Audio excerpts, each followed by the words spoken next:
Oh, dang, the music stopped. All right. Good evening, ladies and gentlemen. How you all doing tonight?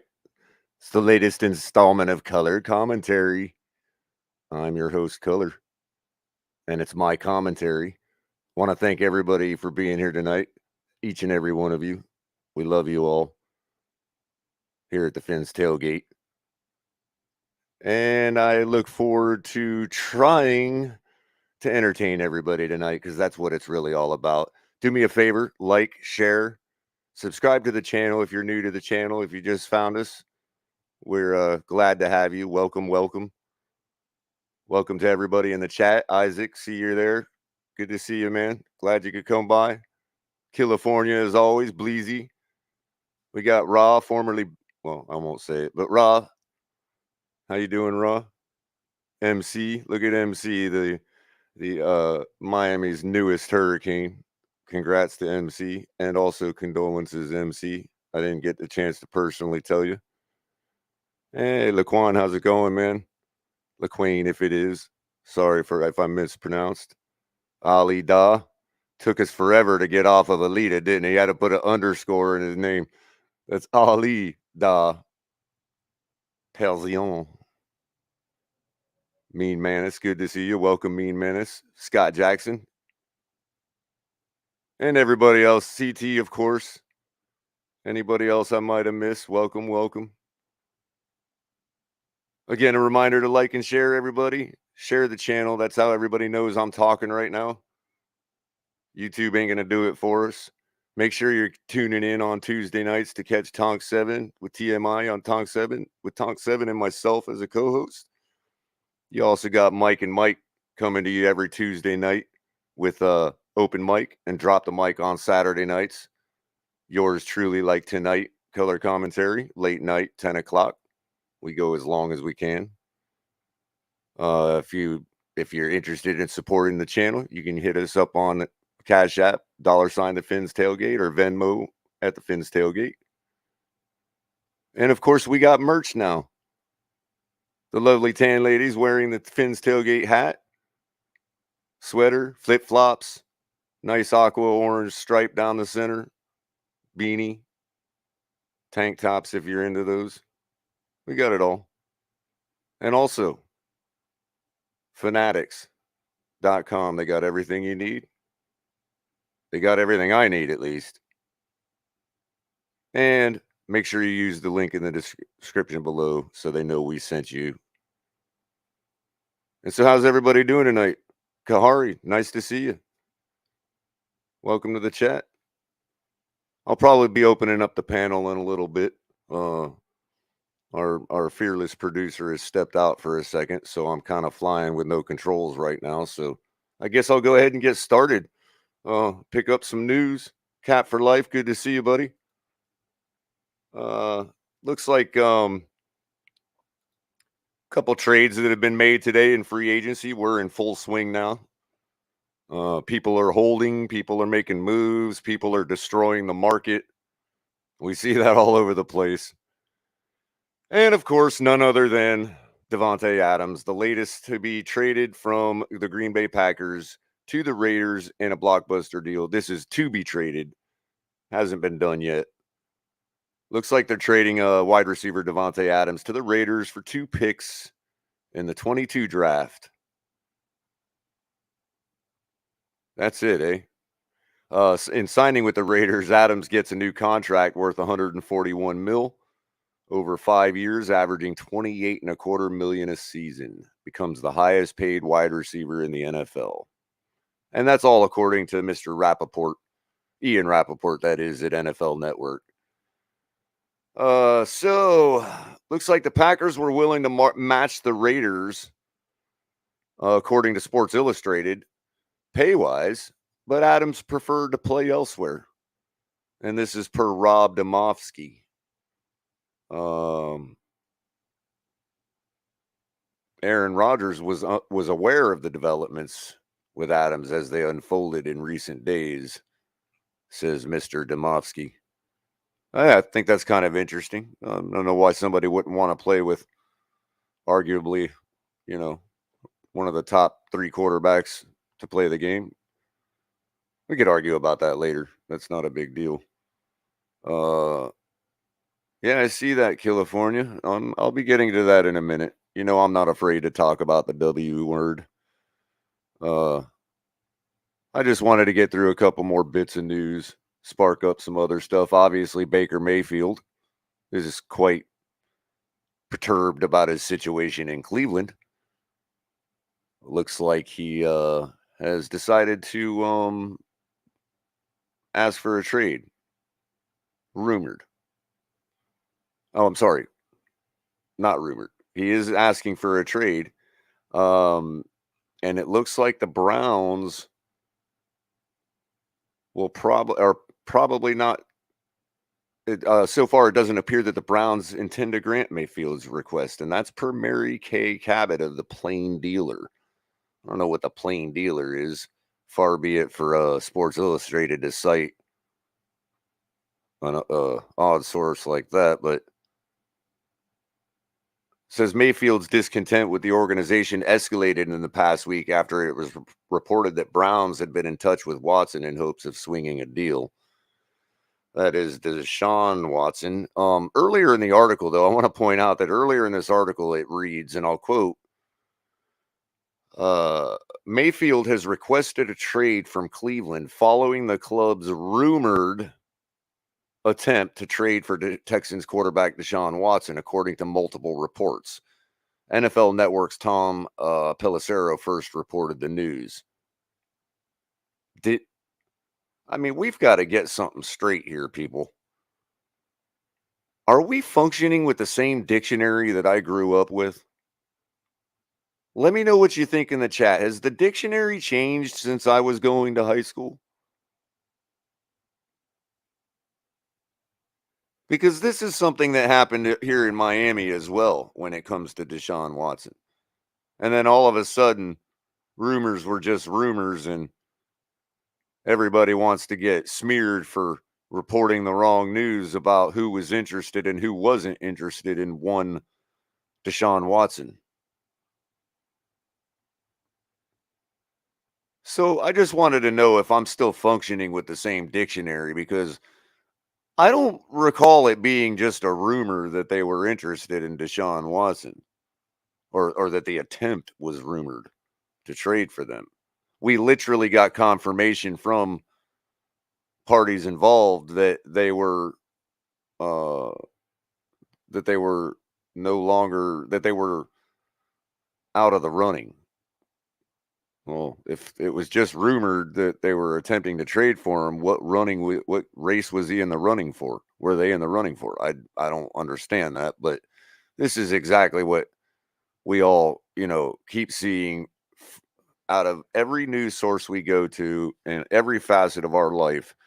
And this is exactly what foments division and hatred inside our fan base. Exactly this type of stuff. You know, just let us all know what the clear picture is. Because when you muddy the waters the way these networks do, you're just asking for people to get confused with each other's point of view.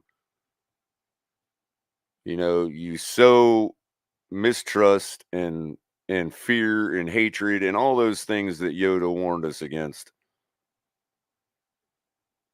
And it's just, stop it already, people. It wasn't rumored. The Browns were going after him. Now, we could argue about Baker Mayfield's reaction. Some would call it less than, what's the word I'm looking for? Let's say less than tolerable of what happened than our own quarterback. But whatever. I mean, another argument could be that at least he put his foot down like a man and said, if you're going to talk to somebody else, I'm out of here. And deservedly so. No different than Tua would have been deserving of making that move. You know what I mean? Or putting his foot down that way. Maybe he did. I don't know. Queen K has a question. Color, did Tom Brady confirm it was Dolphins he wanted to come to? I'm not really sure if that was ever confirmed by Tom Brady. I was never really one. I mean, I followed everybody to think that it was Tom Brady, but I'm not really still 100% convinced that that's who the guy was that they were talking about on the yacht. Uh, and Anthony, welcome to the chat. I saw you earlier. I saw your wave earlier. Says Color, the problem is sports journalism in general is that most of these guys are more worried about clicks and views instead of collecting facts and doing research the right way. Well, that's true, but I think there's also Anthony, in fairness to the other side of that equation, I think there's also something to be said for everybody assuming it's that way too, whenever it's convenient for them to want to believe or disbelieve a story. I think personally, I think that the vitriol that Omar receives is quite unwarranted. I mean, nobody has been more of a. I mean, I've disagreed with Omar years ago before, just talking in different sectors besides football and the Miami Dolphins, and had to find myself coming back around to him, to at least know what the guy is saying when it comes to my football team, because he does work for that angle for one of the South Florida outlets. So I didn't, I don't, I think that I've been able to disagree with Omar quite a bit over the years, but I've never questioned his integrity, and I've never seen it been questioned until now. And I just think that's quite unfair. And that's all I'll say on it, especially coming from certain people that are supposed to help. I mean, Omar's a journalist, and it's not. I don't say what I'm saying in a vacuum. I mean, you can like or hate people like Stephen A. Smith as well, but Stephen A. Smith is on record as saying the same thing: stay in your own lane. This is a journalist. You know what I mean? And he's doing what journalists do. If you want to say that's for clicks and whatever, I mean, that's your own prerogative to believe that. But what are we all doing it for? Do I get up here for an hour or two every Thursday night to talk to a wall? I mean, I hope not. I probably wouldn't do it, you know what I mean? But I mean, let's be fair to Omar. And likewise, let's be fair to Nick too. We can ask him and hopefully he'd reciprocate, because I think it's fair to ask certain questions, and just, you know, when it comes to, hey, if the question pertains to your purview, then answer it. Don't assume everything is always an insult. Likewise with Omar, if I had a question to ask of Omar, I wouldn't just say, hey, you're trash, blah blah blah. I mean, we see this with Mike Florio. I mean, it's just, I mean, enough. So it does go both ways, Anthony. Um, in that respect, we just gotta look at things for what they are and decide for ourselves logically now. And it's a real shame that that's all we have to rely on, because not all of us kind of, a lot of us have a different code. Some wrong, some right, most right, but a lot of times incompatible. Two people's codes could be completely righteous, but be completely incompatible. Yeah, Big John too. Absolutely. Big John takes some heat. Probably just from me though, but it's usually fair heat. And I'll tell him, I'll give him the heat right to him. I'll tell him what my concerns are right to him, and him likewise to me. We don't go back and forth on Twitter like a bunch of 12-year-olds, you know, talking about whatever. I mean, let's all just be adults here, people. Even the kids in the room. I know there's probably kids that, well, they shouldn't be here this late at night. If you are, you're probably got school in the morning or something. So get to bed. But you know, most of our stuff is kind of late night. I mean, but we do have to remember sometimes that a lot of people we may be arguing with, when we say that their logic fails or they act like it. I mean, let's just be honest. Some of them could be children. You know, I would have loved to have a place to come and talk to people, Dolphin fans, when I was like 7 years old. I mean, dang, I sat there with a freaking newspaper every Sunday morning like clockwork. I would walk to the Burger King in downtown West Palm, pass by the same bum by the trash bin every single day, every single Saturday or Sunday morning, pick up the newspaper, get some food at Burger King, walk back, you know, probably right. It's right in front of Good Samaritan Hospital. It's a pretty rough area, you know what I mean? Back then. I mean, nothing's really rough anymore, but so and I'd get home, take the sports section out, and they used to have these little squares for each game that was on. And each square had the little helmets for each team, right? And a little synopsis, rundown, record, all that stuff. And that was the way we were able to look at the stuff we look at online today on Sunday. Imagine remember what you guys do. What's your guys' routine on Sunday morning to watch Miami football now, or to watch football in general? Quite different, but in a lot of respects, the same feelings. Like, you get in a routine and there's certain things you always do. There's certain websites you pull up. There's certain, you know, box score types you look at from different websites, or different panels you come to and talk about the team. I mean, I would have had to call up, man, what it would have costed us to call every one of you guys up to talk about the Dolphins on the phone. And it would have been individual. I guess we could have started a party line after 1984, but you know, it's just kind of interesting. But anyway, I used to sit there and like make all my predictions, check mark over the helmet, every single Sunday morning by myself. No, nobody watched football. My dad didn't watch football with me. I finally had to teach my mom football, so I had somebody to watch it with in the family. Uh, and no, I wasn't supported when I played high school football either, other than from my mom. But she wasn't the one in control of my life at the time, and so whatever. But I just think we all have our thing, and just you have a way to find out. What everybody knows, that deep down inside, that Omar is not some evil individual that has an agenda to misdirect people, unless that agenda is coming from his organization, which their agenda would probably be coming from a phone call from the Miami Dolphins anyway. So just give up on it, people. If it's coming out of Omar, it's probably something the Dolphins have vetted. Just keep that in mind. You know, Lay off of Omar already.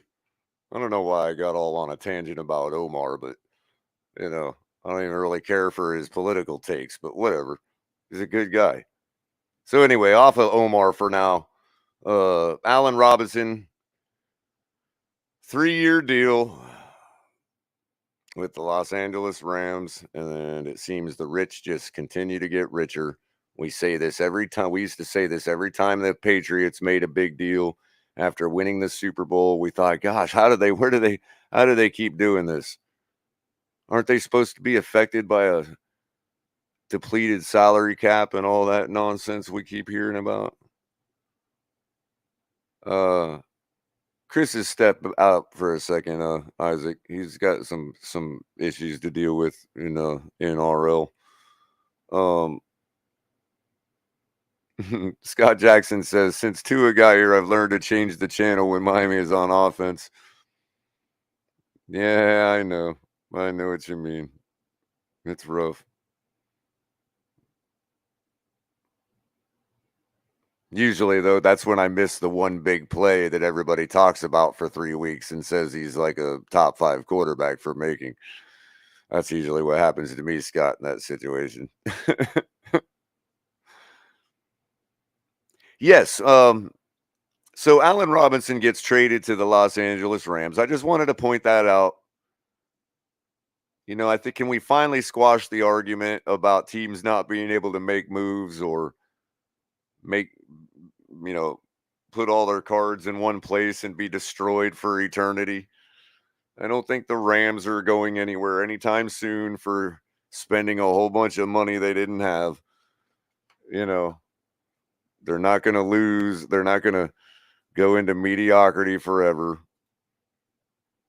So Allen Robinson signs with the Rams for a 3-year deal worth $45 million, including a $30.7 million guarantees. So the article reads, this is Pelissero reporting, but the article reads, and Adam Schefter from ESPN confirmed it, said the deal is for 3 years, and it's worth $45 million, but the $30 million guaranteed, the contract's details are unclear. So I don't know. Nobody knows it before the question is asked. Nobody knows if that means, do we take off the 30 million and then divide the 3 years? Because then that's pretty decent price, and that's how they were able to afford it. But it seems to me he's getting, 3 years at 45 million plus. So that's like 60, 70 million. I don't know. Anyway, so just to let everybody know they signed him and they get richer. And so now, about probably a little while ago before we went live, Pro Football Talk and a few others have reported that all of a sudden Mr. Watson wants to take some time to make his decision about which of the league predicts is 2 teams, the Atlanta Falcons and the New Orleans Saints. And that he's trying to decide which of these cities he likes best, according to league sources. And it says,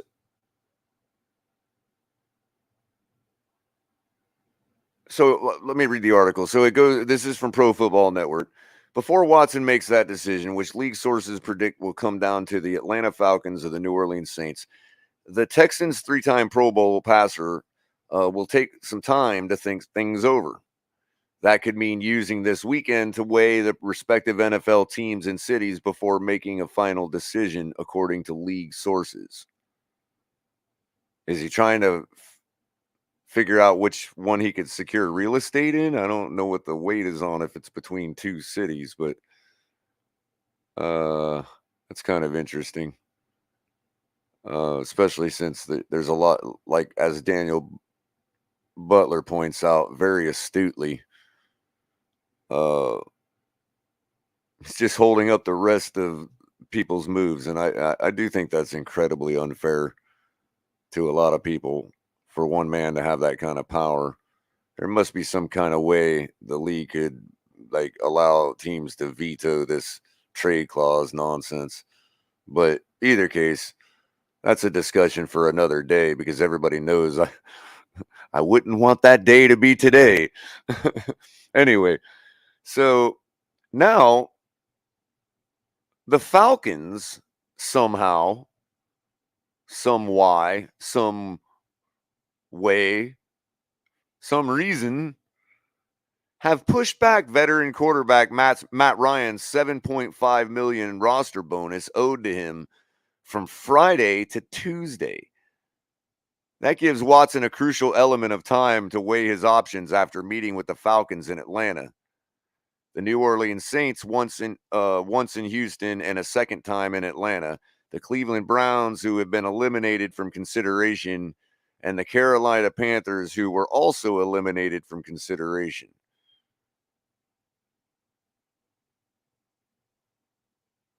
So Matt Ryan doesn't have a problem with that? Can they do that? Is this something Matt Ryan signed off on? And it seems to me now you're holding up a man's money. A man that you'd be pushing out the door. And that's not doing a guy wrong who's been with your organization, whether he choked or not, brought your team to the Super Bowl against the Patriots, went toe-to-toe for a half with Tom Brady and outscored him quite handedly. I mean, really? That's brutal. I'd be like, give me my 7.5 million. I don't give a damn what Deshaun Watson thinks. Is Watson paying that money back to him? How about the interest that 7.5 million could make in 4 days? I mean, I know that sounds hyperbolic, but do the math, people. Ali Daw says it was reported that Atlanta talked to Ryan 4 days before meeting with Watson. Yeah, I thought that's interesting too. Well, what a great guy. That's all I can say about Matt Ryan.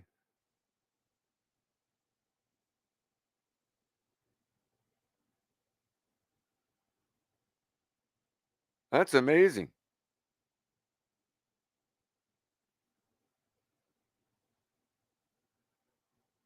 Now, I don't recall to that point, Thomas Jensen, NFL Network originally reported final list of teams, then reported possibly final list of teams. Right, of course, because they like to play the same word games that I was just talking about.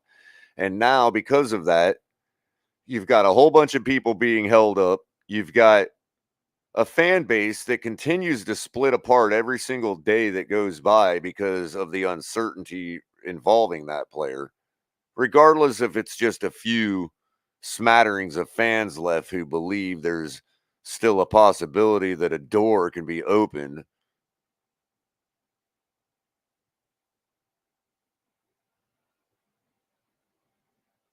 That's possible, Anthony.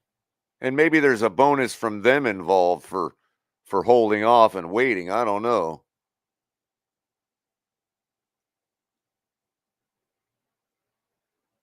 Well, I'll tell you, Isaac. Isaac Galarza actually asks an interesting question.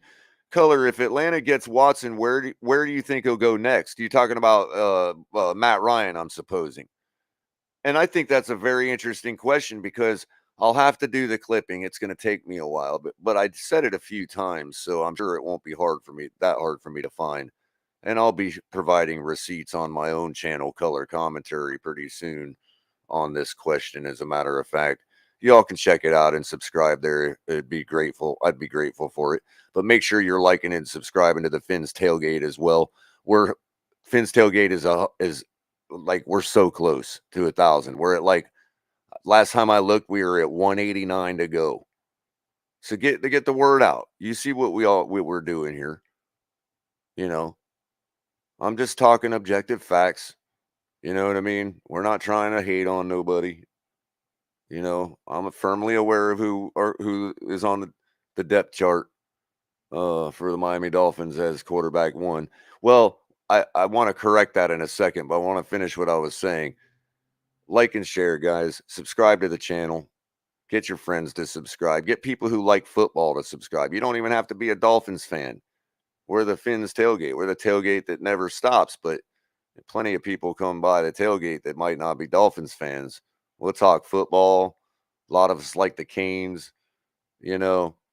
But as far as that question goes about Matt Ryan, I did actually make one of these crazy hyperbolic predictions that you all say I make all the time.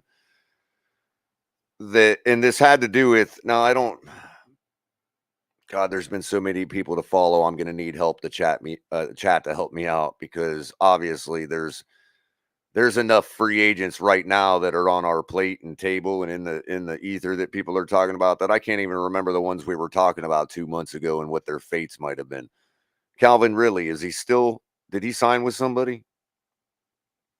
Anybody remember? Anybody know off the top? I don't want to look it up. I would certainly do that. This wasn't going to be part of the show, so I didn't do show prep on it. Ridley signed with anybody? Ridley's still an FA? Or okay, so he's okay, oh, that's right. Duh. Of course. Of course. Well, and in that case, we moved off of, I mean, we didn't go after Amari, so it kind of my original prediction or one of these hot takes was that Matt Ryan we'd find ourselves on a Matt Ryan last run tour in Miami since they were talking about bringing all these Alabama wide receivers here, you know what I mean? Uh, with Waddle and all that. And it was like, oh, and the connection with, Shanahan, all that kind of stuff. So I thought maybe it's possible. I don't, I mean, somebody asked if let me pull it back up real quick. Is Ryan Hall of Fame? Scott Jackson. You know, that's a good question. I mean, he probably won't get in the Hall of Fame. Definitely not first ballot. Probably won't, in my estimation. But whether he deserves to be or whether he's that caliber of player is something that is arguable. You know what I mean? The guy just has done nothing but perform and produce his entire career. So, in good situations and bad. So, in that respect, I think he may deserve to be in the Hall of Fame. Whether he does or not, I doubt. I'm with Big John on that. I doubt it. You know what I mean? He's one of those guys that people like to forget about for some reason. Kind of like Tony Sperano. Maybe behind closed doors, he's a complete butthole. I don't know. You know, it's a good question. Um, so Hall of Very Good may get in though. Oh, Hall of Very Good may get in though. Yeah, good point, Joe. That's kind of what I'm saying. But it'd be one of those things like if Zach Thomas can't get in and there's that long of a line in front of Zach Thomas, then nah, Mac, it might be 2065 before Matt Ryan gets in the Hall of Fame. You will definitely have Keith Sims and Richmond Webb in the Hall of Fame before Matt Ryan, if that ever happened. Uh, Kevin Lee, I would actually not mind. Kevin Lee says I actually would not mind Matt Ryan playing for us. Also, Ryan is light years ahead of Tua. Sure, and that's also one of those other opportunities now. If you can convince the diehards, the Tua diehards, um, at the same time, I'm also of the belief that Tua is at the point now where he does need to get out there and do it and sink or swim type of thing, or at least you know uh, gain that changing of the coach, all that stuff, accentuating him. If all this is true, then now's the time, and so it's hard to say, well, give him another year to sit behind Ryan. But if we did the move quick enough and we got everybody out of that frame of mind that this has to be his make or break year. I know, Joe, but I'm just kind of speaking, you know, ideologically, I guess. Um, you know, that would, I mean, that's the kind of guy that, unless I would, especially unless I was right about him being a butthole, I don't know. I don't see an Aaron Rodgers type arrogance to him that wouldn't be able to, mentor a guy like Tua, or whatever. Sure. I mean that creates the the great situation I've loved to I've pipe dreamed the whole time, even when it comes to getting Watson. See, I'm actually of the thought that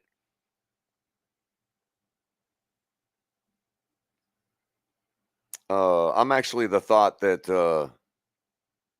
uh, when it comes to getting Watson, if he were to kind of have to deal with some stuff or have a delay in getting on the field, suspension, whatever happened, I think that would be the most ideal situation to actually not trade Tua in that kind of deal, because you still give him the opportunity to still prove everybody wrong. That is of my thinking, and if he were to do that, we'd be in one of those perfect good problem situations. You know what I mean? That's always the most desirable place to be in the NFL. You know what I mean? So Um, but that's always been a pipe dream. I admit that I don't ever envision a time when Deshaun and Tua are on the same team in Miami. But Matt Ryan now is a different question on that. So I appreciate the comment there. Let's see. Vets can run any offense. Yes, that's a good point, Sheba. Good point. Good point. Uh,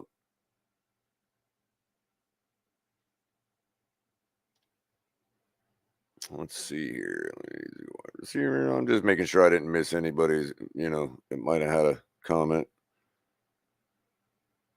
Scott says I'm definitely non-Tua, not Tua non. we, yep. I'd say you are, Scott. Um, D-Rod saying no sound. Everybody can hear me, right? So anyway, back to the article real quick. So this also says um, the Saints are working hard to try to convince him to waive his no trade clause to facilitate a trade to the NFC South franchise, according to the league sources not authorized to speak publicly. Well, I mean, if you're not in the building and they're speaking to you, they're speaking publicly. So I don't know what that means, but um,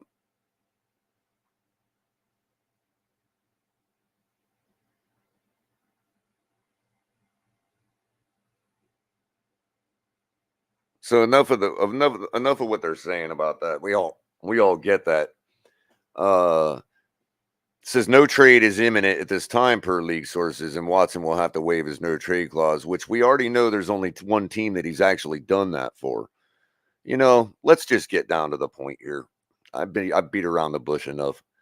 Um,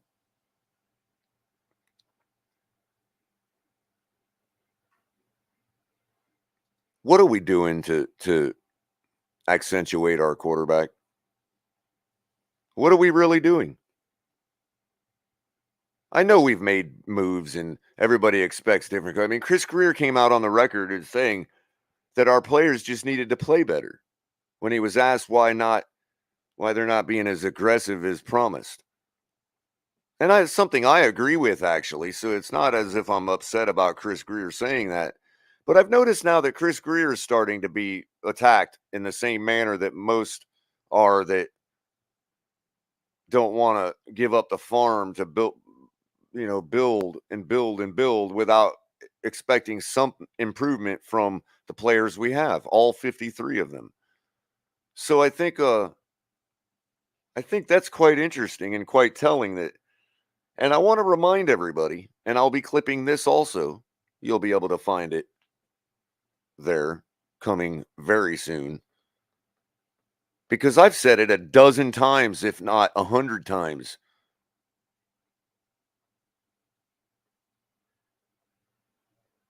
Um, we're not, I mean, everybody needs to be ready for the idea that we brought in all these offensive line specialists because we were gonna just like kind of not make big moves in free agency for that and roll with what we got.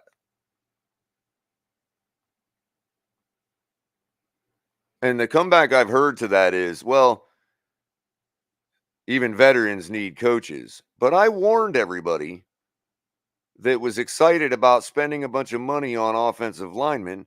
And I'm not saying we won't, we still have the opportunity to. I'm just saying that if it doesn't happen, I'm going to reiterate my warning to just pump the brakes. Don't set your expectations too high because now it's already starting to snowball into Chris Grier taking a pretty good amount of heat on social media. And I'm just thinking, well, maybe he agrees with all of us. Maybe he believes in Tua, knows he needs to improve, knows the offensive line needs to improve, knows we do need a few, maybe one at least, veteran offensive lineman to bring in. We needed a scheme change to more running. We brought in a bunch of running backs, brought in a couple decent receivers. But I mean, we've basically just turned over the same what people have referred to as, and this does bother me when they do this, but what people have referred to as no pieces around Tua or no weapons or garbage team or whatever. And it's just I really don't necessarily to see the change. Maybe we will on the field. I get that scheme change and all that. Um But I just don't. I mean, I know people like Big John are gonna just come in here and tell me, look, we ain't getting Watson. I'm not trying to say we are. I understand. I'm pretty much off of the fact that we are. I mean, you know, unless there's something we all don't know and there's a big blockbuster thing that catches everybody off guard. That's the only, you know. Now there are plenty of things that support that theory. It's not as if people that are saying that are just coming out of a vacuum anywhere. I mean, what's the holdup? I mean, is he trying to get somebody to sell the property he bought in Miami? I don't know if that was rumor or not, but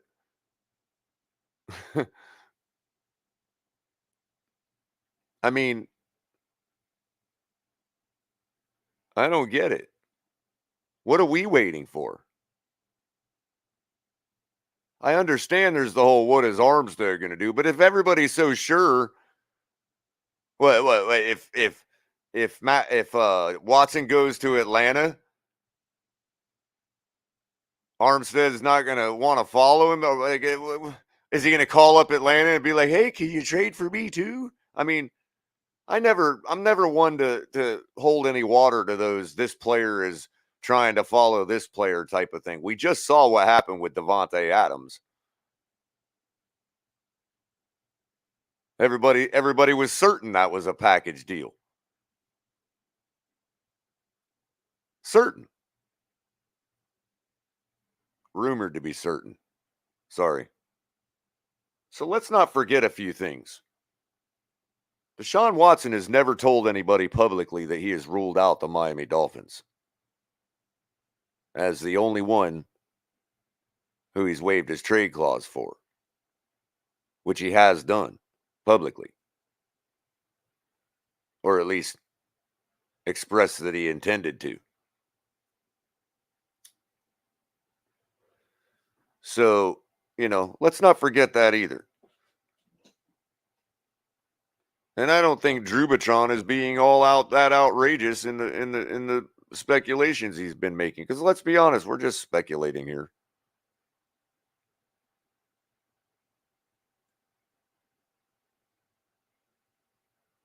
I mean, I could think of a lot of reasons.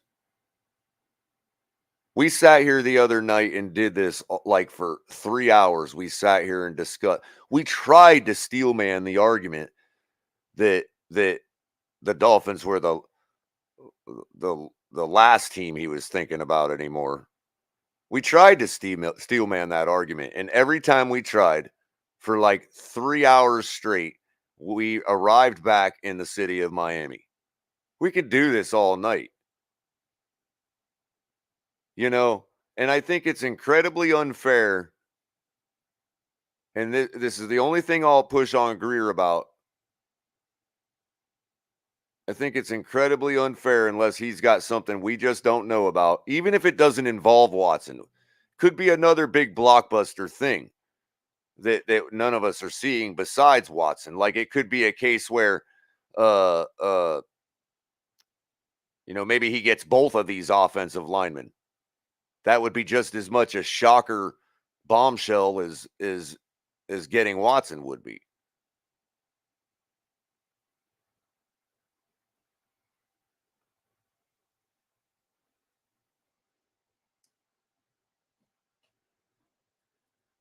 And Deshaun Watson didn't destroy the Browns' year.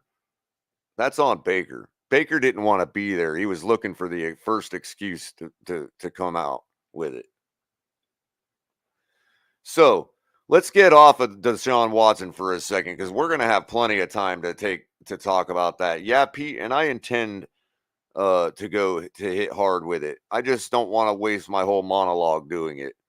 Um, we can talk about that. You're welcome to come on panel when I open it up to discuss that. Absolutely. And I'll go as deep as I need to go. I ain't afraid to talk about objective truth.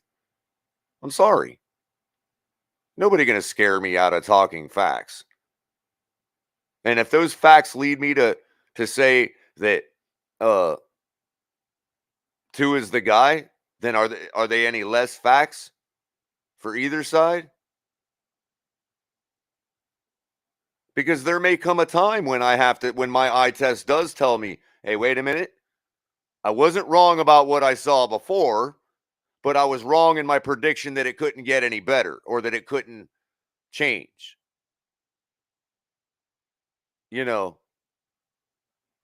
But that doesn't mean I was wrong about what I saw for the last 2 years on the football field. I'm sorry. You're not going to brainwash me. I don't join cults. I've been as fair as I possibly could be. Yeah, I go on rants. I get hyperbolic. I get a little hot. I get red, whatever. But that's the point. If I didn't do that, would you all really want to listen to who am I? You know what I mean? Other than a guy, I fashion myself as having some decent logic, and I live by a certain code that's a pretty decent code. That's not always going to be compatible with everybody else's code. But, really, when have we ever been shy to talk about anybody's player, even on our own team? I just don't know where this comes from. Now, there's been a lot of people come to me privately over the past couple of days after this whole incident, okay, between people and communities and whatever else. There's been a couple of people that have come to me privately from those circles, and we've had very productive discussions about whose intentions are what and who, and all that. So, look, we're just trying to have a good time here. We're trying to have a tailgate. If it really gets that bad and it really bothers people to the point where, we can't talk about certain players and certain players' deficiencies, then I'm sorry. I don't, there's nowhere in the NFL rules that says you only have 52 players. There's just nowhere in the rule book that says that. So I'm going to continue to say what I have to say about any subject. So that being said, let's get off of all that negativity. And Chris, go ahead and cue me up some video, man. I want to take a look at this and give a nice little fair take on this video we saw come out today from Perform. Shout out to Perform. They're, I know some people want some answers, but I think that I don't ever think that they're not trying to do their best to make sure our quarterback is in the best condition he can be to play quarterback. So shout out to Perform. And if they got, they're on Twitter, follow them. They're, but let's check this out. Let's watch it all the way through in real time, Chris, first, and then we'll chop it up a little bit. And real quick, if Big John's still in the back, go ahead and bring Big John in too. We can go through this together. How you doing, buddy? What's up, man? Good to see you. How's it going, man? Oh, let me change out since I'm in a smaller window now. I thought we could. Since it was St. Patrick's Day and the green thong never knocked on my door, I figured we could make big in colors commentary for the day. But, there you go, man. There you go. But Big John, you probably saw what I had to say about this video on Twitter earlier. I don't know if my stuff ever comes through your feed or not, but I thought I try to make a pretty fair assessment of it. You know what I mean? And I, if you think I'm wrong, don't, whatever. But don't be afraid to think I'm right either on certain things. So let's run it through, Chris.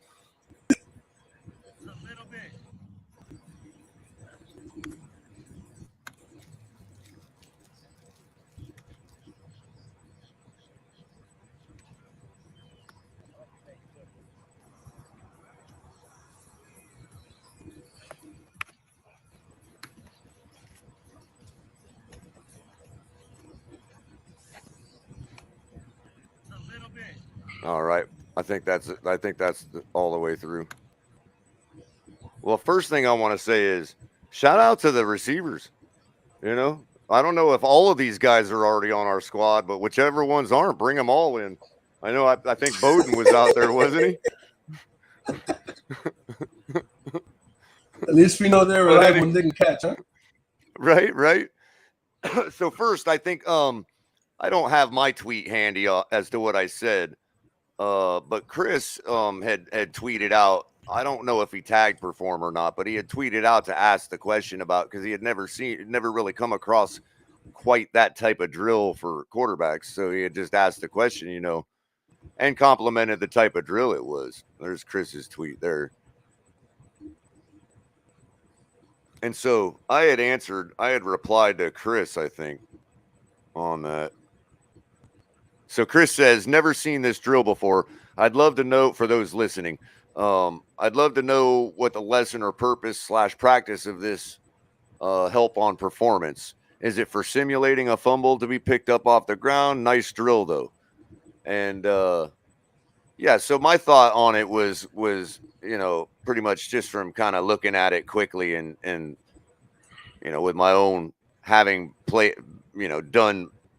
Having been in practices for live football before and stuff we used to do, it looked to me like it was sort of a refocusing drill too, as well as movement and throwing on the run, but also mainly because you can't just feel the ball when you're picking it up off the ground. The proper way is to look at it and take that second, even though it's dangerous to, and you have to end up reciting basically. And I equated it to like reciting a pow after you've reloaded your magazine. You know what I mean?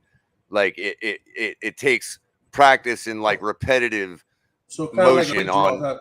Kind of like a quick draw, but also like getting your sights lined back up and doing that quickly without having to fumble around with it, because every second means your life in that kind of confrontation. You know what I mean? So they actually, in the more advanced training, they make you do it over, and it's like repetition. You know what I mean? And you get to this point where your muscle memory puts the sights right in the right spot they're supposed to be in. I mean, Culler, if you really want to think about it, I mean, he did it without even practicing it, because if you guys remember his first season when he dropped that terrible snap that he threw the ball to Devontae Parker, he kind of simulated the drop. Oh, yeah. Yeah, that's a good point.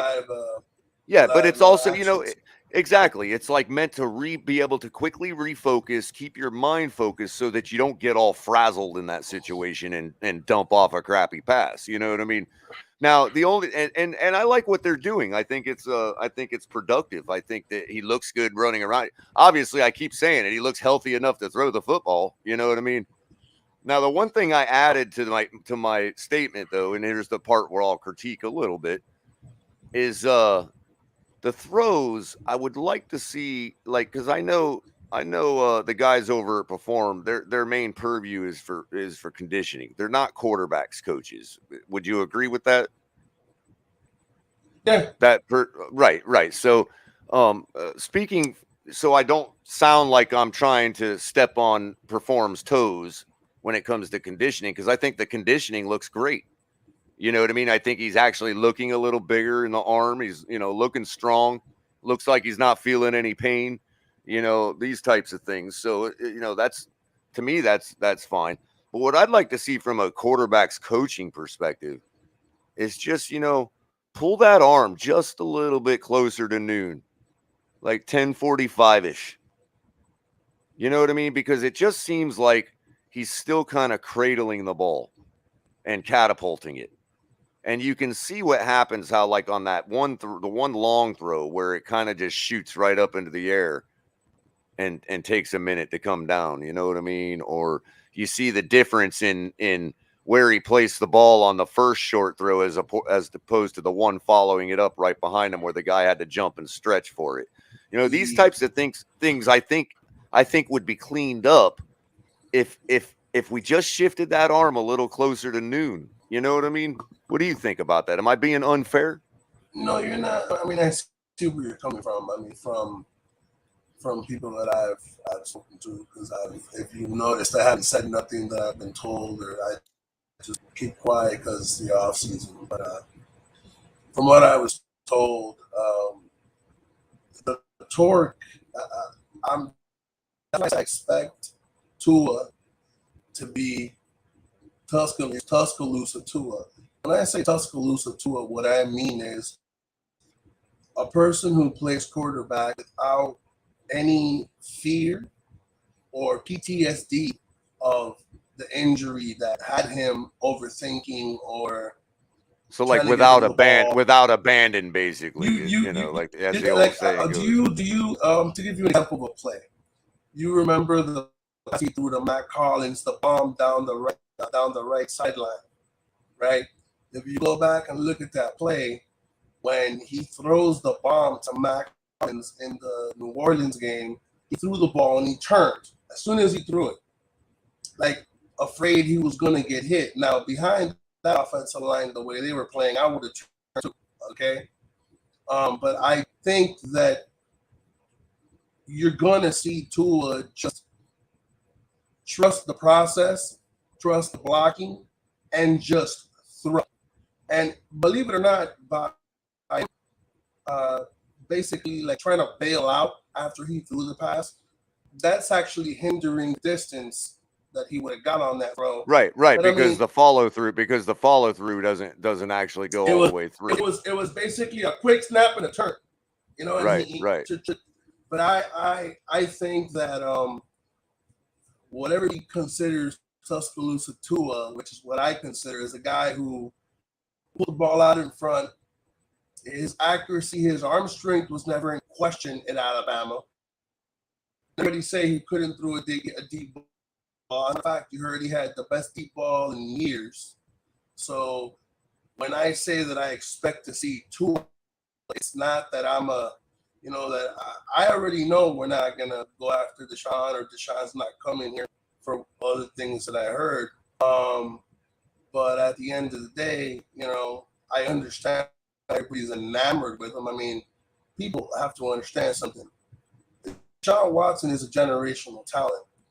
The problem is when we drafted Tua, we expected Tua to be a generational talent as well, because that's what he was trending to be. The problem is people don't understand something. When you get injured, Tua's injury, the only person to recover from Tua's injury was Tua. Because Tua's injury is the equivalent of the Bo Jackson injury, but due to technological advances, technologically now, Tua was able to recover. Bo Jackson had to retire because of it. But people don't understand.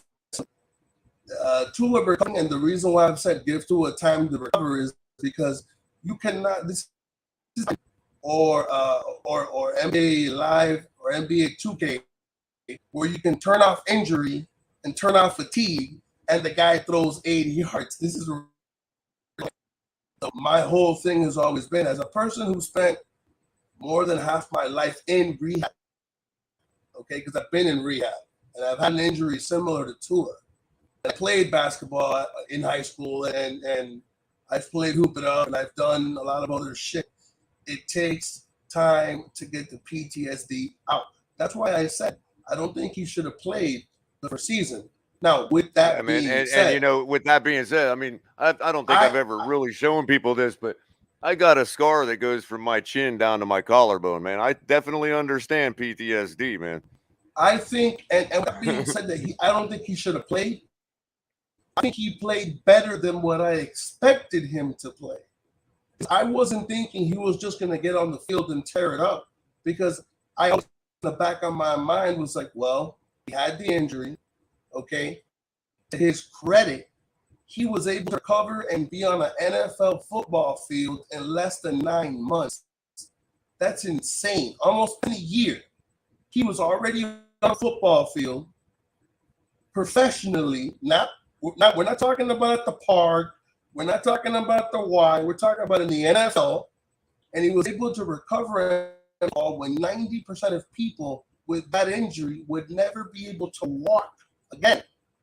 And that's not an exaggeration.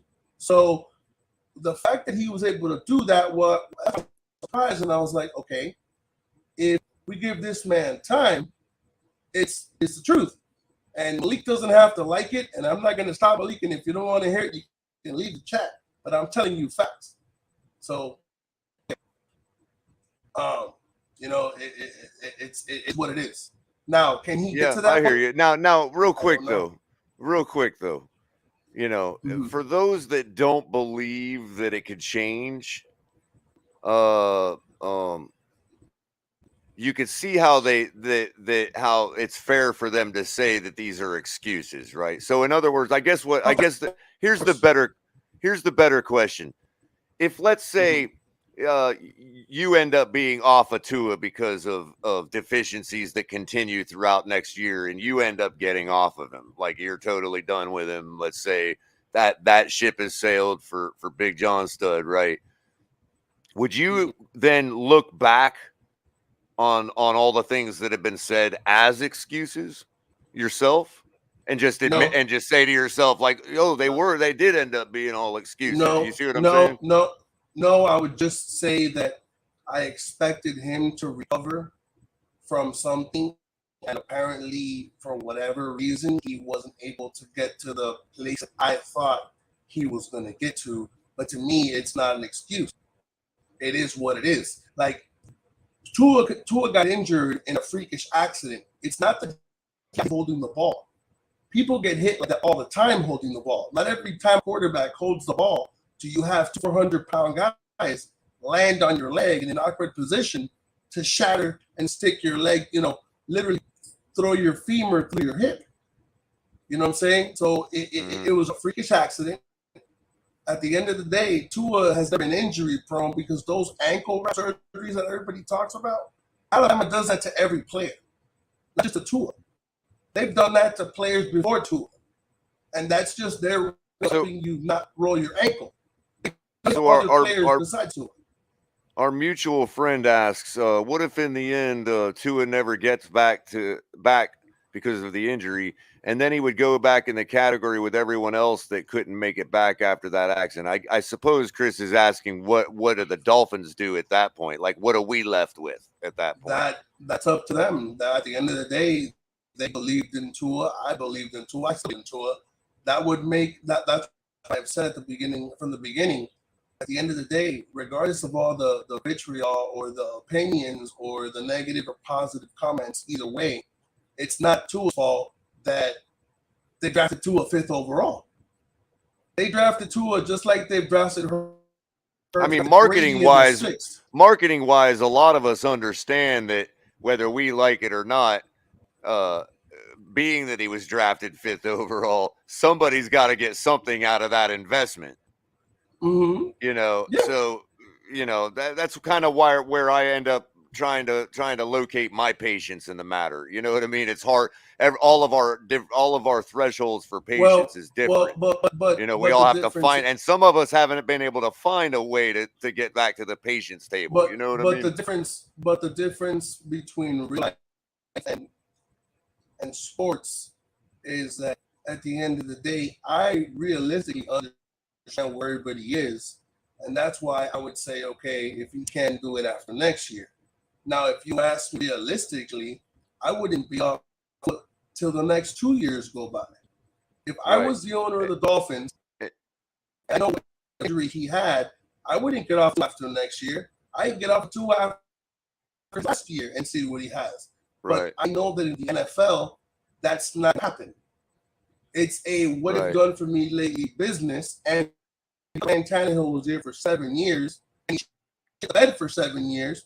They don't have the patience they had back then. Now Chris made a good point about us being suckered. And yeah, I think Chris is right there.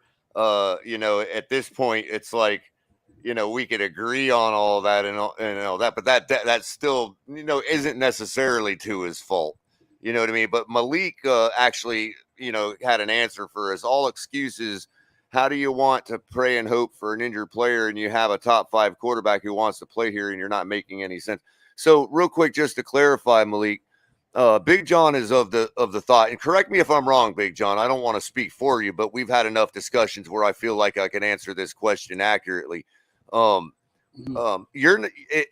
the Dolphins came out of nowhere tomorrow and said, "Gotcha, everybody," and they actually traded for Deshaun Watson and brought him in the building, how would you feel about that, just to make the record clear?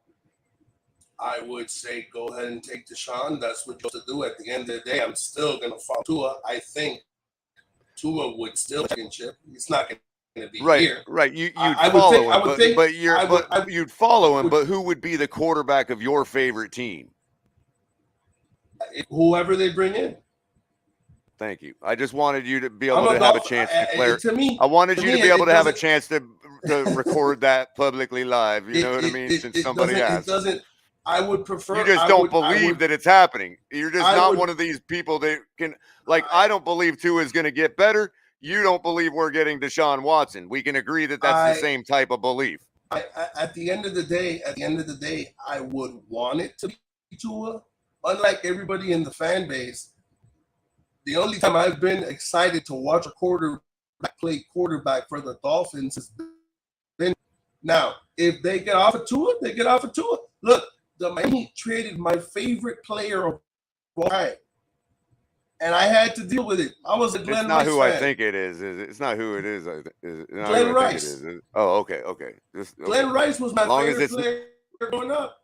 As long as it's not the LeBron James word. No, what? No, bro. Don't ever do that to me again. My baby mama, she bought me a sleeping bag.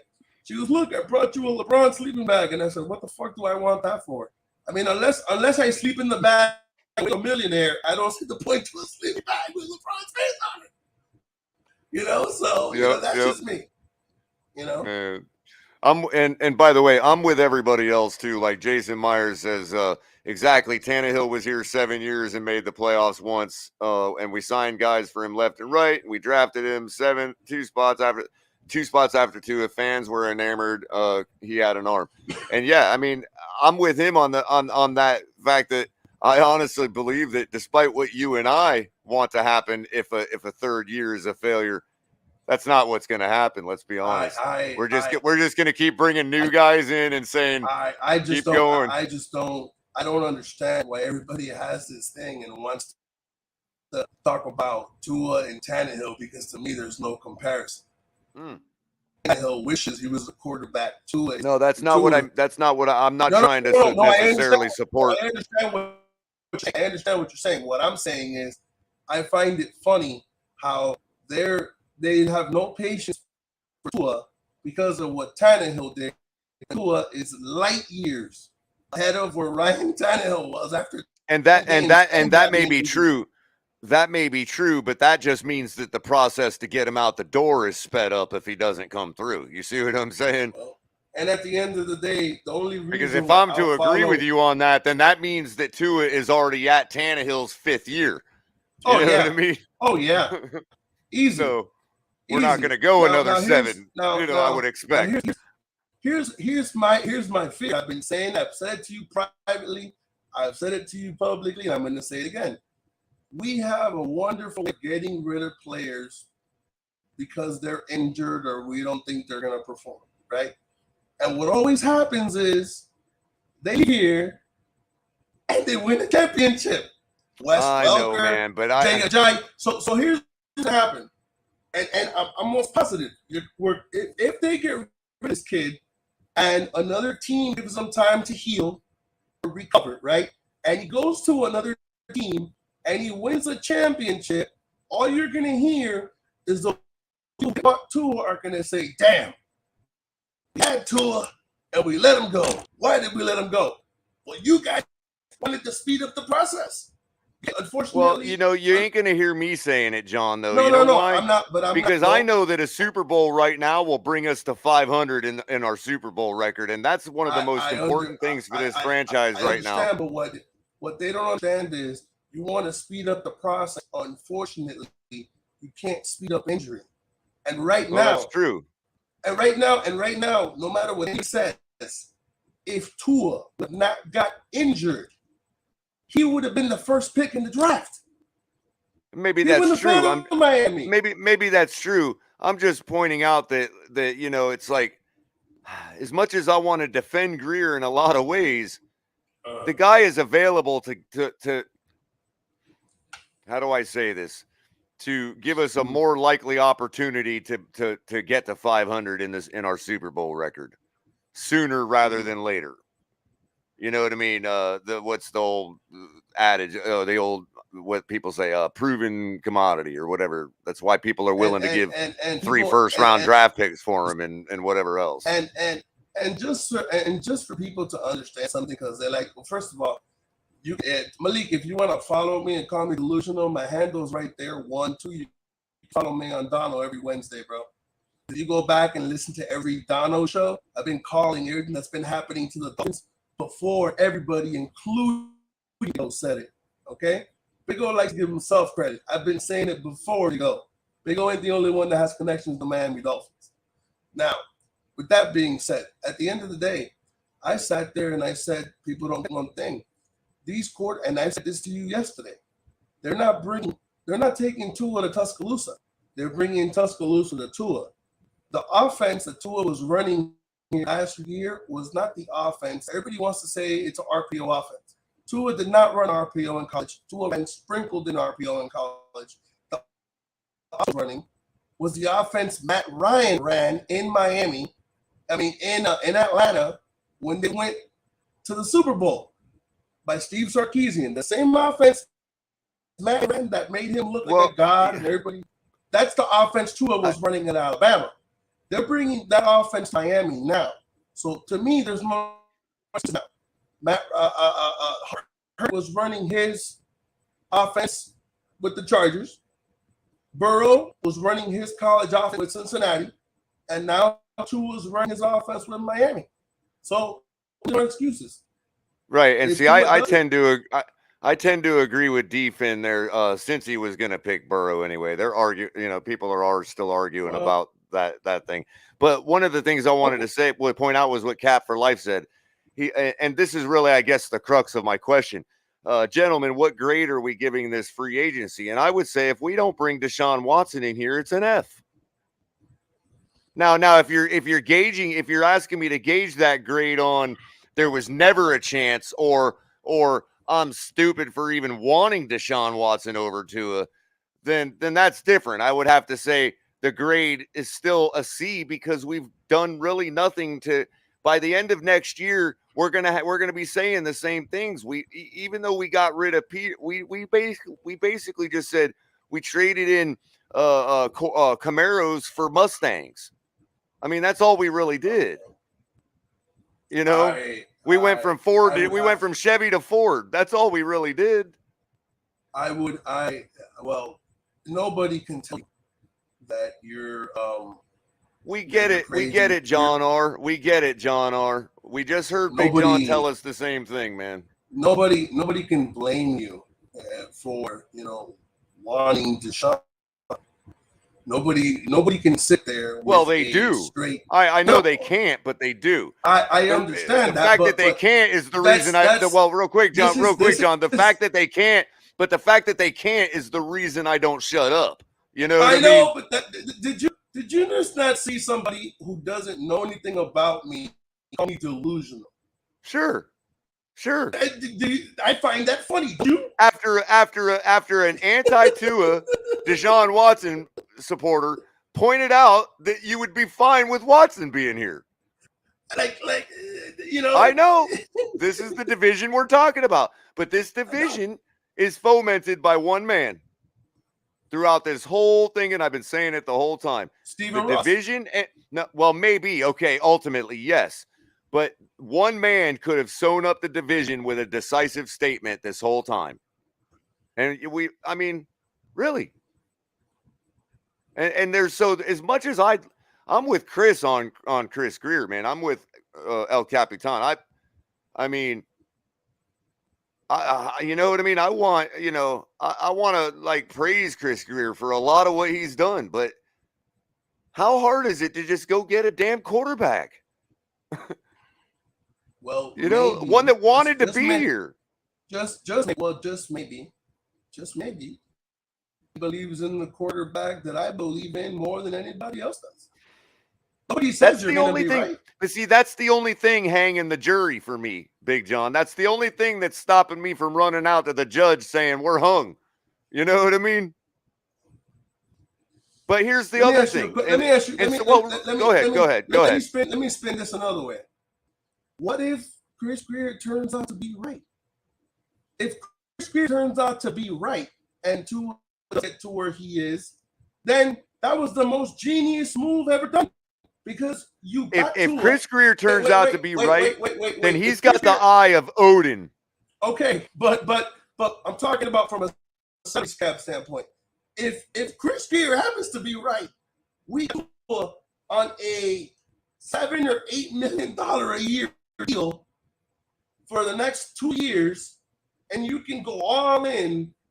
And I don't think Tua, even if he becomes a free agent, is going to demand $120 million or like any of these crazy contracts. That's not even in Tua's DNA. Tua's not a money guy.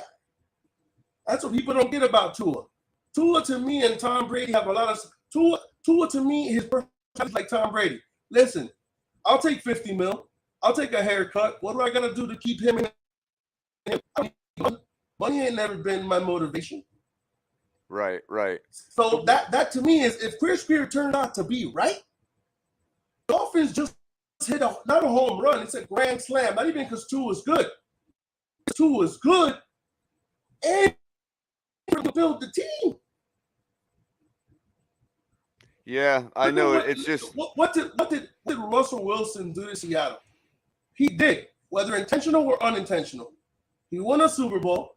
He signed a massive contract, and they had to gut the team. Eventually, he got his money. He wasn't happy. He didn't want to be there. He got traded.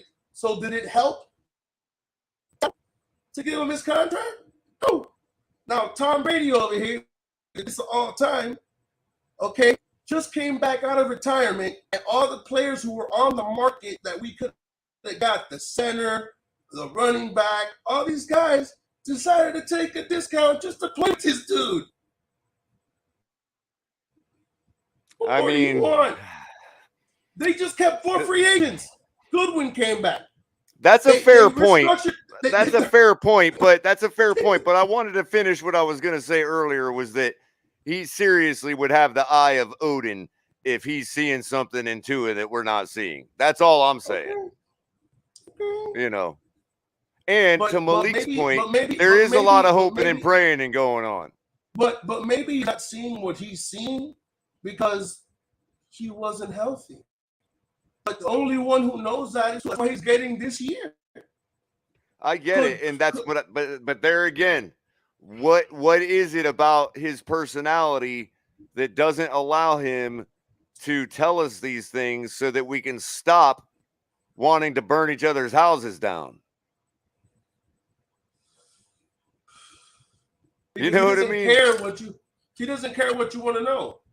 He's the slickest guy. It's not about what we want to know. I'm not talking about, inside info, but I don't. Again, there's no advantage at this point. If you believe in Tua and you're Chris Grier and you believe in him and you truly do, then there's no political advantage to keep that close to the chest and say. And not just say, "Hey, Deshaun Watson is no." I'm talking about. Look, ladies and gentlemen, Deshaun Watson is never going to have a Miami Dolphin uniform on his body. You see what I'm saying? That would have ended everything. You and I would be talking about what we're doing, whether our free agency moves have really helped Tua or not, and I'd be on board, and we wouldn't even be having this discussion. Well. You know what I mean? I'm only entertaining a discussion because I love you, because you know to me it's done.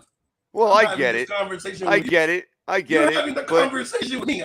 I get it, but that's only because, John, because the things I've seen over the last couple of months being presented to us and the things that haven't been presented to us, as long as the guy doesn't have any jersey on, I'm holding out hope, just like anybody would hold out hope that Tua is going to get better. When Deshaun Watson puts another jersey on his body, then my hope shifts to making sure Tua gets better. Okay. I mean, it is the offseason. And this is something I wanted to point out earlier in my monologue. I said I'd get back to, but I never did because my short-term memory forgot, right? I acknowledged in my monologue that Tua, according to the Miami Dolphins depth chart, is QB1. We know who QB1 is according to the depth chart. But I had forgotten that earlier today, I actually looked at the Miami Dolphins depth chart on the website, and lo and behold, guess what's been removed for right now? Obviously, it makes sense because they have to, that was, you know, everybody's removed their depth charts probably for the time being. I know I'm joking around, but I just thought it was quite interesting that, you know, here I am saying I'm trying to be fair and acknowledge, yes, like as Alexander likes to astutely point out in the chat 500 times every night, Tua is our QB1. Well, how do you know, Alexander? McDaniel hasn't put out the depth chart yet. Not according to the chart. So, boom. There you go. And I'll end it. Hey, we'll open up the panel for that if you're all right with that, Big John. I have no problem, man. Yeah, I don't know if Chris stepped back out again. Oh, but while Chris is... I just find funny that Malik calls me delusional when everybody last year and I was getting crucified on the panel that Deshaun Watson wasn't coming here. And he wasn't, and he isn't here. Think the way I see it is you and I are actually literally just on the other side of the fence from each other. You know what I mean? Like you and I are sitting here, like putting our beers on the the fence pole. When's Watson getting here? Even my source that told me that Deshaun Watson was going to go to prison called me and said, "Yo, I don't know what happened. I was 100% sure he was going to go to jail. I think one of the two women. This is what he told me. I don't know. I was told you, hey, there's two women who said they were going to go after him, and it was about money, right? He goes to me, I guarantee you one of those two women caved. And I said, well, that's the only thing I could think of based on what they told me. I'm going to get crucified online, but I can only report what they're telling me. Right, outside and I'm just hoping that wait. Outside of that, forgetting that, everything I told you, have I been wrong on anything? No. Now we can say as to how, why, what, where, but everything I told you was gonna happen, and I've been saying this since week 4 on Tarno's show. I sat there week 4 and said, no, Brian Flores is not gonna make it to the end of the year. Right. So what I'm hoping happens is that your source is coming to you in a couple of days and saying, "Bro, I don't know what happened." That's all I'm hoping for. And what did I say? And what did I say? I said if they trade for him, whatever. Yeah, I don't anticipate. Let's be honest. The same type of thing that happened with the prison thing could very well happen. I agree. But I agree. But as of right now, from what I've been told,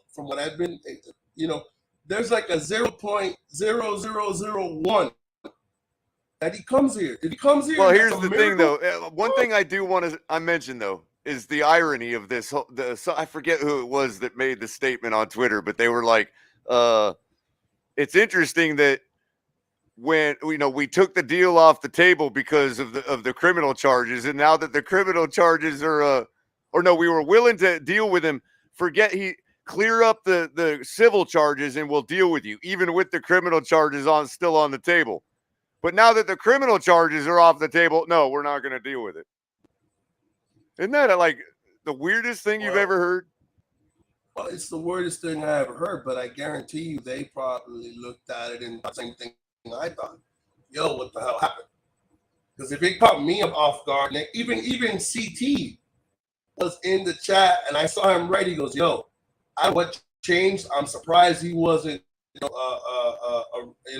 found, put like he was found guilty or whatever. And CT was flipping out. And I was doing the same thing, but hey, it is what it is. I'm not about it. Good for him. I wouldn't want to get if whatever happened. At the end of the day, being fair to Deshaun Watson. What Houston did to Deshaun Watson was totally fucked up. Okay? You guys knew what was going on. I don't want to hear they didn't know. You knew what was going on. You knew what you were covering up or what you weren't covering up, however you wanted it down. And the moment the man told you he didn't want to play for you, you unleashed the fucking floodgates and put this man out there to be victimized and crucified on every channel. I don't blame Deshaun. I blame the Houston Texans. That's my honest opinion. That's a point of agreement between you and I. I don't know if Chris actually dropped the link yet or not, or if he's back, if he's already back and back or not. While we're waiting on him to do that, I just want to remind everybody to like and share subscribe to the channel if you have. If you're new to the channel tonight, we appreciate you being here. And make sure you like I said, make sure you like and share. Send it to everybody. And there's the link right there. So I will also want to remind you all, Tuesday nights, we got TMI Tuesdays with Tonk and myself as his co-host. We got Mike on the mic, open mic on Tuesday, drop the mic on Saturdays, and of course myself again on Thursday nights like tonight for as long as my body allows me. If you'd like to support the channel, use your Cash App, $ the Fins Tailgate, or Venmo the Fins Tailgate. And there's our great gear. We got new Fins Tailgate gear, hats, sweaters, flip-flops, beanies, tank tops. No tan girls, I'm sorry. She doesn't come with it. And let me take this moment real quick before anybody comes up. Malik, before you call me delusional and changing and recovering, I am the only human being on the planet who was born with cerebral palsy, has had 40 surgeries, and I recovered and I'm normal. I run the mile, I bench 250, I fuck, hop, cartwheel. Only thing I don't do is fly because God never gave me wings. So don't talk about delusional because I've done shit that nobody on this planet has ever done. Look at that. And if you don't know what cerebral palsy is, look it up.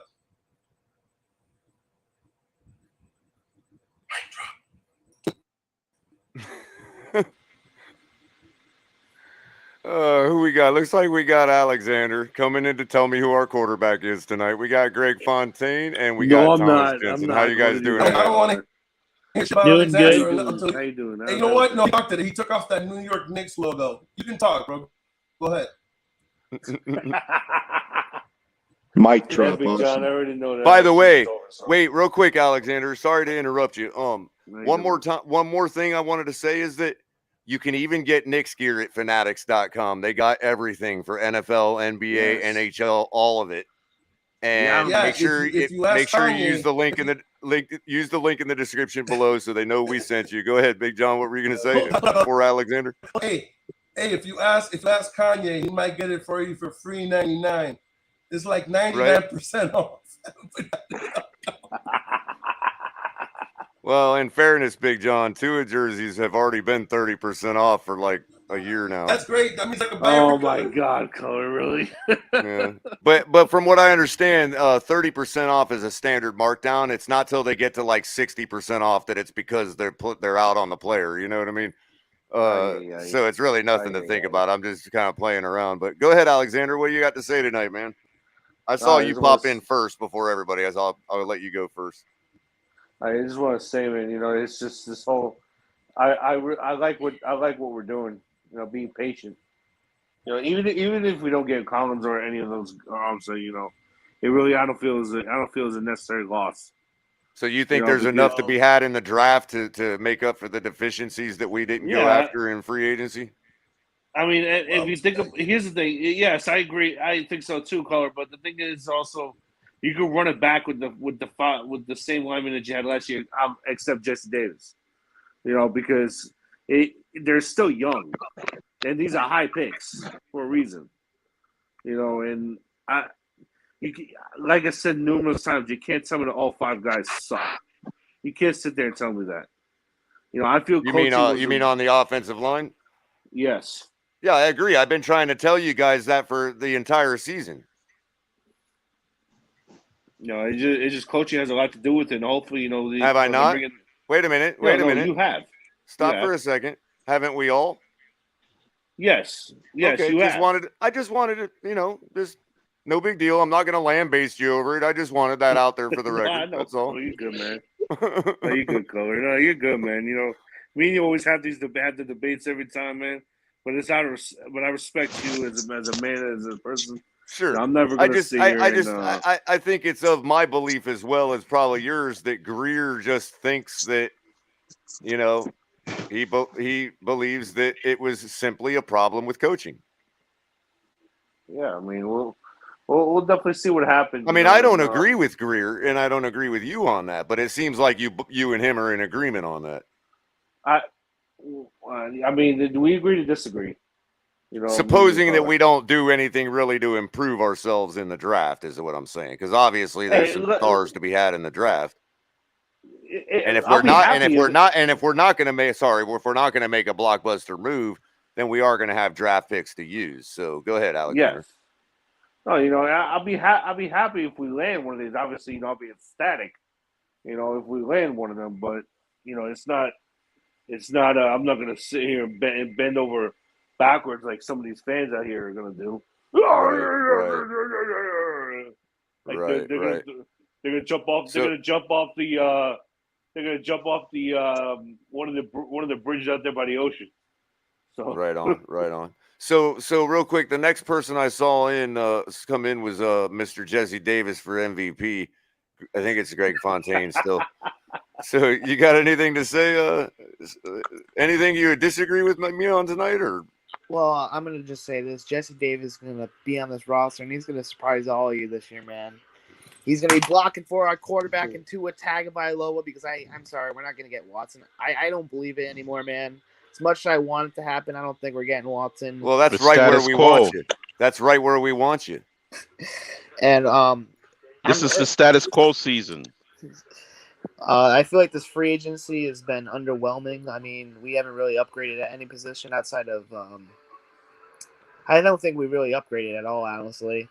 So real quick, do you think? Are you in agreement with supposing Chris Grier thinks that it was just an issue with coaching? Are you in agreement with Chris Grier on that? I mean, kind of. I mean, or maybe at least a certain amount of it. Because I thought we would bring in at least one top tier offensive lineman, and we haven't done that yet. Right. Because I thought we. But as I pointed out continuously, we brought in 5 offensive line specialist coaches. Yeah. Which a veteran offensive line, one of course, but a whole crew of new free agent veteran offensive linemen wouldn't even need. Yeah. Necessarily. Because I kind of thought we would get Terrell Armstead and then Ryan Jansen before Tom Brady came back, and then we would use Austin Jackson Lee to get coached up. That's what I thought would happen. But now, of course, we have to be fair and say that there is time left in free agency. We all know it's being held up by a certain person's decision right now. You know what I mean? So, that being said, so how about Thomas Jensen? That person's going back to Houston. Right on. Is there anything you happen to disagree with me on tonight, Thomas? I know we agree quite a bit, but I'm trying to make sure that I'm trying to prove myself to be objective. So if there's anything you do disagree with me on, let it out, man. Not really. I pretty much agree most of everything that you say, you and Chris, most of the time, except for Juju. But even my sometimes even when I have complimented our quarterback tonight. I'm hoping that it does work out. What about this plan? Yeah, I kind of know that. I already kind of knew that about you. Go ahead. Tell us your plan, and then we'll get. I say Tua balls out, and ends up in the Pro Bowl.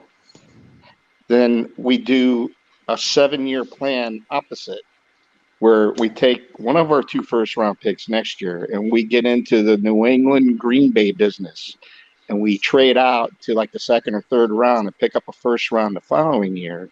And then every year we draft a quarterback.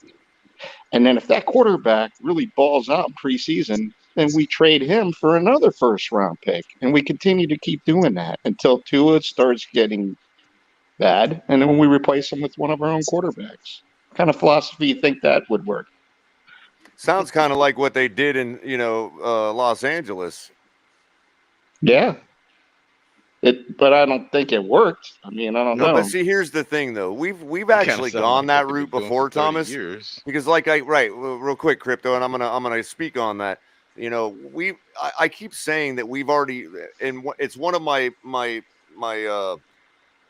talking points as to why we should have just go all out for Deshaun Watson, because we've built this team this way 5 times already in the last 30 years. It's not hard to do it again. But as far as what we've been through. Well, what I'm saying, I guess, is that You know, I know we can do it. Okay. What my concern is when the time comes to push the trigger, pull the trigger, and the guy is there, and even if Tua brought us to the Super Bowl, if that guy is there, are we going to actually make it? Are we going to make that move like the Rams did with Stafford?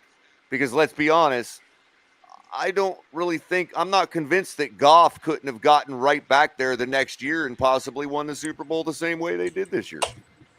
I mean, let's be honest. No, he wouldn't have. Let's be honest though. No. They brought in Odell Beckham Jr. They brought in they got Cam Akers. I mean, stud running back. Yeah, he was a revelation. That guy was. I mean, I'm not so certain Goff couldn't have pulled it out a second time around with Los Angeles. I'm just pointing out. I'm just going by my, They probably would have lost that 49er game. Right. Yeah, well, but didn't they? my conventional wisdom tells me that Stafford made a difference. I'm just saying that are we gonna pull that trigger if Tua gets us to the Super Bowl, and then the very next year there's a guy like Stafford available to actually win that Super Bowl?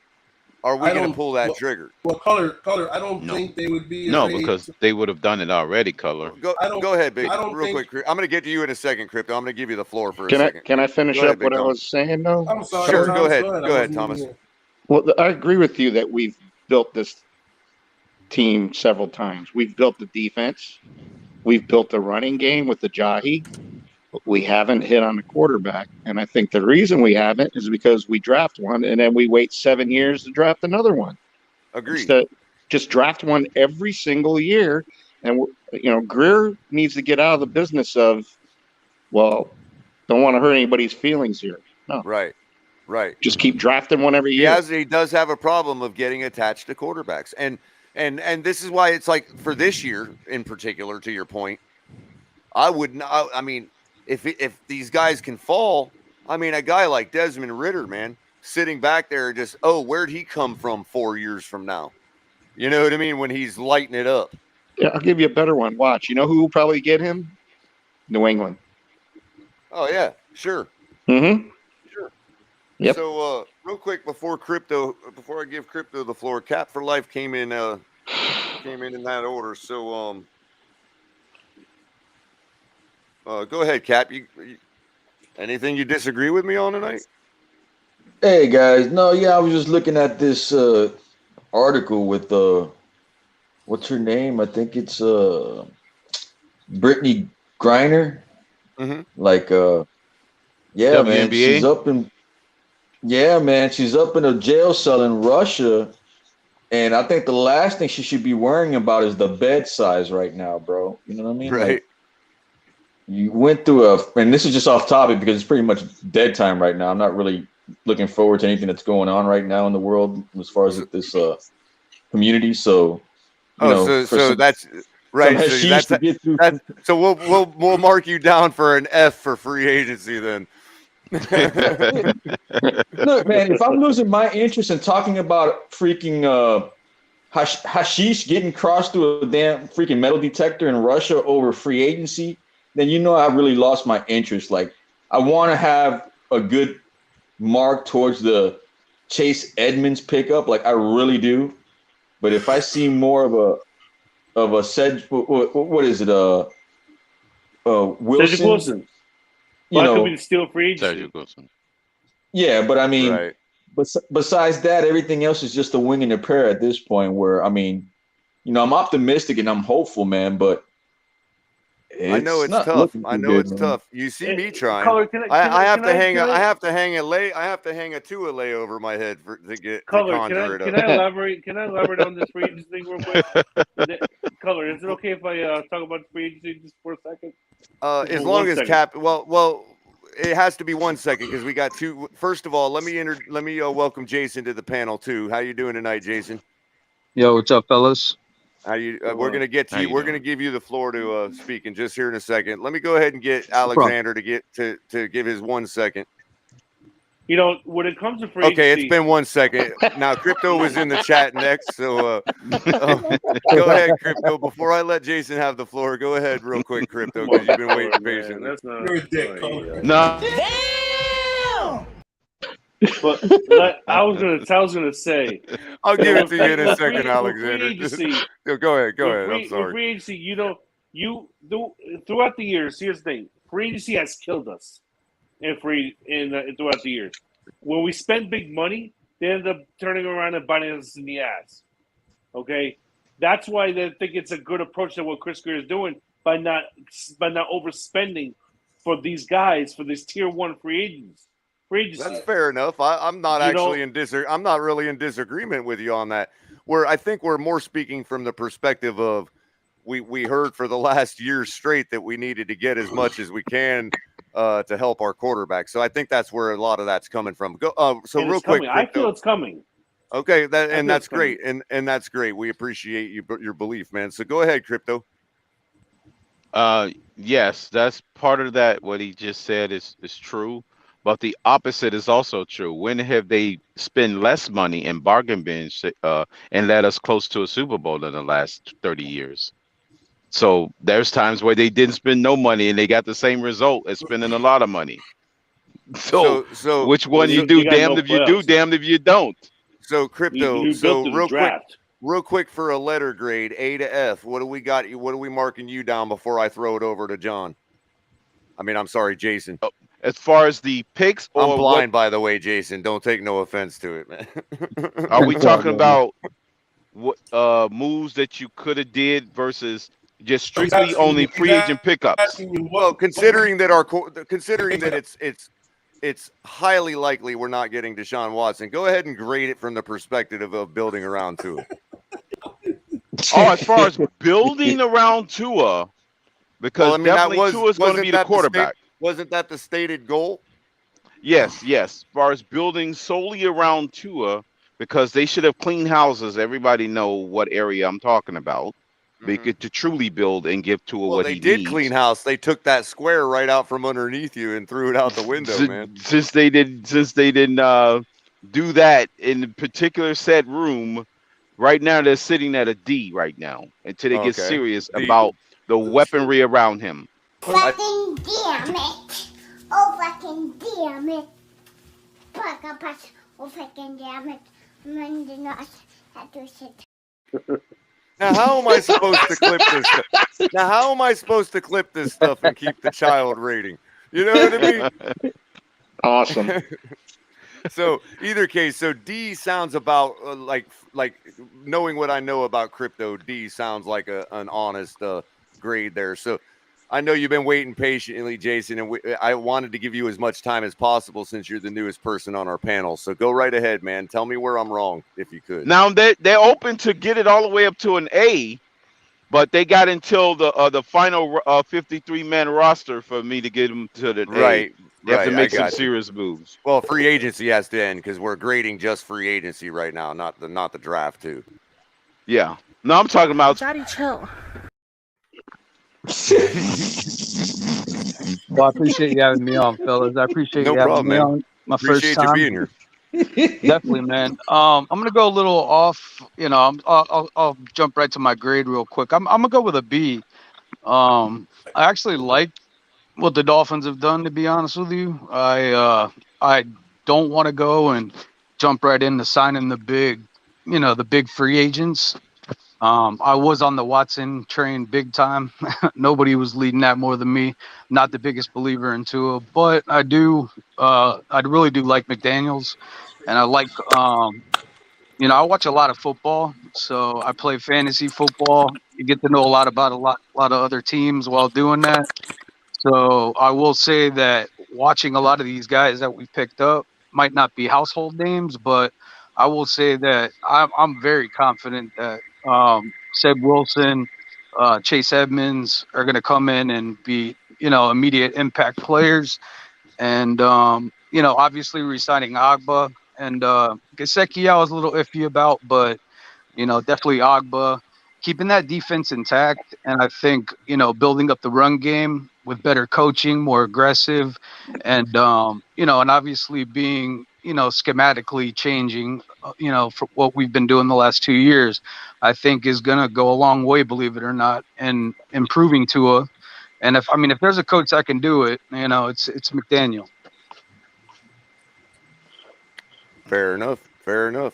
I think it sounds like you're kind of in the same thought of me is that even if Tua didn't improve one iota more, the things we've done in free agency, at least to your estimation so far, would at least buy us one or two more wins. Oh, absolutely. All things being like all performances year. being equal from last year is what I mean. Yeah, absolutely. I mean, we could even go as far to say if Tua was healthy the whole year. I mean, we're talking about a 1-game difference. We're in the playoffs.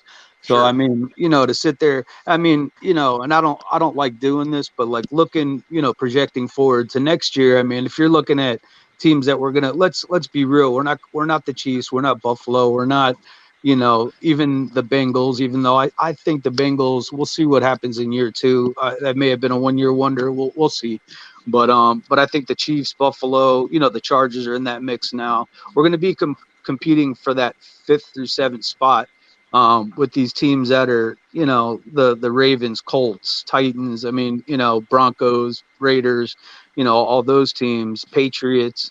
Have we gotten worse? I mean, I don't think you so. just mentioned. I'm You gonna just be real mentioned with you, Jason. man. We're competing for Wait, the hold on. You just for the mentioned 8th what? through 11th Denver. spot. He mentioned Denver, and he mentioned Baltimore, and Pittsburgh, Cleveland, what? The Colts, Colts. Titans. Those teams. Yeah. Okay, so Generally yeah, speaking. in essence, we got lucky, is what you're saying, but we won't get lucky maybe the next time that happens. So we're looking at least 10 deep in the AFC alone, right? Oh yeah, absolutely, definitely, at least 10 deep. The one thing though So let me ask you this, Jason. What was it that made you want to lead that train for Watson at the time? Because we were pretty much adamant about getting that elite quarterback, but what was it that made you want to get on that train at the time? Because I do. I've been a Dolphin fan since I was basically born in '82. So I'm looking at it like I know what it's like. And in today's NFL, not even 10 years ago, 15 years ago, I'll talk about today's NFL, the way the rules are, the way that everything is set up. I mean, a quarterback it's imperative, and I mean the talent level between Tua and Watson. I mean anybody who watches football. I mean, I don't care. I know about supporting your team and all that, but if you watch football, there's really not. At this point, you cannot sit here and convince me otherwise that Tua is better than Watson in any way, shape, or form. I don't care what records, I don't care what anybody says. There's just no way you could convince that to me. Even now. No, that's good to hear because that means I can trust your logic. No, I'm just kidding. Real quick, that was a joke. Real quick, defense says Defend for Life says, Culler, ask our panel participants this. How many potential Hall of Famers do they think are on our roster now and in the last 7 years? Before the panel answers that question, and I'll probably go in reverse this time around from the order we just went in. But before the panel answers that question, I want to remind Defend for Life just how who we're talking about here in Chris Grier. We have footage of Chris Grier in his younger days to show you just how cheap a person Chris Grier can be. See if we can get that clip there, El Capitan.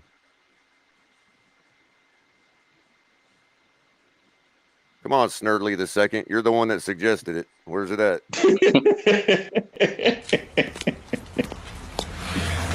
May I help you, sir? How much for an order of ribs? $2.50. $2.50? How many ribs do I get with that? About 5. 5? So I guess that's about 50 cents a rib, huh? Yeah, about. Let me get one. Right on. One order. One order ribs. No. 1 rib. 1 rib. I sure am hungry. Make that 1 rib to go. 1 rib? 1 rib. What else? You got any soda? $1. Oh, come on now. Look out for a brother, man. Come on. Hey, check this out. Why don't you let me get a sip for 15 cents? My cups cost more than 15 cents. All right, fuck the cup. Pour them in my hand for a dime. Look, you greasy-headed Jerry curl wearing pay me, and get the hell out of my store.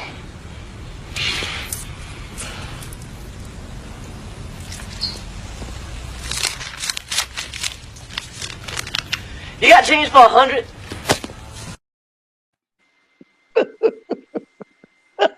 Jesus Christ. Gotta love gonna get you, sucker. Yeah, so that was Chris Grier at a younger age. So does that change anybody's calculus on whether they think he did as much as he could in free agency this year? Well, it's kind of So funny. anyway, go ahead, Jason. How many Hall of Famers do we have on this roster? Potential Hall of Famers, and how many have we had in the last 7 years, in your estimation? I mean, the last 7 years, you're basically narrowing that down. I mean, Hall of Famers, I mean, Cam Wake would be the only one that I could think that might even have a chance at the Hall of Fame besides X being on the roster now if his career continues to go in the upward arrow. But other than that, man, I'm really, I'm not sure. Possible Hall of Famers is a different story, you know, but Right. Well, that's all know. we can really say is because I don't think anybody would, like, if you argue any of these random guys, they would be like, no, right away. But you'd have to go into a deeper argument. Or we could also say we're talking about caliber of player, whether they would actually get in the Hall of Fame or not. We don't have to really, around here, we don't have to be that, analytical. But so, yeah, I mean, fair answer though. If you're finished with it, of course, I'll move on to get Crypto's opinion on how many. Pouncey maybe. I don't think he's done enough to be a Hall of Famer, but I guess he was still here by 7 years ago, right? We're talking within the last 7 years, Alexander. Oh yeah, 7 years.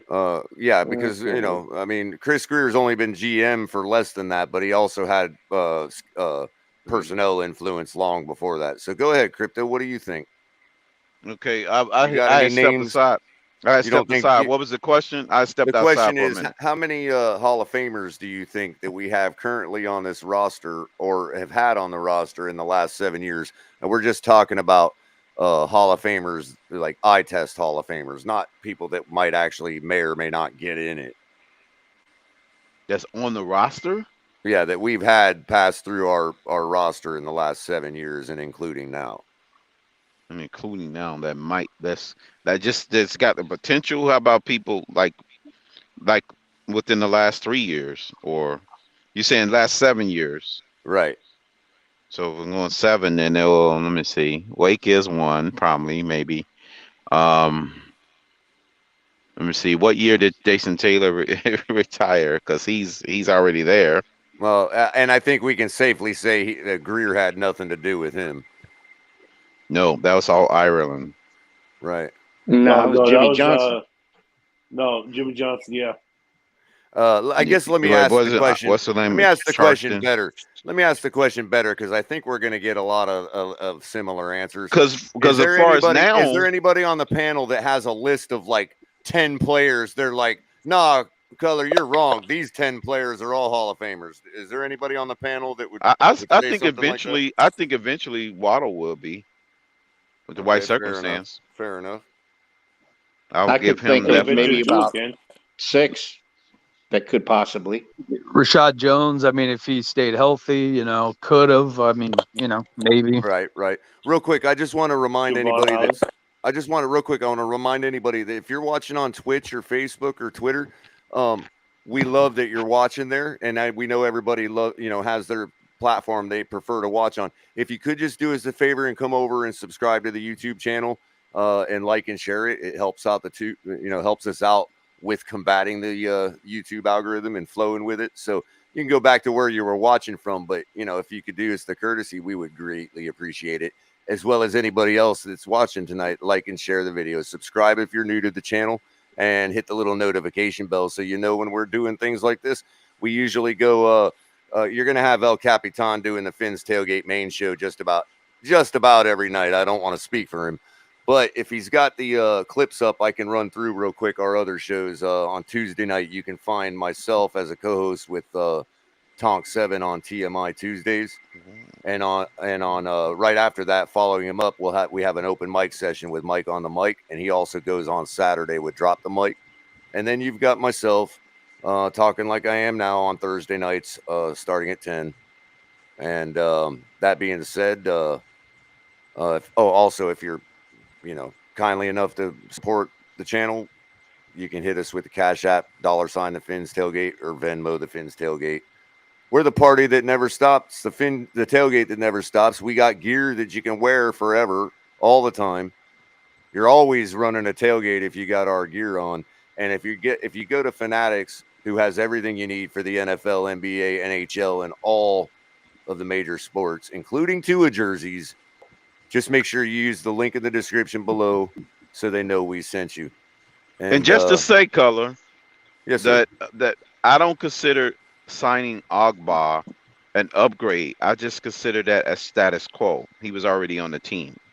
So I wouldn't even add him as the big off-season move per se. It's just a matter of just keeping what you already had in the building on the team. So I wanted to kind of ask a question. You let him. You let Hollins out of the door, which to me took it back down a notch at that side of the ball, because he led the team in yards. He led the team in yards per catch. He had the longest pass reception in the season over the last 2 seasons. He caught the longest passes, and he was mostly productive, and he was highly efficient when he was given the opportunity to. Right. So I would see there's no reason to allow him out of the building. So it kind of negated what they did on defense by keeping Ogba, by letting the key guy on offense go away. Right. So real quick, I want to let Jason ask a question. He's got a question for the panel, but Big John hasn't had a second to speak in a while. So go ahead, Jason, if you would ask your question, and we'll get Big John to answer it first. Yeah, awesome, man. I like Big John. So I was gonna say I had a question about so we spent about 60 million in free agency so far, right? Whether it's re-signing guys or picking up. Is that about a fair number? Yeah, I'd say so. We got about 20 million, and we left, and we started with 80, so that sounds about fair. No, okay, 60 million. So we spent about 60 million so far in free agency, and looking at some of the big, because I see a lot of people, been kind of complaining about why aren't we signing the linemen, this and that, but from what I've seen, I haven't necessarily seen any big name linemen being signed. Maybe I'm wrong. I know there might have been 1 or 2. I think one went to the Jags, but other than the teams re-signing the guys guys going back to their own team, who have we missed out on so big that where Grier's been such a failure? Good question. Tomlinson. What do you think about that, John? We'll let Big John answer, Crypto. Tomlinson is the one guy that we missed out on that I wanted. But I mean, outside of him, they're all, as much as we don't want to talk about it or understand it, Deshaun Watson is the domino that has to fall. Once Deshaun Watson picks a team, which I've been told is very close to being Atlanta, the other Armstead will most likely pick a team if for any reason Deshaun Watson goes to the Saints. I think Armstead will stay there. If and like Culler said, I can't say Culler is speaking for me because I never thought Aaron Rodgers and Devonta Adams was a package. Most people did, but they did. I think that Deshaun Watson, and Armstead, if he stays with New Orleans, if Deshaun goes to New Orleans, I think Armstead stays. If he doesn't go to New Orleans, I think Armstead's out the building. Once he goes, all the other offensive linemen are going to go, and Miami's probably going to get 2 of them, 2 offensive linemen. I would hope a center. I would prefer it to be a left tackle as opposed to a right tackle, because in-house, even if you don't want to, you could potentially move Rodgers to left tackle, and you don't have to spend any money. Real quick, John. Was that Eichenberg? Because you're breaking up a little bit. I don't. Yeah. If Chris isn't back, you might want to drop and come back in because it's like choppy and it's been that way for a while. But so far, we've been able to make it out. But we're starting to miss some of the stuff. I was going to say this, Culler. If we're waiting on the domino of Deshaun Watson to choose where he wants to go, I would say if Deshaun Watson was spiteful, I don't think he is. If he know that he wanted to come to Miami and Miami yet rejected him, and he know that one of the offensive tackles that's we're trying to get is waiting on his decision, then guess what? Deshaun Watson would just do it and go to the team that he know the offensive tackle that we wanted going to end up staying with the team that we wanted just to be spiteful because he's slapping us back in the face like we did to him. Crypto, that's the thought I can't keep shaking myself too. You know what I mean? And I don't want to get too much further back on this on litigating this, but at the same time, you know, look what's happening here. Deshaun Watson. I'm not saying Deshaun is spiteful, but if he was a spiteful person and he know we wanted Armstead and he's in New Orleans, right? Guess what? You're going to be my offensive tackle. Don't go to Miami. I got what you're saying, but there's a further point to that to be made. Look what he's done to to 2 or 3 other football teams now. He's left him holding a bag full of draft picks and no Andy players. Would be hurting his own. Is it he doing it, or is it the domino effect or the butterfly effect of us rejecting him when he wanted to come to us? Well, what I'm suggesting is that he's destroying the competition. I can't wrap my head over that last comment. He's destroying his potential competition on the way to whatever team he's going for. Crypto, say that again. That didn't even sound right. Say it again, please.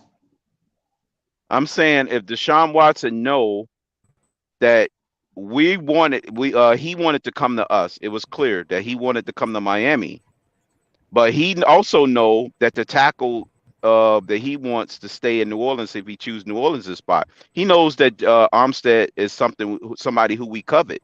So if he want to be spiteful back to Miami, like Miami been spiteful to him, he'll just simply choose New Orleans just out of spite because he knew that was the tackle that wanted to come to us. So he'll keep that tackle in New Orleans by deciding to go to New Orleans.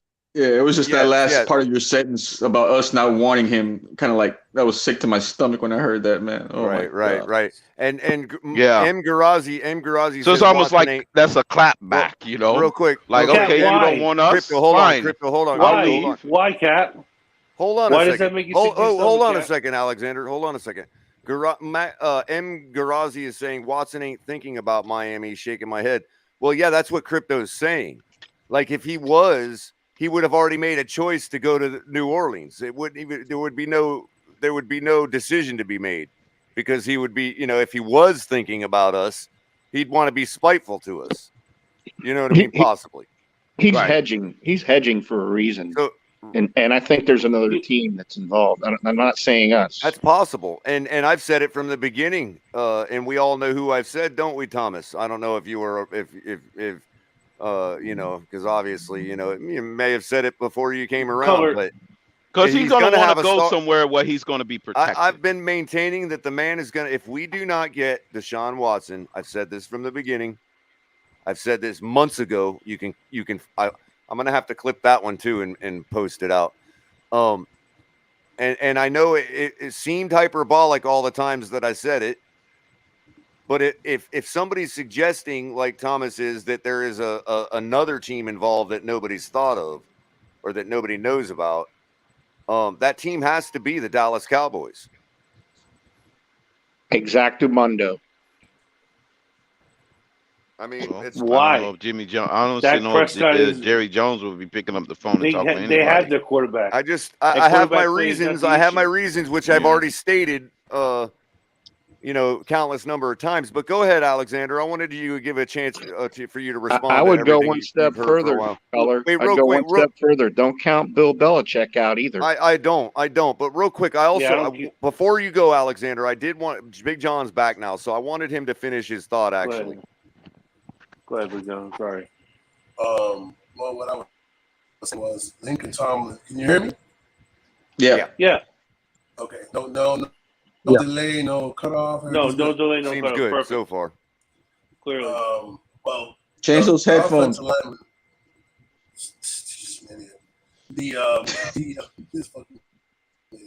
The offensive lineman that went was Tomlinson, as Crypto stated that we were coveting, we wanted.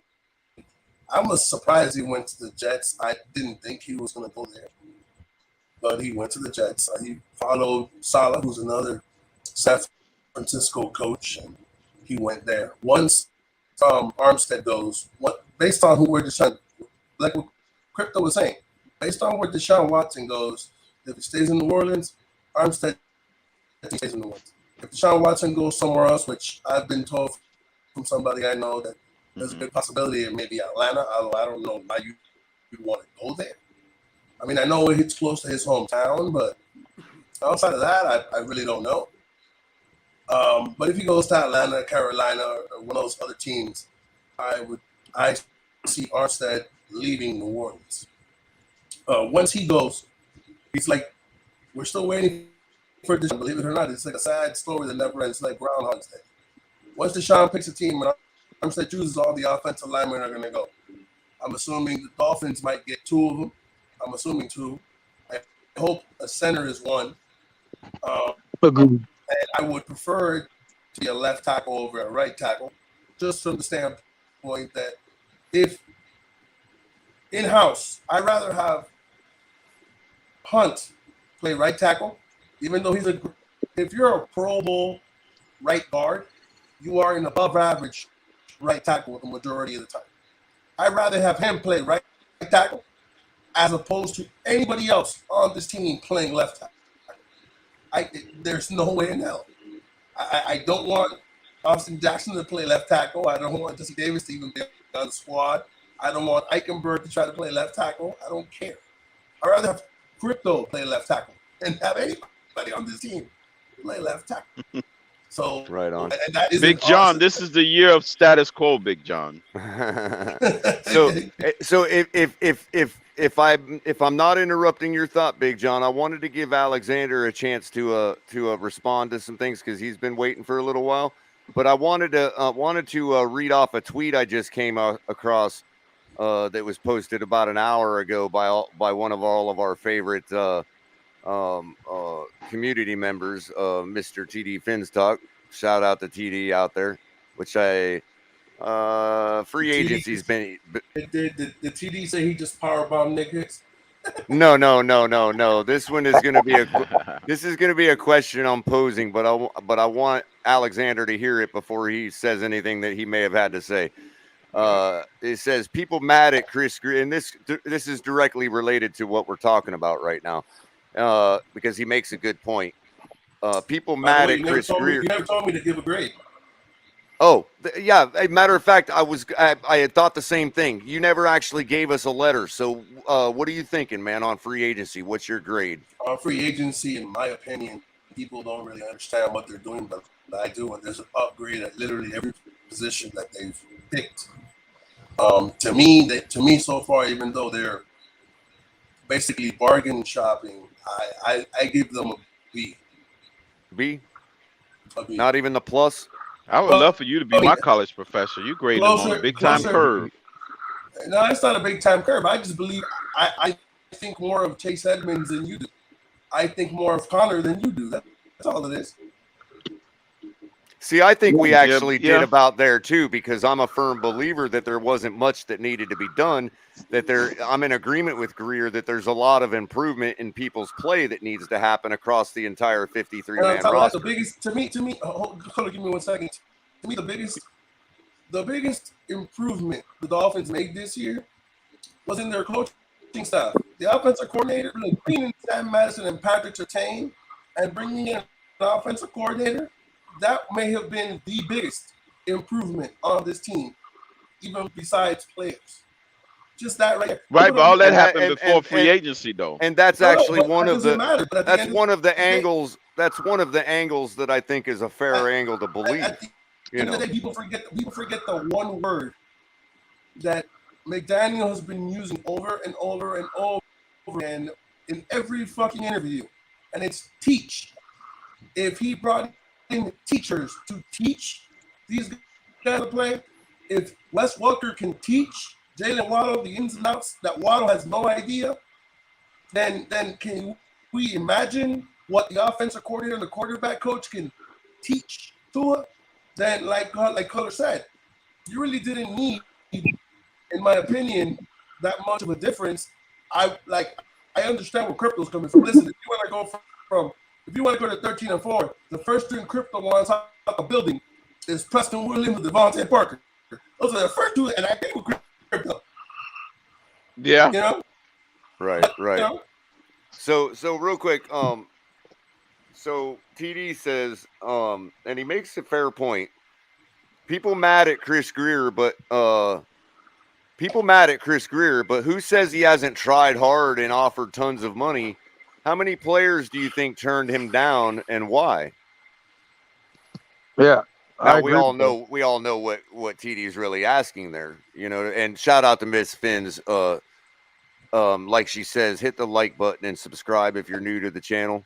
She always does this a great solid reminding everybody of that. I think Miss Finns always wants to subscribe, and she's always saying it because she's happy because we re-signed Grotesque, man. Right. But she's never expected anything from us out of it, so we certainly appreciate that. And make sure you get over to her channel and subscribe to her channel as well. She's starting to really put things together there and come out with some regular stuff throughout the day, and even breaking stuff before everybody else does, at least in the YouTube sphere. So make sure you're subscribing to her and hitting her notify bell too. So appreciate that, Ms. Finns. And John R. had said something earlier that I wanted to also add. I probably ain't gonna find it, but Color real quick because I never gave my grade on the free agents. Can I? Sure, go ahead. How I feel. Is that Thomas? Yeah. Yeah, go ahead, real quick, because Alexander's been dying. So go ahead, real quick. I kind of agree. I think right now I give it a B also, and I'll tell you why. Because right now Grier's trying to just wait it out, and he's, like you say, he's frugal, but Treader's still out there. Most of the tackles are still out there. So as of right now, until otherwise stated, I give him a B, and I'll tell you why. Now, this is all predicated on these guys staying healthy because Grier likes to go out and get these guys that have been hurt. But I can guarantee you one thing, our offense, speed-wise, has gotten a lot faster. And that's what, according to El Capitan, he's a firm believer of that's the type we need. So, yeah. Did we get an actual grade, or did wide I just receivers that can stay on the floor? No, I'm talking about the running backs. I'm talking about the two running backs we got. Did we get your letter there, B. Thomas? B? Okay, I just want to make sure I didn't miss it. All right. Cool. Yeah, a B, because I think we've upgraded the offense a lot so far with the amount of speed that's going to be on that field now. Granted, if they can stay healthy. Right on. No doubt. So Alexander, you've been really, really patient, and I know you're about to unload on all of us. You know what I mean? So go ahead and get it out. And I think you were trying to make a point to somebody earlier, a point somebody was making. Cap, go ahead. Because Cap, I just want to question is that what made you feel sick to your stomach, man? I mean, you hear Big John saying that the whole market is pretty much on hold for one person and one person alone. That right there should make you sick to your stomach. That one person is pretty much dictating the way the market's being played right now. And you could have had that person. That's pretty much it. Exactly. The thing is what people don't understand. That's why I say it's Chris Grier, Cap. Chris Grier was really Crypto, let Alexander have the floor a minute. He's going to tell us what we don't understand. What people don't understand is this. QB is not the problem here. Quarterback play has never been the issue at all the last 2 years. In Miami? Yes, quarterback play is not. Where the hell have you been, man? Are you serious? Are you seriously going to say that? Tua is not the problem. Before you retort, Cap, let him tell us why he believes that. Tua is not the problem, because if you were to build this team the right way. Now I've pointed out a lot of flaws in Chris Grier's draft the last couple of years, even though you say Tua being the problem and us saying that Tua's the not the quarterback problem. issue is not a problem. That's two Tua's different not the things. problem. I didn't say Tua that. I and said quarterback you said it's the if same thing. the quarterback situation is the issue. I didn't say anything about Tua, but the quarterback situation is an who's issue. The quarterback? But who's the quarterback? My man, in general, the quarterback situation has always been the issue. Don't say it hasn't. Don't play the result now. Don't play the result now. The past 15 to 20 years, Alex. No, I'm not talking about the last 15. Well, that's what I'm talking about. Don't get it twisted. 2 years. Well, I'm not. That's what I'm saying. Don't get it twisted. The last 2 years, I feel that Tua, aka the quarterback, has not. Yeah, the quarterback the past 2 years that we've had that hasn't gotten into the playoffs. Continue. Okay, so it took Ryan Tannehill what 7 years, 6 years, 5 years to You mean Tannehill, the guy who eliminated us from the playoffs and beat Tua? Continue. Tannehill still sucks. Yeah, regardless of the fact, Tennessee beat us. Continue. Wait, real quick. Wait a minute. Wait, real quick. That's all you got, man. It's like, wait a minute, Cap. No, I'm trying to be lenient because I know he's still recovering from the Hold on. I'm trying to be lenient with him because I know he's still recovering from the TD. You know what I'm saying? So I'm trying to be nice. Hold on, Cap. I'm gonna be nice for you, right? So Alexander, you're saying that Tannehill sucks. He beat us. Okay, he's been in the playoffs. No, he did not beat us. Since he's been Devonta in. Actually, he did. He made smart plays in that game. You got to admit. Okay, so but real quick, Devonta Foreman didn't You're get not them gonna to go the that playoffs. far. I can handle this, Crypto. I can handle this. Devonta Foreman didn't get them to the playoffs. Okay, my point is, for whatever reason, Tannehill was in the playoffs and won the game and helped win the game that Tua did not help us win. Now you're saying Tannehill sucks. Where do you position Tua on that spectrum, given that you think Tannehill sucks? Because Tua is way ahead of what Tannehill was in the second year. Let's put it that way.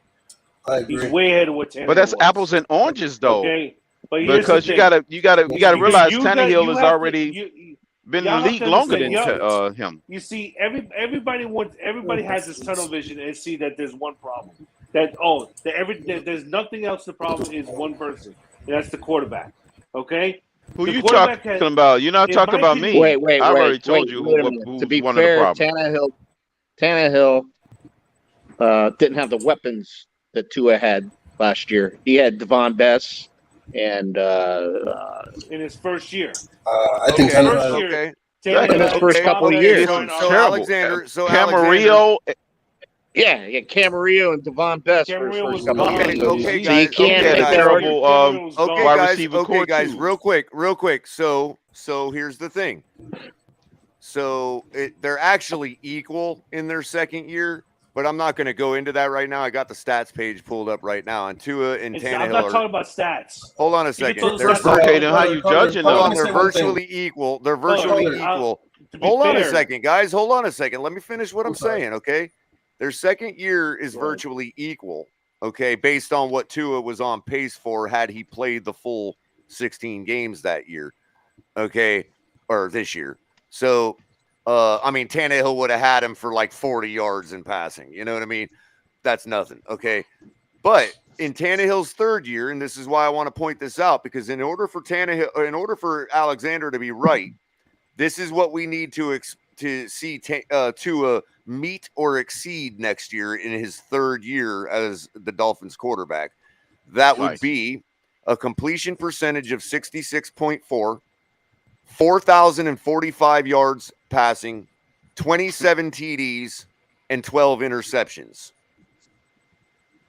2-to-1 ratio. So Alexander, if Tua does not meet or exceed that stat line next year, regardless of what our record is, would you then say that either Tannehill sucks or that Tua equally sucks, or that they're both good? Which is it? You see, Here, No, he I'm doesn't gonna have to answer use the that same question. verbiage. I'm going to answer. How I'm come going to you answer never that let me question talk? I'm going to answer that question in just a minute. Because you got a But show here's- on I already know Wednesdays. what I'm your not answer is talking going to be, about- Big John. I'm not talking about stat I don't wise. know what you said. Go ahead. I never. I said, So because how I are already you know what judging your them? answer is going to be. No, I was actually going to say that they're Because- full of shit when they say that Tannehill, that Tua had better weapons, because Tannehill had Kenny Stills in that 2016 team. Tua never has had that on this team. That's what we're giving Tua this year. I'm tired of everybody talking shit. Waddle is way better than Kenny Stills. No, well, no. The only thing I remember. That's the only The best only thing- year. on the team. The best year. Cap, I don't want to hear from Waddle you, would bro. exceed any. Hey, the only thing I weaponry heard was speed that kills. Kenny's, The only that thing I heard was Tannehill had. speed kills with Kenyon Drake. Cap, The only thing I heard speed kills is with Kenyon Drake. Speed kills with Jakeem Grant. Speed kills with Albert Wilson. I've heard speed kills so many times it's killing me. Cap,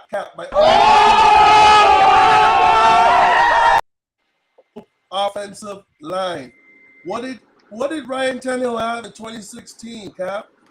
A fucking The most sacked quarterback in the history of the Okay, game. look, whose fault is that? Who's the GM? Okay, look, whose fault was that between 2016 and now? If you're telling me between 2006, no, Cap, hold on. Ryan, that actually hold makes on, my guys. argument valid Hold about on, QB guys. play. I want to give some perspective because people are saying things that don't make sense according to what I'm seeing here on my page. Okay, 2016 was not that great a year for Tannehill. He was injured and missed. He got injured. Okay, that was the year he got injured by Calais Campbell. But he threw for 2,900. No, that's the year we made the playoffs with Calais Campbell. Hold on. Okay, we did. Okay, let me. The Matt Moore playoff game. He had 5 yards short. Yeah, exactly. Matt Moore. He had 5 yards short of 3,000 yards. He had 19 touchdowns and 12 interceptions. In my estimation, that's a terrible year. Okay, but I want to interject some. I want to interject some.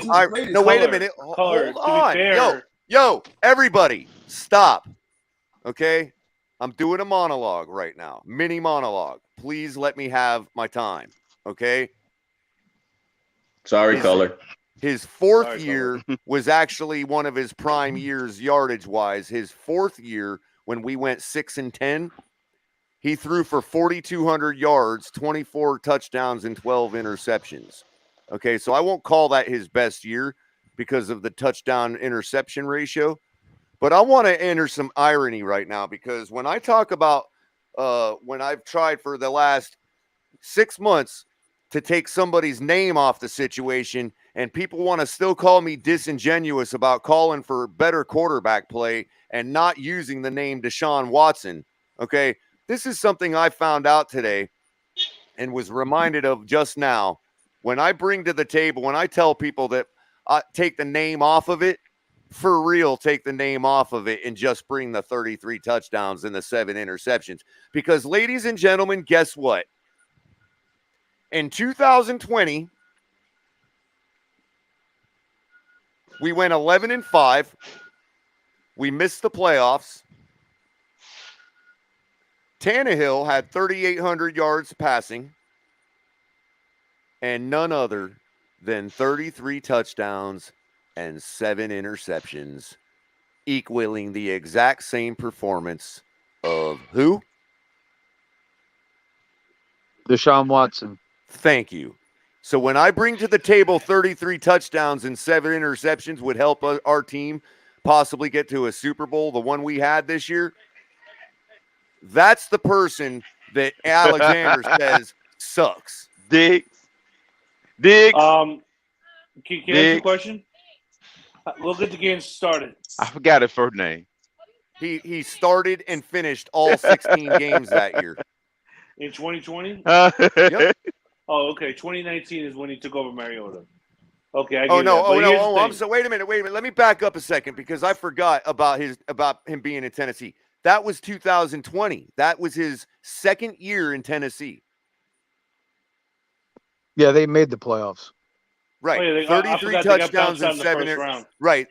No, they didn't because they went 16 for 16, which means they didn't play an extra game. That was he got him to the I'm sorry. Yeah, Baltimore, Right. or somebody knocked them out in the second round. How about that? Okay. Chiefs, yeah, But the Chiefs they got to the AFC Championship in the game. same year. I'm gonna make sure First it was. year, 2019. I thought it was 2019 for Deshaun Watson, but it might have even been the same GD year. Yeah, it was the same season. Let me look real quick. 2020. 2019, Mahomes beat Watson and Tannehill. Yes, in 2020, both Tannehill and Deshaun Watson each had 33 touchdowns and 7 interceptions. And he played up to the championship game. Everybody was talking about him going to the Super Bowl. Tannehill had Derrick Henry. He had an offensive line. A.J. Brown. Okay, a decent defense. Delaney Walker. And he threw for 33 touchdowns. John Smith. And he threw for 33 touchdowns and 7 interceptions. Deshaun Watson played on a team that was gutted by Bill O'Brien. And he went 4-12, throwing 33 touchdowns and 7 interceptions. So what I'm trying to say is, almost 5,000 yards, Cutler. He had almost 1,000 extra yards. I know for a fact that Alexander has acknowledged that in the past that Deshaun Watson is better than Tua. What I fail to understand is right. So what I fail to understand is why you now don't acknowledge that Tannehill is better than Tua. Because I don't think Tannehill. Because let me tell you something. If you put Tannehill on that 2020 team, then why don't I hear feedback? That might be Cap. If you put Tannehill on that 2020 team, Tua's rookie year, okay, or the 2019 team, the so-called tank year, the Dolphins will be in last place both years. So then why didn't we give Rosen more than 8 games? We can do this all night, Alexander. In my opinion, Rosen never got a fair shot. Okay, fair enough. Never got a fair shot. Fair enough. So we haven't heard from Jason in a little while. And he's been gracious enough to come on tonight for the first time. So go ahead, Jason. Can you poke holes in any of my logic? About Tua and Watson? Well, address what Alexander said about Tannehill sucking. I mean, first of all, I would never take Tannehill and expect that we'd get to the promised land with him. So just so you know who the question is coming from in this regard. I think Tannehill is a Christmas tree in the pocket. But go ahead. Do you think that Alexander's right that Tannehill just flat out sucks? I don't. As it relates to Tua. So here's the thing. I will say this. So when Tannehill first became our quarterback, I had high hopes. When Tua, after watching Tua play the first year, it was kind of up and down, and I gave him the pass, the rookie. He came in, which again I agree with some of you guys. I don't think he should have played his first year either. But after watching this past season, I just, and maybe again it was because of the scheme, but I had more. Let's just kind of answer the question. But I had more faith that Tannehill would be a better quarterback for us at the beginning of his career than Tua right now. So okay. I will say that.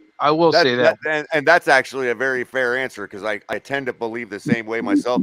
Now, to Alexander's point, to be fair to Alexander, and I think this is something that Big John wants. Well, I'm going to give Big John the floor in a second because I know he's going to correct all of us in this matter.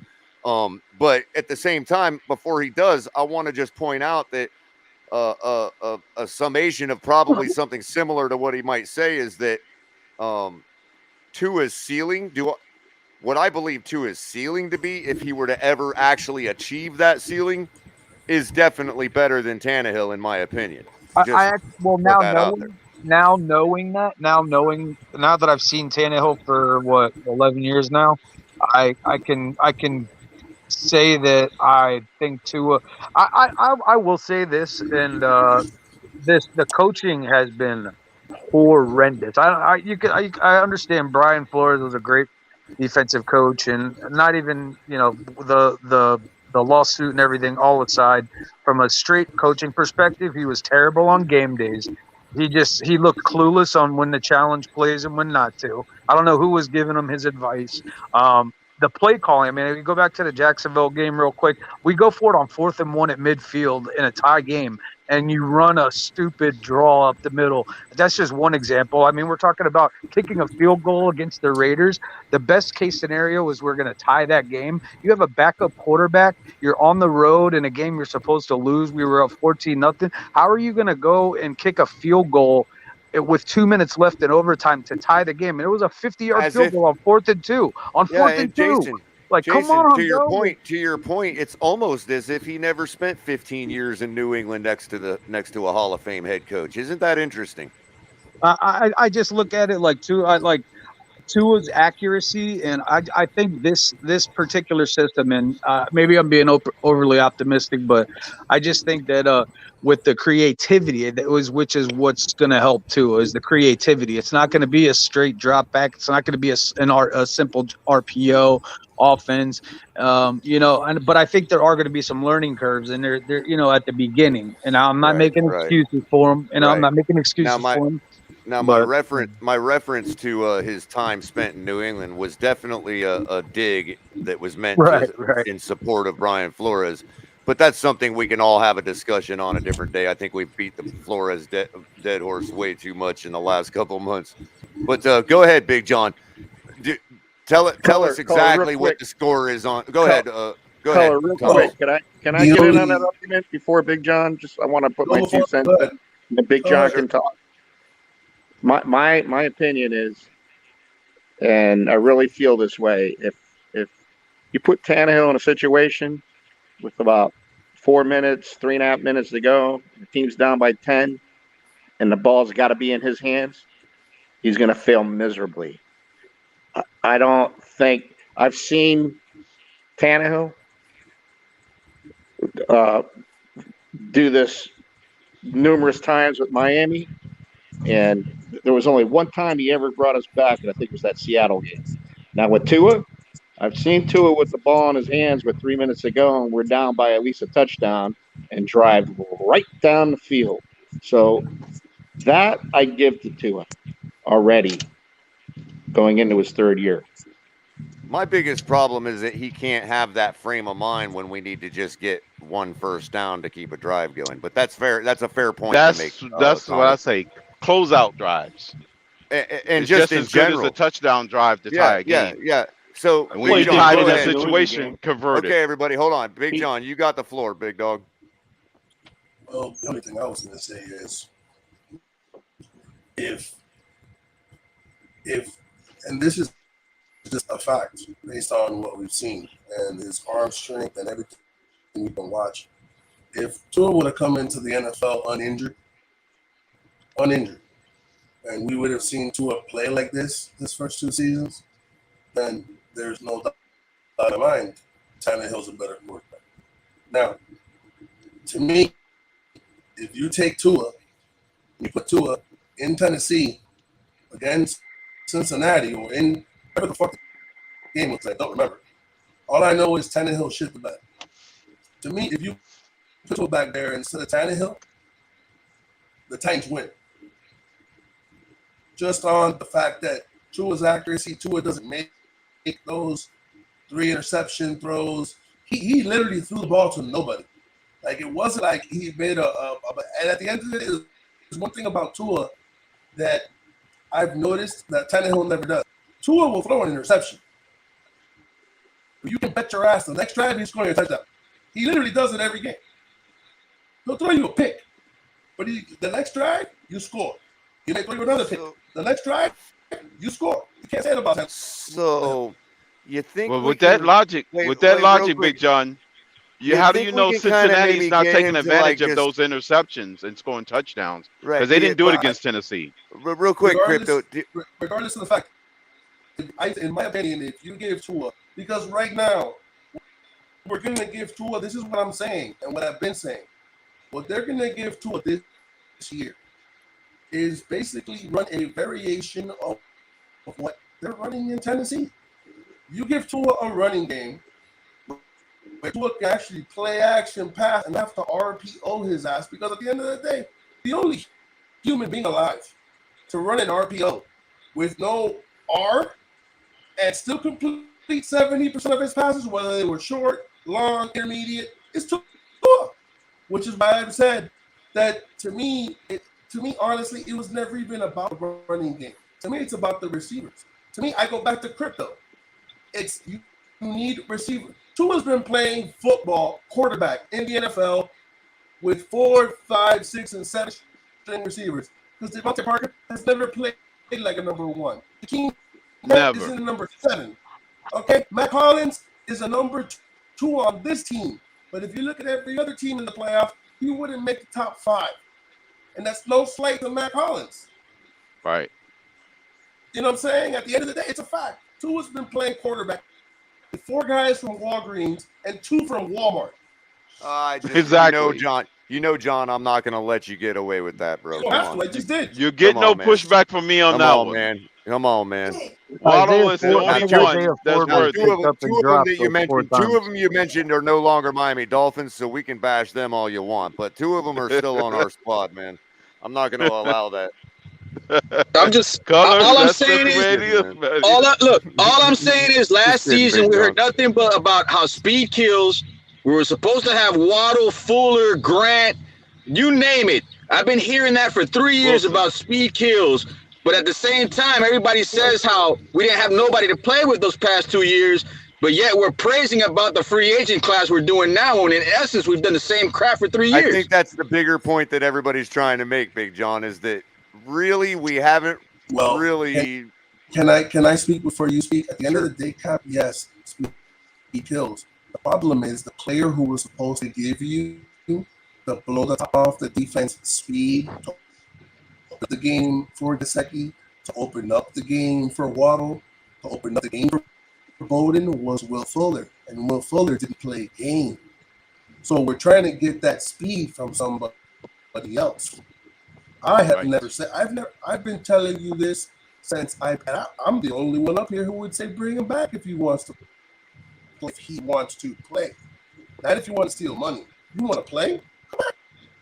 I'm pretty sure Mike McDaniel is the hippest dude out there. If anybody can talk about, I like your dreadlocks, nice tattoo, you want to play football and win something, it's Mike McDaniel. I mean, he makes Star Wars references for crying out loud. I had to get that from Brian Flores, I'll tell you that. So I agree. I say bring Wilson back, Fuller too. Real quick, Jonathan, real quick. You never got the speed element on the field, Cap, to see anything that I've been talking about. So exactly, what do we know? That will be our Henry Ruggs that Tua needs. At the end of the Cap, at the end of the day, I'm sorry. I'm gonna let you talk in a second. I'm sorry. No, go ahead, man. Go ahead. At the end of the day, the only thing I do with Kip though is very simple. There's one. Why do you think they kept blitzing Tua, guys? There's not one motherfucking receiver, including Waddle, who's in the slot, playing out of position, that they respect on this offense, so they can blitz all fucking day. Because no one can say but Big John, some people could say that. But some people could say that that's their lack of respect for the quarterback to be able to take it over the top.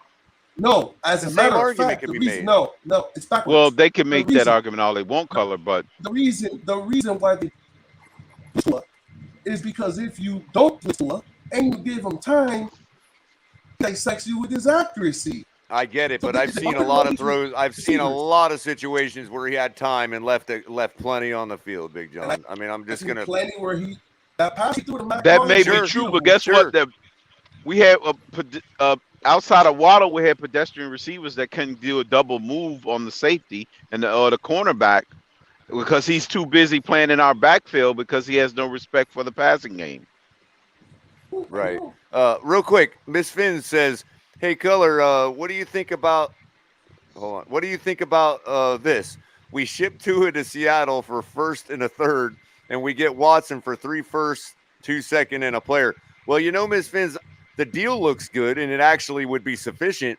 What I think is ironic is that another person now is calling for Seattle, because I firmly believe that if we were to do something like ship Tua, not that I'm calling for it or that I think it's going to happen, but if it were to, my guess would be Seattle, because it is so much easier for him to get back home than it is from Florida. And I know people think that that's not a big deal and all that, but for a guy who's been told to me as being a very important, like that family is that important to him and his family and his culture, then that's as much as an issue in real life as it is for any other adult. Also, there one pushback I want to get. Jonathan Gutierrez says, and I want Cap for Life to actually respond to this gentleman for me on my behalf, if you don't mind, Cap. Okay. Jonathan Gutierrez says, Culler bashes Tua all day, then gets mad when we speak truth about other players.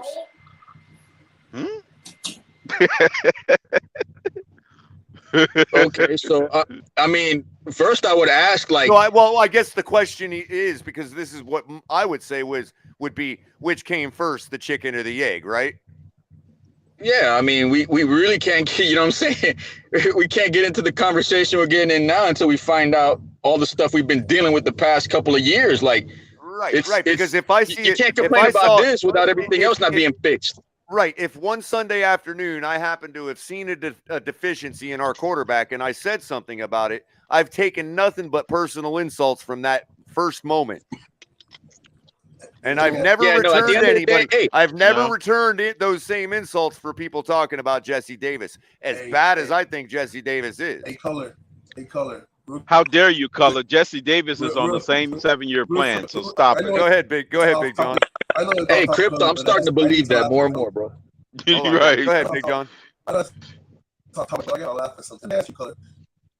What came first, the chicken or the egg, in your opinion? Man, that's a tough one. The pure paradox, man. There's no answer to it. I think the egg came first, because if it was a chicken, then it appeared out of thin air, bro. No, but who made the chicken? There you go. Who made the chicken? I don't know, man. Bro, how he it got came from a pool of green slime. That's what it came from. Hey, flowers and grass grow from roots, man. Who put the roots out? Evolution? There you go, Cap. The pool of green slime. I put more in the egg coming first, and then the chicken, and then they multiply. I'm just saying. Hey, fellas, I gotta head out here. Hey, BJ, it grew from them. Hey, hold on, guys. Jason, we appreciate you coming by tonight. We appreciate you, had to Jason. head out. Hey, Exactly, Jason. man. Good talking with y'all, You fellas. got a Twitter. You got a You have a Twitter good handle one, we can all Jason. follow you on? Come back. No, I don't do Twitter, but definitely, I'm always on the show, man. So I'll definitely come hit y'all up again. Great. Yeah, Good chatting with you, Jason. Anytime, buddy. You have a good evening. All right, same to you guys. Thanks. Yep. So who wants to tackle the chicken and the egg question? No, I'm kidding. so you can understand. They both came at the same time, Cutler. Right. So you can understand Jonathan Gutierrez how I would just this argument you and I could have this argument literally to the end of time. Oh, yeah. As to who started trashing who first. You know what I mean? Hey, Culler. So when we get into it with people on Twitter and we start getting into it with people and they start coming at us because of the point of views that we have, we just come at them and, bro, what came first, the chicken or the egg? And that's it. That's all we got to say from now on, bro. That's all we got to say from now on. You gotta say nothing. You can just send out 2 emojis. I think it was Flo. Yeah, Tua came first. And trust me, also, if you think what I do all day is bashing Tua, wow, man, if you really want me to unload, I can, man. Actually, Tua's got more support than he do have bashers, because if he didn't have as much support y'all think he don't have, actually Tua would have been ran out of town already. Yeah, the Deshaun Watson trade would have happened already.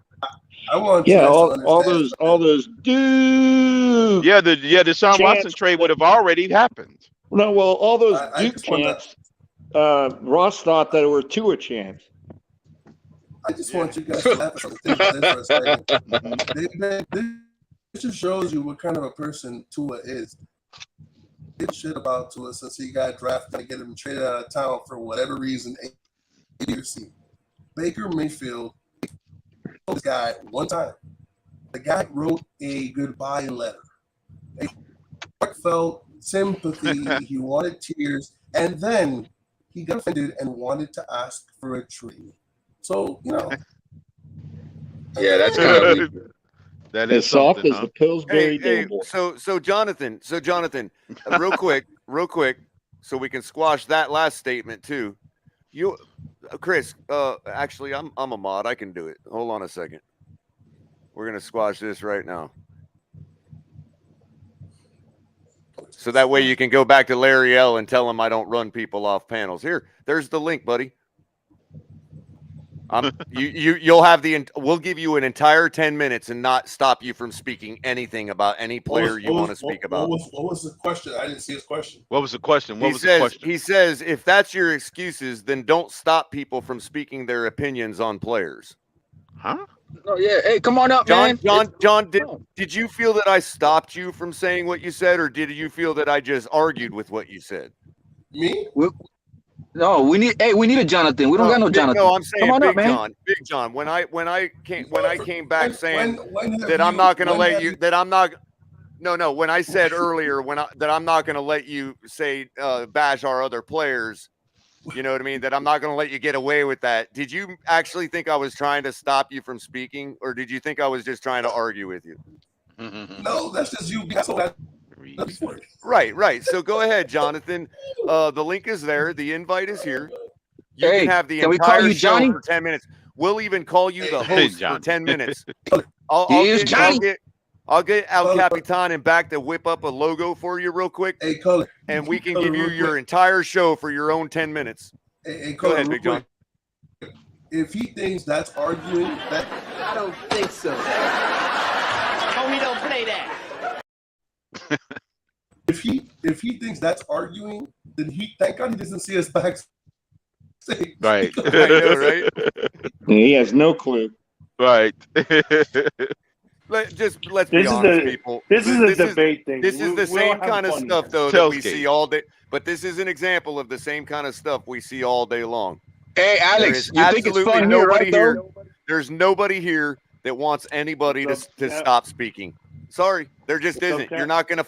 If you think you're trying to find somebody here that wants to stop people from speaking, go back to Larry L's channel. I don't know what to tell you. This is not. Everybody here has a voice, man. Everybody can talk. Yeah, and to the point where. So what happened with Larry? Well, real quick, tell me what happened, real quick. I just want to point out that the very host of this show has been muted on this show by the producer. So stop with that. Stop with the nonsense. Go ahead, Cap. What were you going to say?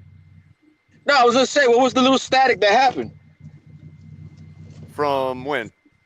From the other day. I know you mentioned something that maybe might have got misconstrued or something. Oh, no. I'm just talking about the whole ordeal with, with everybody getting in everybody's feels about speaking on matters they're not qualified to speak on. Yeah. I'm not gonna. Yeah. Shut up. No, well, I'm just saying, like, when everybody, like you said right now, everybody's having a good time. We invited Johnny to come up here. Everybody's just kicking it. It was. No, it was. I was gonna ask Alex. I was gonna ask Alex. Do you feel like you get that type of same welcome when you go on Twitter? What are you talking about, guy? My bad. Elaborate. I'm just lost. Do you think that there's an equal voice for Tua detractors on the Twitter Spaces that have been recently formed? I mean, I have no say to that. So is it because you're afraid of what the people's reaction to be to you speaking the truth, or is it because you don't really know how to answer? I don't know. The thing is that I just know for a fact is that, in my opinion, we're all here to have fun. I don't want to. Whatever, I don't know. I'm trying to say it to you. I guess what Cap is trying to say is, for the people that think that we run people off panels and that we're trying to censor anybody for believing in Tua. Like, we have some of the most staunch Tua supporters come on this channel. Brian Terry, I've sat in backstage on my own private personal time arguing with Brian Terry for like hours on end. If I was trying to stop anybody from speaking, do you think I would do that? If anything, I should have been going live and letting the community hear it all. No, man. Everybody's here to have fun, man. I'm sorry, Alex. That question was more for like the greater at large, not you particularly.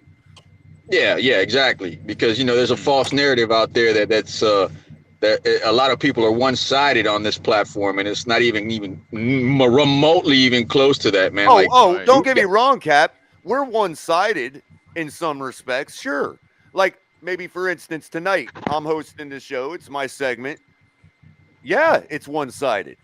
Yeah, there's probably more Tua detractors up here on this panel than there are Tua supporters. But you know what, John Gutierrez? That's your fault for not clicking the link because the invite's here. All you had to do is press the like button. That's it, bro. That's all. All you got to do is click the StreamYard link we just posted in chat and come up here and have your voice for 10 minutes. I'm giving you the entire floor. I'll even let you be the host for an entire 10 minutes. It's your show. I'm a Stephen Ross detractor. Hallelujah. There you go. Now you're speaking to the choir. Okay, I think we've squashed that enough. Well, look, that's a great topic there. I mean, we haven't even really talked about Ross lately, guys. Like, do you think this stuff is going to really camouflage over? Like, we haven't talked about him at all. Apparently, they think it's gonna. Like the media, everybody involved just has forgotten about it, or they've already started to memory hole it. Cap. Do you think some of these free agents are steering clear of this team because of all that? Of course, no, that's what I think. Yeah, I think that's a fact. I do, but let's get an actual round of panel answer on that. You go first, Alexander. No, I don't think so. I don't think so. Okay. How about you, Thomas Jansen? I think that absolutely could be part of it, part of the reason. Yeah. Okay, how about you, Cap? I think we got your answer. No, well, I mean, just the fact that we're giving out these 2-year contracts that are not even guaranteed 2 years or 3 years, I mean, something tells me that he's going to probably sell. Okay. And how about you, Greg? You there? You haven't, you know what? I haven't even given, it's because of the name. I did, the Tua is the problem in Miami. I should have just given you the floor for that alone, man. See?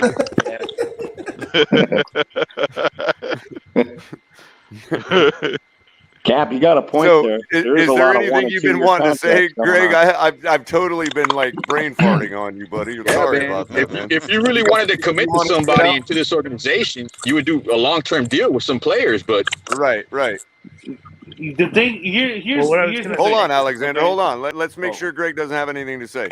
We were talking about the Tua Washington discussion and about how the quarterback play for the past couple years. It's definitely been a problem here in Miami with Tannehill or Tua. I think Tua is the problem here in Miami. I mean, just because he's just sometimes the Buffalo game and the Tennessee game, perfect examples, right? That's Tua's time, man. I was going in those games Tua's gonna do it. He's gonna bring us back to the playoffs, but the defense is playing great, and then Tua just comes in and costs us by throwing bad throws, overthrows, and interceptions. And I want to see Tua succeed. I never wanted Tua. I never liked him coming out of college, but I've been wanting to see him succeed. But he's been costing us. And I think he's the problem. But hopefully this year, I'm optimistic here. I hope Tua can do it this year and bring us and win us a game. I'm gonna get Crypto's. Well, real quick, Crypto, a yes or no answer on that. Hey, Color. Real quick, a yes or no from Crypto. When I think yes. I think it has a little bit of something. Okay, Alexander, I'm gonna let you. Because you're the only one that really said no flatly. So I'm gonna give you a chance by yourself to actually articulate your reasoning. But before I do that, I want Big John to say something because he's gonna probably say something. And also let Crypto quite go, enlightening. I'm just getting something right now. Thank you, Culler, for giving the Zen. Well, first of all, to the question, I think he's going to have to sell, but that wasn't where I was going. I think he's going to have to sell eventually. I hope Mickey Harrison is watching this. Please, save my life. Now, right. Tua's the problem. Greg, his name is Greg, right? Well, Tua's the problem. But as you said, the defense played well. I'm hoping you're talking about from week 9 to 17. because the first 1 through 8, the defense played like shit and gave up the lead like 3 times. Just say the defense did not play like the defense. Man, Big John, that's open. You know that's opening a can of worms with me, man. You know it. I know, but that's just open know worms. it. Okay, If I'm being okay. honest, But this before past we open, season, go ahead. I was going to be honest. Yes, the defense, when we were 1-7 was the problem. But yeah, if that's what you mean, yeah. The defense. Okay, so then I'll take the safe route and debate. I'll take the safe route and debate Greg about that another day. So go ahead, Alexander. What do you tell us why you think that? And this is what I was trying to bring up earlier when I had read TD's quote to you, TD's tweet to you earlier on, because that's precisely what TD is trying to get at right there. And so since you disagree, I want to hear your reasonings as to why you don't think that other players are looking at just the overall situation down here in Miami. Not just insufficient quarterback play per se, but with what's going on with Ross and all that. You know, the thing is this. The reason why I say that is because you have the no state income tax here. All right, that's one. Number two, Chris Grier never – how come all of a sudden it changed from 2020 as opposed to now when we went out and signed all those big-name free agents? You know, what? I mean, Tua was still the quarterback. Tua was the quarterback, and so was Ryan Fitzpatrick. So why else in 2 years' time it changed? That's what we're wondering. That's why I think it's a load of crap, and that's a terrible take when people say that it's because free agents don't want to come here. And okay, so let me ask the question. There's no big name free agents that came here. Wait a minute. Those were all pickups from New England and has been. Hold on, Crypto. Byron Jones. Crypto, hold on. Let me ask the question a different way. Let me ask the question to Alexander a different way. That was because of Flo. Alexander, that was a defensive player. Okay, Crypto. Let me ask Alexander a different way. Okay, I'm Amari Cooper. Okay, sell me on the Miami Dolphins. Oh, yeah. Really? Uh-oh. All right. So first of all, we got an up and coming quarterback. That's gonna definitely take us to the. Now remember, I'm playing the part of Amari Cooper here. Okay, so yeah. Okay. What's your point? That ain't the video I seen in the up and coming quarterback. Hold on, Cap. So I'm Amari Cooper right now, and everything I'm gonna say is from what I think Amari Cooper would come back with. Okay, so just keep that in mind as we play this out. Okay, so the first thing you said was, say it one more time. You have the no state income tax, and you have an up and coming quarterback here. Okay, well, according hold on a second, Mr. Ross. Hold on a second, Mr. Ross. Hold on a second, Mr. Grier. In the little time that I got at my time in Dallas between games and practices and all this stuff, I flip on ESPN and all I see is a bunch of crap from a quarterback. Well, here's the thing: you can't always tell by the media. Oh, by the way, I live in Texas. I live in Texas, and if I'm correct, I don't pay any state taxes in Texas either. Right, so that tax thing is overblown and falls apart instantly. I've also got a really good accountant that fixes me up with a bunch of good tax loopholes. So go ahead. Tell me why I should be a Miami Dolphin. We have the I wish people would stay away from that tax. Hold on, let's play this. 72 undefeated team. You have. How's that got anything to do with whether I get in the Hall of Fame? How does Brian Greasy have anything to do with how I'm going to get a Hall of Fame? Okay, so let me listen, Alexander. He said remember, I'm saying the 72 Dolphins. Hold on, Crypto. Alexander, I'm not trying to purposely interrupt you. I'm playing the part of Amari Cooper in this negotiation. No, I'm just letting you know. In this negotiation, just so you know, I'm not just trying to be a dick. You know what I mean? You know, it's just whatever. I'm it's done. Tough, isn't it? It's tough. That's all I was trying to illustrate. I'm a better negotiator. That's all I was trying to illustrate was that it's a you got to leave the 72 Dolphins out of that. You just sank the interview on that one. I want to piggyback over something. I was simply trying to illustrate. Hold on, guys. Hold on. I was simply I'm trying gonna play. to I'm gonna play illustrate. Ross. Go ahead. I was simply trying to illustrate that it's a tough sell. That's all I Here, was trying I'm to gonna do. play I Grier. understand. Listen. I understand that, but I just wanted But to that's the piggyback part you off of what, disagreed with. That's the part you disagreed with, was that it wasn't a tough sell. against who was the one that mentioned Tua against Buffalo and Tennessee? I forgot who was the one that said that. Me. I don't remember. No, I think that's what's his name. I think was he on earlier? How's think he left Buffalo out. and Tennessee got to do with me, Amari Cooper? Because you want to sit because somebody did mention that that Tua struggled against Buffalo and Tennessee, but last I checked, half of the quarterbacks that played Buffalo struggled against their defense. Okay, so why is it then that you're coming to me wanting me to be your wide receiver, but you haven't done nothing to improve the protection for Tua to be able to have more time to get me the ball, if you're saying that that's the reason that your existing wide receivers can't get the ball? Because I'm concerned about getting the ball if I'm going to come to Miami and play in the 98-degree heat and humidity.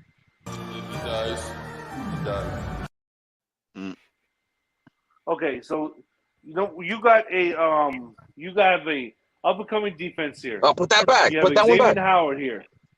You have Xavier Howard here, who is just a ball hawk. So how's that defense? How's that defense going to help my career if the offense if we're just going to go 3 and out on the offense? That defense, right? But if we just go, but if we throw an interception right back to them, how's that going to help my career as Amari Cooper? Ideal, if we go 3 and out, okay, fair enough. If we go 3 and out, after that defense gets us the ball, what happens to my career if we keep going 3 and out every time the defense gets us the ball back? Ideal. You got to do it, Ale. You got to do it. Damn! Because see, this ain't about Tua. This is all I'm saying. This ain't about Tua. This is about all of the current situation in Miami and the fact that TD is right. It's a tough sell. Hey, here you go. If you could just admit that you think it's a tough sell, then you're just saying, hey, I misspoke. I obviously maybe I don't disagree as much as I thought I did at first. It's okay to say that. Because the Dolphins are my team. I'd respect the hell out of you for saying that. Everybody on this panel would respect you. I'm a diehard Dolphins. Has a plan in place. That I am. This 1 or 2 year contract.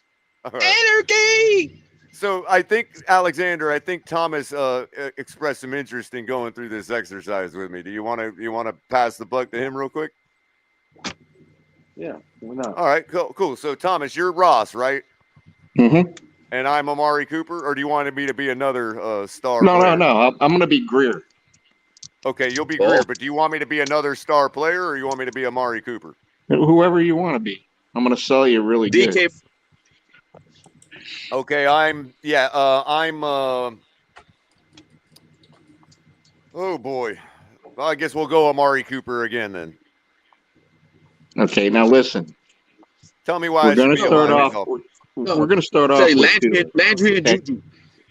Listen. We're going to start off with Tua, but if this doesn't work out, okay, you can rest assured your career is not going to go down the toilet, because we will switch to Teddy Bridgewater and we will find another quarterback with the 2 first-round picks. That's fair. That's fair, Mr. Grier. But from what I've seen in the news, it looks like your coaches have had a history of coming off the wrong quarterback too late. I understand. What if we're already 1-8 by the time coach decides to plug Teddy in? I understand that, but that was with Flores, and we've got a new coach here that is going to listen to me, and I'm going to be making the decisions of the quarterback. Fair enough. If you heard Mr. Ross talk in the press conference, he said that the coach is going to make the decision on the next. I'm sorry, I was busy playing a game that day. A playoff game, or not a playoff game, but I was busy playing a game that week. I didn't hear what Ross said in his press conference. I'm sorry about that. But what I'm wondering though is, if let's say all that plan fails, okay, and we got to go into next year. From what I've heard and seen about the Miami Dolphins over the last 30 years, you're just going to abandon the whole team and everybody on it, and I'll end up getting traded to somewhere else and get shafted again and have to start all over again. What do you think that's a possibility? No. Mr. Cooper, trust me, I'm going to be here when the nuclear war strikes. Okay, I'm going nowhere. All right, so you're going to be fine with me, and I'm not going to get rid of you. Okay, you're going to be around, and your career is going to get better. Listen, I promise you, you come down here, I'll take you over to Hollover Beach. I'll take you to South Beach. You see some of the entertainment around here. Besides Tampa Bay, we have some of the best strip clubs, nightlife. You got any pool? Away, okay? You got any pool in that? You got any clout over there to get me some man, up in that TJ, where you at, man? Wait a minute. Hold on. Who's this guy coming in the room? You guys got people coming in the room while I'm trying to do an interview. What the hell's going on here, man? Who's coming in the room? All right. So anyway, what I really want to know is, do y'all got guitar-shaped hotels down there? Absolutely. And you should see the entertainment that's running around there. Okay. The only thing is you're going to have to be doing that in the off season. You got to have your full attention during the season, but you're going to love it. What if I told you that all that life would just not be the same without a guy like Deshaun to follow me around and roll with me down there at the guitar-shaped hotel? Well, I'll tell you what. I understand that situation. You're about to cut me. You're about to be like, well, we don't want you then. Get the frick out of here. We tried really hard, and then at the last minute, Deshaun decided he wanted to move on. And you know what? If you decide you want to move on, this is the organization that's not going to hold you back. Just like we didn't want to hold Deshaun back. So you're going to have the best of both worlds. You're going to come here, and in a few years you don't want to resign, then by for sure we'll let you go. We'll let you go where you need to go. I mean, we're going to try to get something for you, but we're not here to tie anybody down. Yeah, but I mean, you're talking about another year or two. I mean, I ain't getting any younger. No. I'm talking about a year or two. We're gonna sign you to a longer contract. You're gonna be one of our best players down here. That you got to remember in Miami, we're gonna bring this back to where Miami is what it was. Okay, I know you're not young enough. You're a little young to know this, but Miami was the place to be. All the coaches wanted to be here. We were the cream of the crop, and we're on our way back up to getting there. Well, I mean, I had a pretty good coach. I had a pretty good offensive coach in Dallas, and I think it was kind of weird y'all didn't try to take him, because I just don't know if I have the faith in that coaching staff like you do. Hey, we took your previous coach, okay, and he couldn't knock on the door quick enough to move a legend out. Okay. Now, what about your point about Teddy Bridgewater?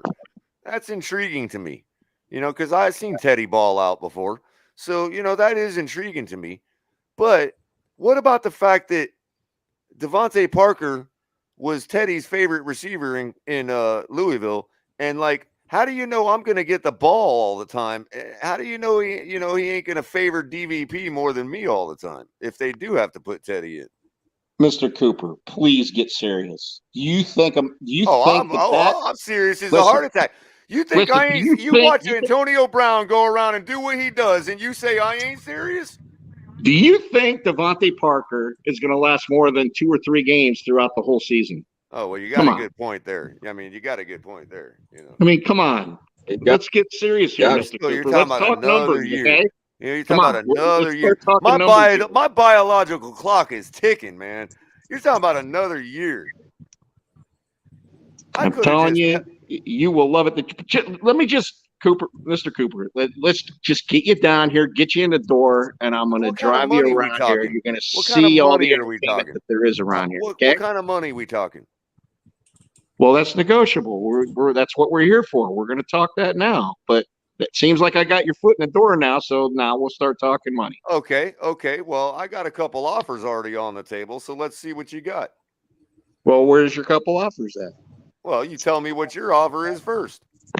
Yeah, but You want for me? me You to want start me? I talking already got offers. offers. I don't need to be here. Well, you want me? You tell me what you're Well, I offering. mean, let's figure this out. Is it Jacksonville? Is it Detroit? I mean, that makes a difference. It could be any one of 31 other teams.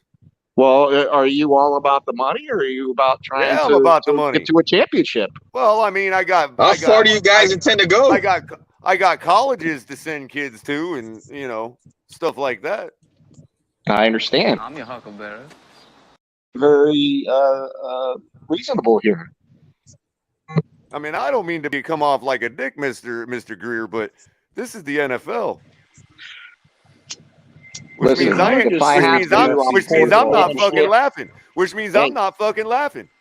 Listen, if I have to, I'll pour the damn shit in my hand, drink it from my hand, okay? What, do you think this is college? What, you some Nick Saban? You think you're Nick Saban or something?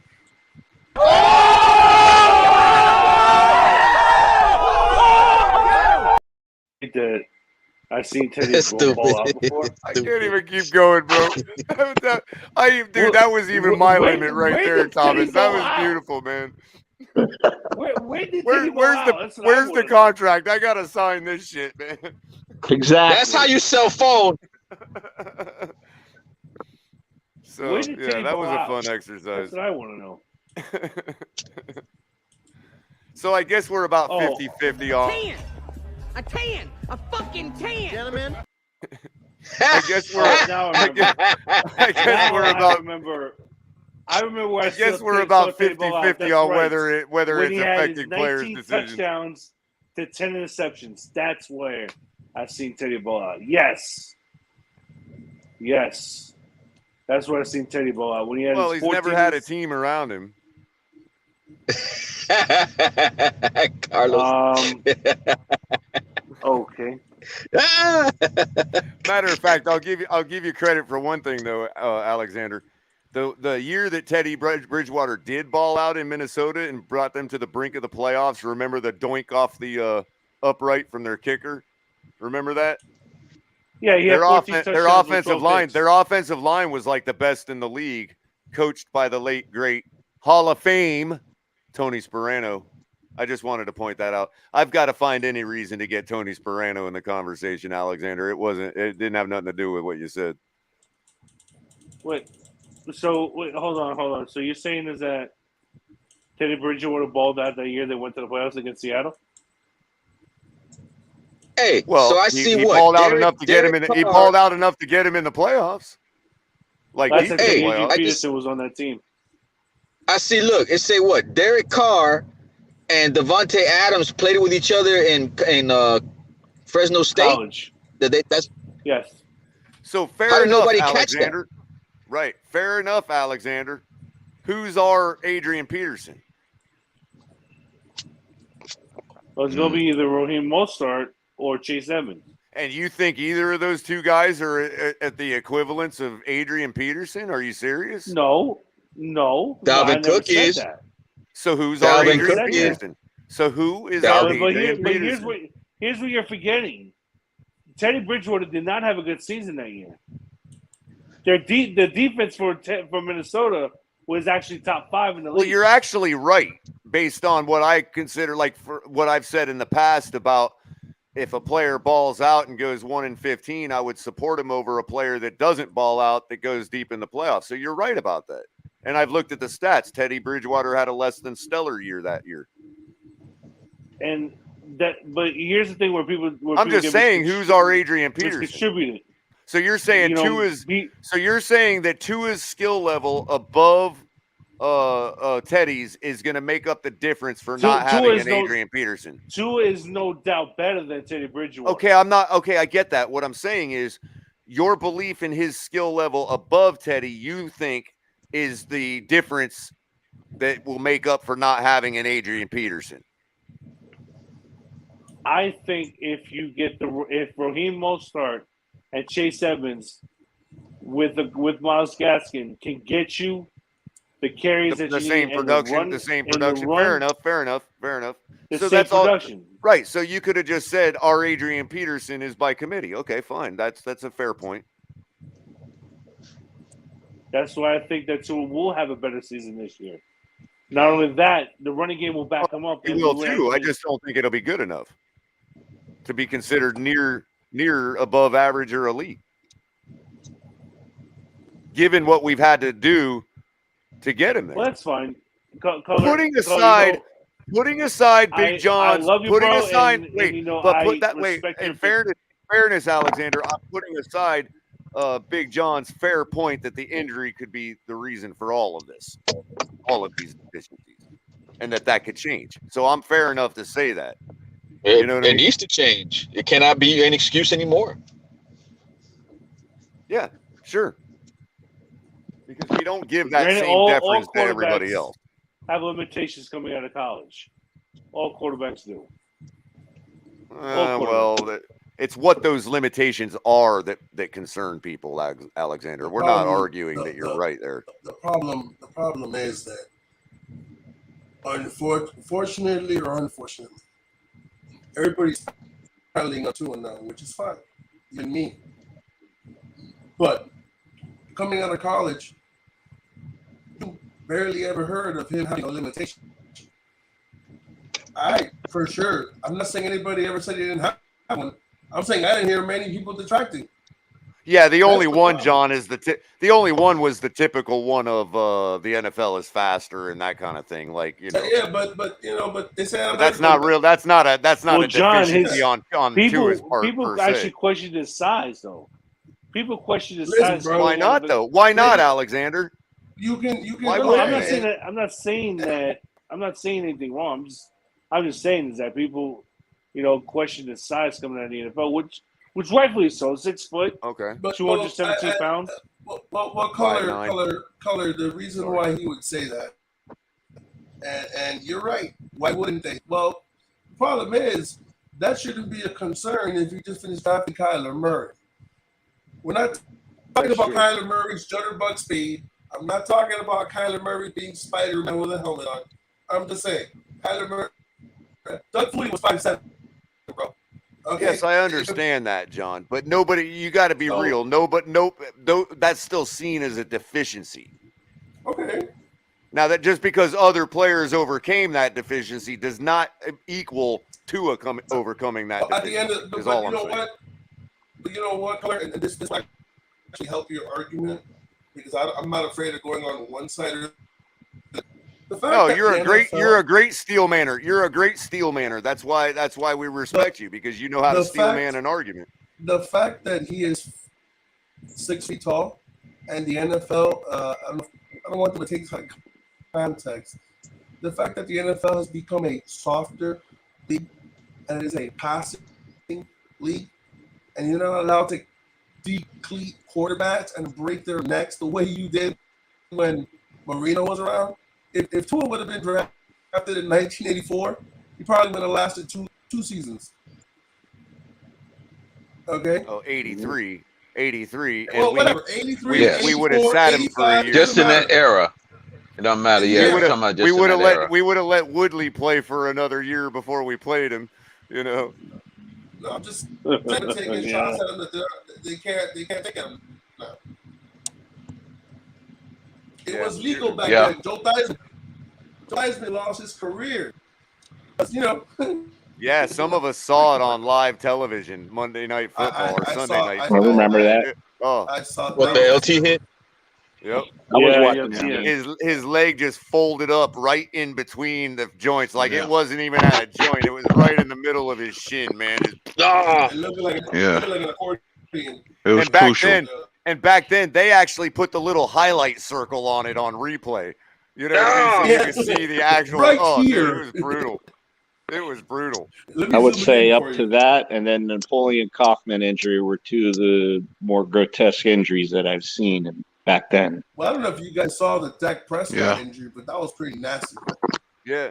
So was that one was too. Yeah. So was Derek Carr when he's sitting on the. When Derek Carr got his broken, he's sitting on the ground. It's broke, and he's just like talking about it like it's nothing. He's like, "Yeah, it's broke." He's sitting on his ass. He's like, "Damn, Derek, that's a champ right there, bro." That shit is nasty, dude. Oh my god. Mm-hmm. The Joe Theismann injury. There was a lot of comparison with the Alex Smith injury that happened to him with the Well, Washington. that's why they give Alex Smith such credit for his attempted comeback, because he should have never played again. No, not that. It's not that. It's did you guys know that he was injured at the same time?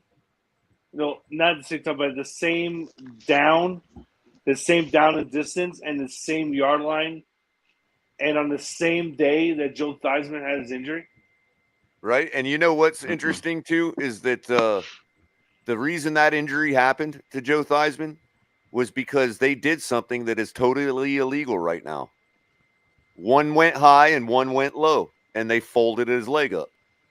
That's, in other words, the leg is what got caught in the folding of his body from one going high and one going low. I remember. I remember changed the rules. You can actually hear it on TV. Break. Yep. And that rule wasn't changed. They had to because turn of away that, from it. and that rule wasn't changed because of that injury. We went another 20-some years before that rule was changed. Mm-hmm. Yeah, I'm not gonna go back and try to hear it just because I'm like, yeah. It didn't look, I don't want to hear it, bro. Well, that being said, when those of us that say if Dan Marino would have made it to the cusp, if he would have made it to that threshold, and been able to have another 10 years, he would just absolutely have lit up this league the way the rules are right now. Oh, we'd be laughing at we'd be laughing at Tom Brady right now. We'd be like, Tom Brady, who I never heard of. Yeah, that's true. If the rules were exactly the same back then, now and Marino was playing. It's a wrap. Quarterback. He's like 52. Guys, I want to bring up something else. Well, real quick, Alexander, to finish this point. Now, to Brady's credit, he did come in right at the end of the last rule set, but he balled out enough to where he was able to ride the changeover, and now because of that, he's got Let me ask you one question, Culler. this many rings and a 45-year long career. Go ahead, John. Culler, wasn't his injury what caused him to change the rule? They caused him to what? I'm sorry. Wasn't Tom Brady's injury when he tore his ACL or? Oh, you could be right. You could be right. Yes. That's when they brought right, because he was the darling of the league at the time, right? Yeah, sure. They called it the Brady rule.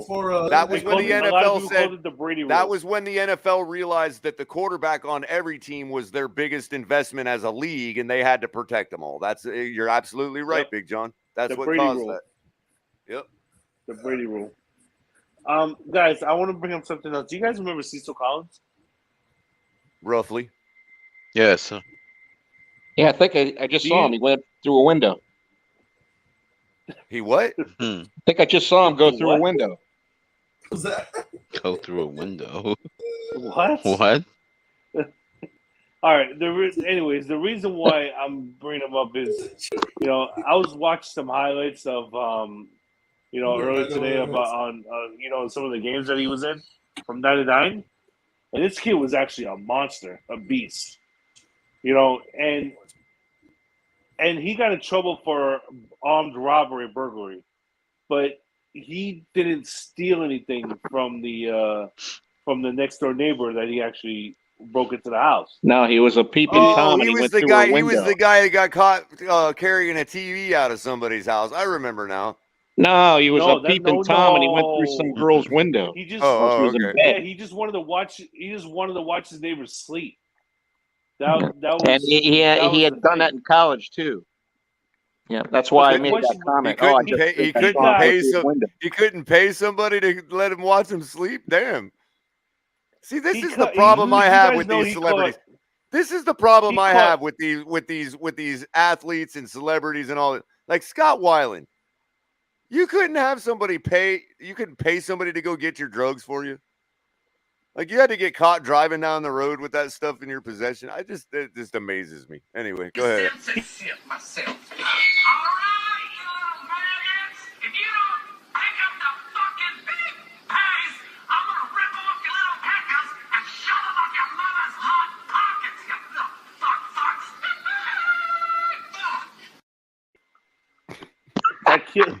Oh God. That was good. Yes, Get that it all was. out before we hit 1,000 subscribers, Chris. Get it all out.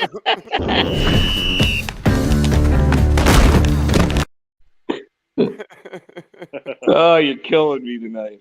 I think I don't want to have to go roughly back and in- bleep every one of those F words, man. That's a pain in the ass, man. He was roughly. I mean, he got 13 years. I think he was overdone. I think he never should have gotten out much. Maybe probation, maybe for like 1 or 2 years probation. And Okay, but the question is, would you sign him right now? That's what we really want to know. no, not at 40-something years old. Come on now. Oh, I'd sign Ricky Williams right now. He looks like he's in football condition. Well, all he does is smoke weed. Of course, he's in shape. He's got to be feeling great. Yeah. Yeah. I tell you, man, Jimmy Johnson, man, he drafted some prizes back in the day. Cecil Collins, and then he got. I remember this Johnny one guy Avery. that he was a real tough guy, offensive lineman that used to castrate sheep with his teeth. crazy what? people he brought in. He drafted offensive lineman. Wow. Yeah. That's There was a big write-up in Herald at the time that this guy, he was a rancher and he used to castrate sheep with his teeth. He was a badass. Oh, that's disgusting. Now, guy never made something though. But wait a minute though. In fairness to him, is this? And you see me, I'm trying to be fair to everybody, bro. Even the guy that castrates sheep with his teeth. I mean, it's tough to do, but I'm gonna try to be fair. Okay. In the sheep castration community, is this something that's like not frowned upon? Like, is this something that they kind of like the hammer throw for the lumberjacks and shit? Do they have a club? Oh, yes, this is just these are rubber bullets, right, for crowd control. They're hard rubber bullets, but listen, these boys are made out of crows. You're gonna bring PETA on us now? Like all we got, like we just wanted to fight PETA for the rest of our lives. Thanks a lot, man. He dies.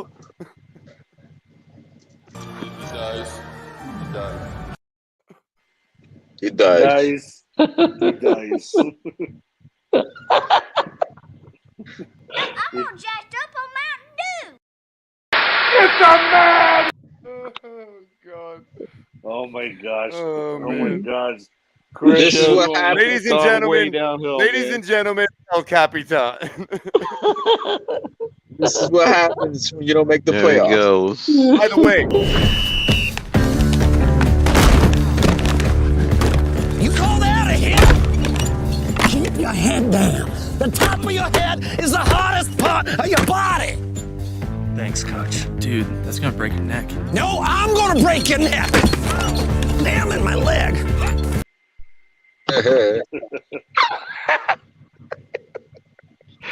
Oh, the shows get better and better every day. I turn this on. and if you like the laughs, ladies and gentlemen, make sure it continues. Hit the like, share the video, subscribe to the channel, and hit the notifications. Because if you're not notified that this stuff's happening, you're just missing out, man. I mean, we already. Oh, and by the way, you can catch a little more laid back, a little less comedy on TMI Tuesdays with Tonk 7 and myself. Open mic on Tuesdays right after that with Mike on the mic, and his show Drop the Mic on Saturdays, and also yours truly at 10 p.m. on Thursdays. Cash App us at $, the Fins Tailgate, or Venmo the Fins Tailgate. Check out our gear. We got gear, Fins Tailgate gear. It's all good stuff. Make sure you use our nice Fanatics promo link in the description to make sure they know we sent you. If you need anything from over there, they got everything you need, including Tua jerseys. That's fanatics.com. Officially licensed everything. And so, yeah, that guy was pretty crazy of a coach. But I don't think he was near as crazy as the last coach that Tua had. You sure about that, Culler? Well, What did you say? Said we need a water break. You need a water break. Water is for cowards. Water makes you weak. Water is for washing blood off that uniform, and you don't get no blood on my uniform. Boy, you must be outside your mind.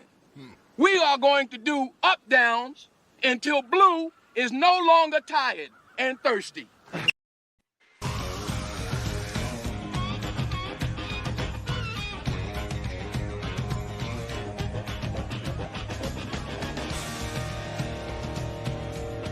It's clean. It's cold. And that's what I call high quality H2O.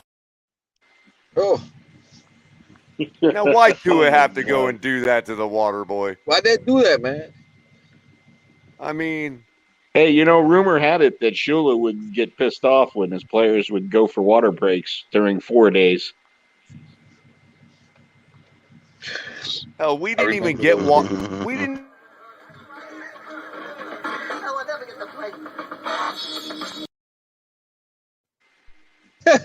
we didn't even get water until our junior year on my football team. And then we were lucky if we got Gatorade in the final game of the season when we were seniors. Hey, Culler, no lie. I graduated 81. I played soccer because I was too small to play football. I was about freaking 4'9". I started growing around 12th grade. But I used to sit there and watch these football players in this heat down here go through an entire practice throwing up, and then they'd go to give them a water break, and they go over to the spigot, fill their helmets up with water, and it'd be this brown, nasty, and they're just sucking it down, man. Yeah, we used to have a garden hose, one of those flat garden hoses, run through the side of the chain link fence, and there was little holes poked in it, so it would squirt out little thin streams of water that would barely quench your thirst. You know what I mean? And we garden hose water. Yeah, that's what we had in high school. Yeah, all the linemen would be over there filling their helmets up. And all the potholes on the field. I mean, my parents probably could have sued my school for a broken ankle if I ever got one there, because there's many potholes in our field. Right. Yeah, it ain't nothing. Those fields back then. By the way, now. Big John just dipped out, so you know we don't know if that was for network issues or he just felt like going, because that's how he rolls. He's cool like that.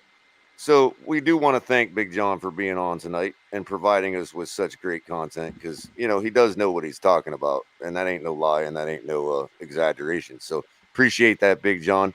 You kept me in check like you always do. And so yeah, I mean it wasn't until I left there that we got a better football field. I think it had something to do with it. I think they just hated me. I think they were sabotaging my young football career. But that's just me. And I think our secondary used to target me in practice too. I'm not really sure, but it really feels like they were trying to single me out. I'm not real. I mean, I don't have confirmation on that, but. And their coach was my world geography teacher too, so that was kind of interesting. Yeah. Oh, interesting. Yeah, he called them the Four Horsemen. Oh. Hey yo. Hey yo. You can't talk to people like that today, man. That's just all there is to it. Hey yo. What's up, Alexander? What do you got? Laser them on. I know you've seen the days with Ronnie Lott, Culler. Those were the days where receivers really had to have their heads on their swivel. It's a lot. I mean, I understand that these he was the one that bigger, had his stronger, thumb. faster. What was it? His pinky or his finger taken off during the game and went back out and played? Yeah, they were like, just cut it off. I'm going back in, man. Oh, but yeah, man. Back in the day. Yeah. I'm gonna rip your head off.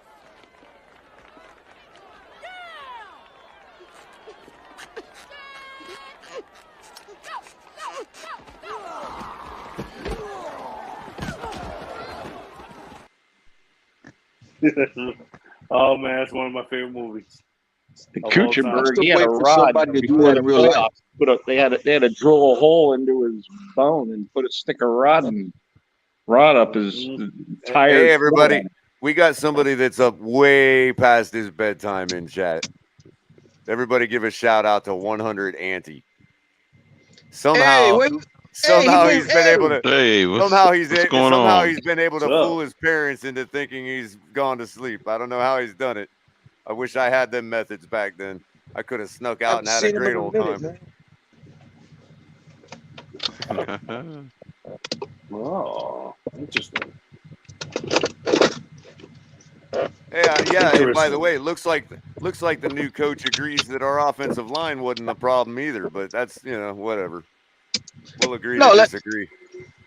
What would be crazy, Culler, if we ended up having 1,000-yard rusher that was not Edmonds or Mostert, with this offensive line not being revamped, and we missed the playoffs?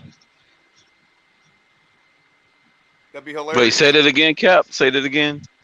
He's basically asking the question: what if Duke Johnson rushes for over 1,000 yards, having made not very many changes on the O-line? In other words, the guy that does it is the guy that was already here.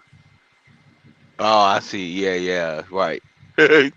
And we went and got all these other players. Right. And none of them made one bit of difference. Exactly. It was in other words, like I kept saying, the status quo. The status quo is what got them. Well, I'll tell you, Cap, but wasn't enough to make the playoffs. I'll tell you this though, Cap. If it ends up playing out that way, it's because Teddy Bridgewater's our quarterback.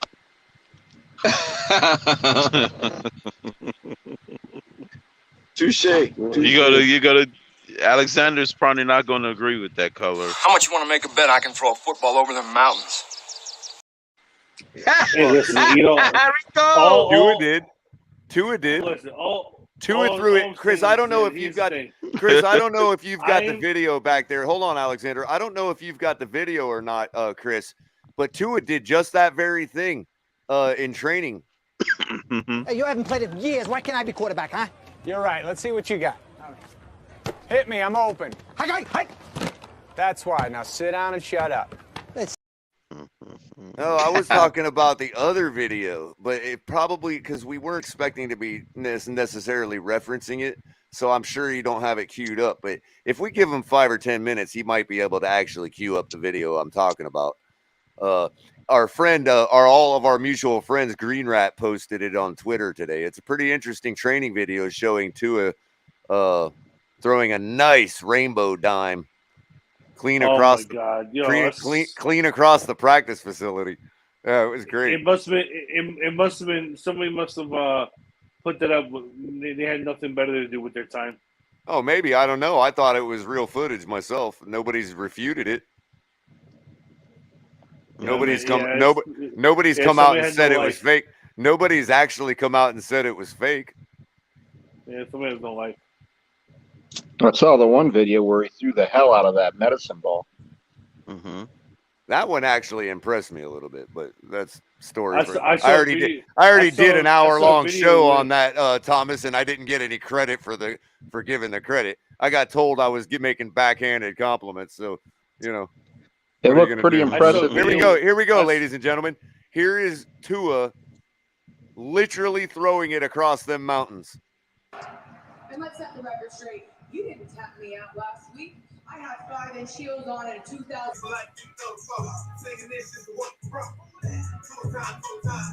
I'm going to make you. Wait, here it comes. Caught. Wow, I can't believe he caught that. Record straight. You didn't tap me out last week. I had 5-inch heels on in 2000. I'm going to make you tap out. That's more like clean across Miami Gardens right there. That's not even like across the practice field. That's like all the way across Miami Gardens. I appreciate that I really do appreciate he's putting in the work, but I don't know why they have to do all these promotional videos to put it out there. I don't get it. Because we wouldn't know that he could throw a rainbow like that. Yeah. I just think it makes it look worse when they are doing this stuff. I don't know. Easy, CC, easy 100 yards. Because Miami Gardens is probably like 20 miles across. You know what I mean? How much you want to make a bet I can throw a football over the mountains? No. No what?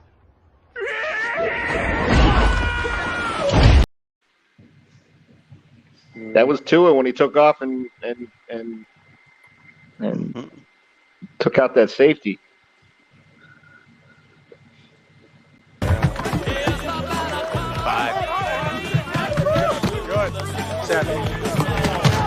Stupid tire! You freaking tire! You should get better than me! Kick your ass! I got you, Cece. I was actually continuing the sarcasm for you. No, I got you. I know what you were getting at. Hey, didn't when Tua trucked that safety, didn't he like dislocate his shoulder or something? Mm-hmm. From what I remember. No, the guy went out hurt. Oh, you mean the backpedaling safety? Yeah. Didn't he like go out of the game right after that? The announcer said he hurt him or something. I think so. Yeah. So. Yeah, he did. He trucked the shit out of him.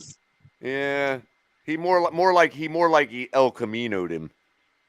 Kind of sideways, full head on. It was like half truck. You know what I noticed? I mean, Alexander, the guy was literally backpedaling, dude. No, hold on, Culler. See, you're thinking I'm taking credit away from him, but you're trying to give him credit he don't deserve. The guy was backpedaling. Not about that. I noticed something else. I'll tell you. Okay. Culler, you know how many times I've sat here and I told you that that we can always go back and forth and I always laugh at the end, right? Me and you can have a debate and always laugh at the end of each conversation because we'll like to have fun, right? But the one thing I noticed here is, God damn, has there ever been a time where we said, you know what? I think I really do. That was a nice play, very good play. Yeah, I have. Actually. I think Tua can do this. I think Tua can lead us. I wouldn't go that far, but I wouldn't go that far. But I have given him credit where it's due. I've said the Baltimore repeatedly. game, yeah. Okay. And also that 25-yard dime right over the linebacker before the safety to Durham Smythe against New England was gorgeous. That's exactly what he needs to do. He needs to be in the mentality of that every play, which will translate to something like that happening every other play. You see what I'm saying, Alexander? And if he can get there, he can be just fine. I just don't believe he can. That's just a belief. That's not. It's not meant to hate on him. Let me ask you a question. Why?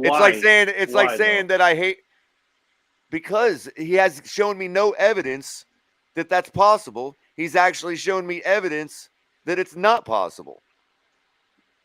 So you're saying he doesn't have a consistency. Well, that's first and foremost. Okay, that's fair. That's fair. Okay, but do you agree that can that be coached up? To a point. Okay. Do you agree that Drew Brees sucked his first 2 years? I haven't gone back to look, and I don't remember because I didn't follow Drew Brees. Quite suck. He just showed. He did show you promise that he was going to be something special. You got to realize, Alexander, that I don't have the luxury of going and putting my eye test on Drew Brees. No. I don't. I understand that. I understand completely. Because we're going back. We're. It's late at night, and we're going back to. Right. Sure. I can acknowledge to you that my eye test could be wrong. Look, I can acknowledge to you that my eye test might be off onto it. It could be wrong onto it, but you have to acknowledge that it could be right as well. And that's fair. And that's fair criticism. And you know what? That's fair. But if I even ask most Tuaneers to do that, I get shit on. And I'm one of the Tua fans that will sit here and tell you, you know what, that's fair. And that's why we respect you. That's why we respect you. And I've gone in several panels and I said, has Tua shown the traits of being a number 5 overall pick? No, he has not. And I get that. But he has shown in a majority of the games, in a handful of games that I've seen, that he can be that dude. He can be that guy that can lead us to where we want him to lead us. Well, I don't think he'd be wearing an NFL jersey if he didn't look that way to most people. Put it this way, I remember seeing us play, Breeze, and believe it or not, the mustache allowed Jay Fiedler, I think it was like the first or second play of the game, to throw a bomb that he actually connected with for a touchdown in that game. Start off the game. And we ended up beating Breeze pretty easily. Oh, you took game? To answer CC's question about the playbook, no, I don't believe. I'm right along with you, CC. I have no reason to believe that Tua would be able to pick up a let's say this new playbook or any playbook or whatever. I mean, he has not demonstrated the ability to me yet. You know, so CC, in my opinion, is absolutely right. Or at least he's right to ask the question: can Tua figure out the new playbook? The only thing that might salvage that narrative is maybe Studdersville might have some hand in what was left over from the last regime, and also Cap that that's something that would only can be answered subjectively until we see what happens now, and so that's where we get pigeonholed into accepting another year for Tua to get better. And that's the part that's not fair to us, that we're tired of for the last 30 years, especially the last, the 7 we spent with Tannehill doing the same thing. So that, it's just, it's tough. I'm gonna give you, what choice do we have? I mean, somebody is still on the table because he's not wearing another jersey right yet. But I mean, when that happens, what choice do I have other than calling for Teddy? That's why we need to learn from our mistakes and draft a quarterback every year. I like that idea more than anything, Thomas Jensen. I'm not every talking year. About a first in the second or third round. Right. Just draft a quarterback no matter what. Just draft them anyways, yeah. Yep. Because one of them's gonna be that. One of them's guy. gonna be You just don't know who Garoppolo. That's what New England did. I just pulled out this. Brady. Here's the thing. Drew Brees' first year, his rookie year, 2001. I mean, he didn't really have a whole sample size. It looks like he only played one game. Okay, Alexander. I'm gonna stop you for a second so you don't have to waste the energy. You can tell me. Hold on a second. Inhaled some air. Game. Swallowed some air. So you can tell me till you're blue in the face that Drew Brees sucked his first couple years and that he got better and became a Hall of Fame quarterback. But it doesn't matter because that's not supporting the idea that Tua can get better. That's just saying that this other guy did that. They are not the same human being. We cannot continue to look at two people and say because they look similar and because you want them to be Drew Brees that they can be. The thing is, I see a lot of. Well, I mean, look, Alex, if you're setting the expectation so high that it's almost impossible for anybody to top, is what I'm saying. Well, no, I mean, my point is, if he's so comparable to Brees, I mean, you had an opportunity to have a coach who coached Drew Brees pass up on the opportunity of coaching Tua and this offense and decide to take a year off from coaching because they didn't really see anything out there suitable for him. Or we were lowballing him, and maybe he really did want to coach Sean Payton. You know what I mean? Sean Payton. Well, the guy was available before we hired the guy that made Drew Brees. So now the narrative, now this bullshit narrative that it's not you a bullshit just spilled out your mouth. How is it a BS narrative? It's a fact, bro. He coached. It was Drew a fact Brees. that we called them. Dolphins. He coached Drew Brees. That's a fact. You're comparing Tua to Drew Brees. No. You No, just wait, told me wait. that. I'll stop, that Alexander. Peyton I'll help said- you out, that Alexander. Peyton I'll help you said out. no. Right. What Alexander is refuting is the idea that Peyton said no because he didn't want to coach Tua. I didn't say that. He didn't. Now you say that. He's was saying the that the narrative. coach decided no because he just didn't wanted to take a for whatever year reason want to come. Yeah. Peyton did not want to come. He did Because not. he wanted to he take did a not year want off. to he wanted That's to take what I a just year said. off from football. That's what I just said. He didn't, right. It wasn't because of all that stuff. That he No, just but didn't want to coach to. That's exactly what I said. What I'm saying is, if you're comparing them so identically, I mean, why wouldn't we have someone that would be in that category that knows that type of system coach him? Because Peyton was unknown until he got to New Orleans. Say what? What you mean Peyton was unknown? Peyton was the coach. Was the offensive coordinator for Dallas before he took the job from the Saints. Once he took the job from the Saints, Do you know what Dallas team that was? Do you realize what Dallas team that was? Him and Breeze coached up to become a Super Bowl ticket. He was on Bill Parcells' tree. Because, he was known. Okay. Because of the offenses that he helped put together in Dallas. Yeah. And now you have a guy like Peyton and Mike McDaniel. How do we? Whoa! Wait a minute! How do you know that he hasn't coached a single game? Real quick, I got this. How can you make that leap? Crypto, I got this. Alexander, because I that's where. believe in him. But you're wait a minute. going But down that's the where Jim Jones. Alexander, that's where you. That's where again. we all part. That's where you keep walking off in the distance, and we all stay behind and say, "Where's he going?" Because there's no. That's like saying, okay, because make that statement. He haven't coached. I wish that we were in person and I could show you my hands, bro. Because if you saw my hands, you'd be like, why aren't you Amari Cooper? Because I'm not Amari Cooper. Hey, Culler, imagine this. Because it was documented, we reached out to try to get him. But, I got you. But okay. we tried to get him. I was only making an example. Because if Tua was so close to Peyton, their quarterback, I forgot. You're right, Hold TJ. on, I forgot about that. Wait, hang on. Let me finish my point. We had reached out to try to get him here. And New Orleans wouldn't allow us to. So then he retired.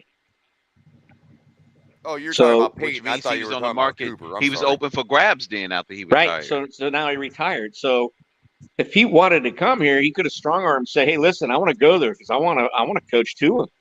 I want to coach the next Drew Brees." Yeah. Now wait a minute. Now here's the irony of it all. They didn't call the Saints. Hey, wait. Let me finish my point. Watch Watson go there, and he all of a sudden he pulls a Tom Brady. He comes out of retirement. Do not say that. Do not say exactly. And by the way, he's coming back out of retirement like Brady. By the way, wouldn't doubt that. Wait, real quick. Hold on, Alexander. Then Will Fuller's gonna follow. And Will Fuller's gonna find his way. This idea. Big John brought this up earlier and believes in this same thing, that the best coaches know how to teach. This is something our very own Mike on the mic has been preaching for the last couple weeks too. Mike does a great show on Tuesdays for open mic and Saturdays for drop the mic too. You know, I've said it all night, but love Mike. He does a great show. Not trying to disparage him. What I'm trying to say is this idea that coaches in the NFL should be teachers, and that's where we've been making the mistake this whole time for 30 years. It just dawned on us that we needed to bring in teachers. You only bring in teachers to people who need to be taught. And if you still need to be taught fundamentals in a professional league, you go back to college. Teachers are for college, not for. You don't go to work every day at your corporation and expect your corporation to provide you a teacher. Now, there might be some training modules to catch you up to speed on their protocols, or there might be some other things, some training modules to get you a skill or something that, you know, that is beyond your fundamental skills and your capacity in your job, but they're not there to teach you. Go to your manager tomorrow morning and tell him you want to be taught his job. Yeah. See how right. far Have that a gets job. you. Well, No, you want to go have a job. Go to your manager tomorrow and just tell him that all of the deficiencies that he's been pointing out in your job performance, you go tell him that you need to have a teacher. When he's calling you in to give you a pink slip, you should tell him you should give me a teacher before you decide that I'm a bad employee and fire me. You know, you make a point there, Yeah, that Color. teacher narrative is kind of Color. I actually did over do that a exaggerated. couple weeks back. I did do that a couple weeks back. You know, I did go But up now to my all of a sudden, supervisor and but said, here's the thing. This is the "Teach me- first time I've teach me your job." pushed. It's like a This is the glove. first time I've pushed back against the teaching narrative. I've let it go for a couple weeks now, but it has been bothering me. And out of respect to people like Mike, you know, I can say things on my show. I can articulate things a different way, but I'm not going to besmirch him for an opinion that he presents on his show. I'm just not going to do that. You know what I mean? And so, you know, but how I feel about this issue is no, I don't think anybody should need a teacher in the NFL. If they do, they don't belong in the NFL. And I've said it from the beginning. This is partly why I made the hyperbolic statement that I don't believe Tua is fit for the NFL. Okay, I actually, here's the thing. What I meant by the whole Sean Payton thing. Okay, when he came to the Saints, yes, he was from the Bill Belichick tree, but we didn't know he was going to be that good of a coach. Just like you know, all the coaches that are coming from an offensive coordinator or defensive coordinator, you don't know what you're going to get from that coach. Nobody knew that you were actually that Sean Payton was going to be this good of a coach. No, but we as an organization had an opportunity for 3 or 4 proven coaches, and the excuses we heard from people, from detractors, was, oh well, they failed, that's why they're retreads, or whatever the lingo of the day happened, the euphemism of the day happened to be. Yeah, Harbaugh was a retread, sure. Peterson, retread. Harbaugh went back to Michigan because he wanted to go back to Michigan. Okay, but there was still people saying that we shouldn't go with a veteran coach. Right. I guess, you know, That in we shouldn't fairness, go with a veteran coach. in fairness, there was very few people. Even a lot of the people that I argue with a lot were. I don't saying care we what you needed a guys veteran, say. you If know. you think that he left from But then Michigan, all of a sudden, right, but Cap, real quick. But then all of a sudden, all these people that agreed we needed a proven name like Harbaugh or somebody. As soon as we hired McDaniel, I'm an idiot for not being on board and believing in the guy. Like, really? It's amazing. It's a quickly just turn. You guys have to realize that when we're talking about a 30-something-year-old coach, and I'm not disparaging for that because I know Shula was very young when we hired him. I'm just saying that you have a lot of people in the fan base that are like 15 years older than our coach. I don't need to believe in anybody. But Color, you got to remember, I can a hope, lot of people in but this as I fan keep base. telling everybody, hope is not a synonym for faith. Period. Yeah, you got to believe. Hope could manifest out of faith, but faith is not required for hope. I can hope my team is going to be a Super Bowl champion, and I'll never stop hoping that for them. I can hope Tua is going to be a star quarterback, and I'll never stop hoping that for him until he's not wearing a Dolphin jersey anymore. But hey, Color, you're asking me to have faith in something that I have no evidence to support a good reason for having faith in. And I just can't do it. I just can't do it. Real quick, going back to the teaching thing, because you brought up a good point. The one thing I like about what's going on with the Dolphins is they are bringing former players in, and this is the point I want to make. If you talk to a lot of the players, say that their big learning curve or jump from rookie to year 2, year 3.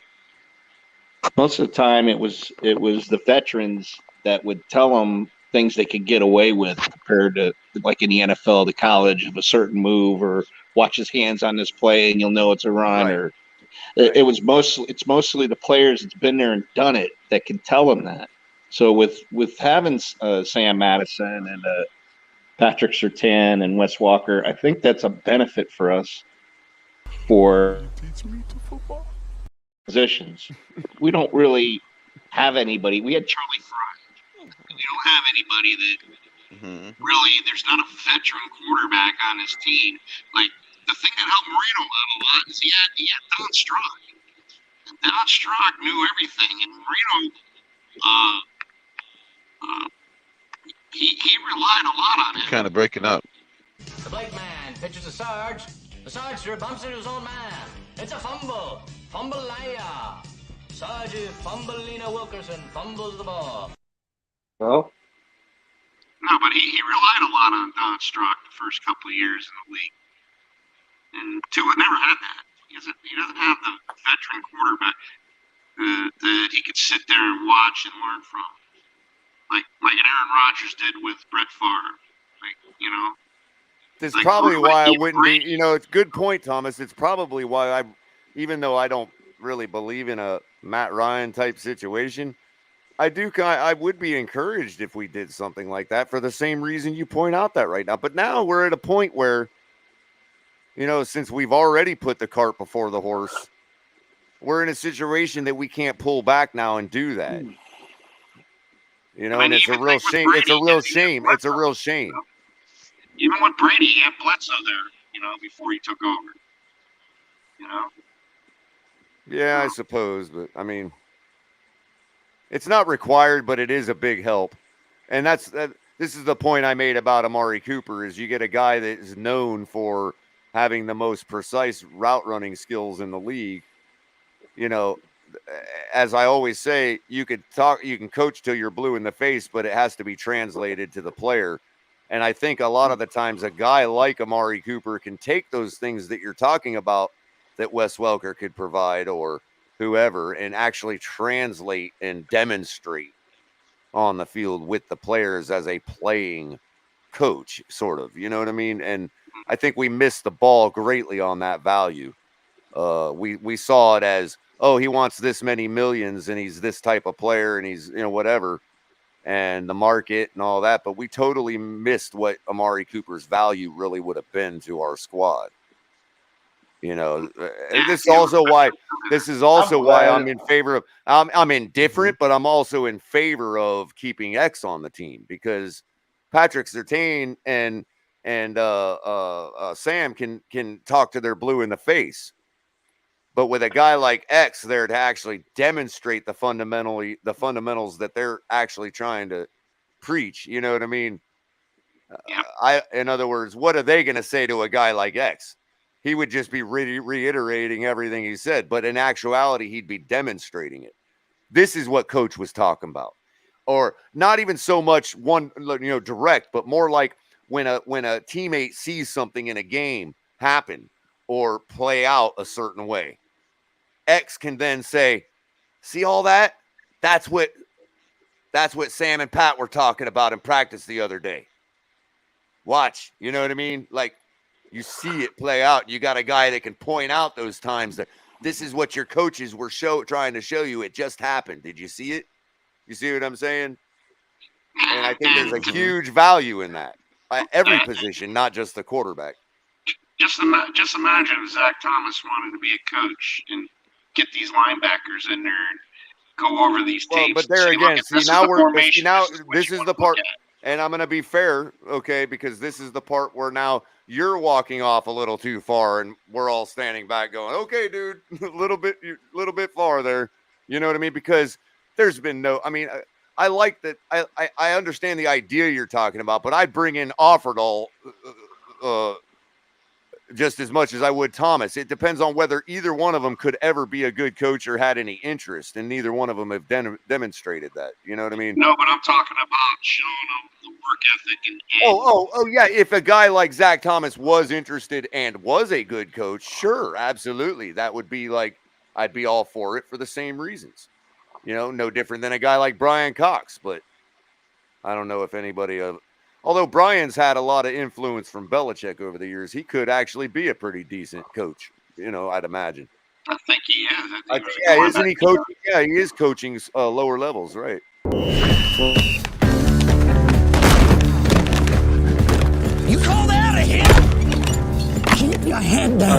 The top of your head is the hardest part of your body.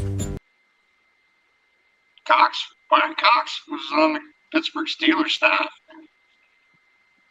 So I'm gonna go ahead. What were you gonna say, Thomas? I mean Atlanta thought he was. Oh yeah, you're right.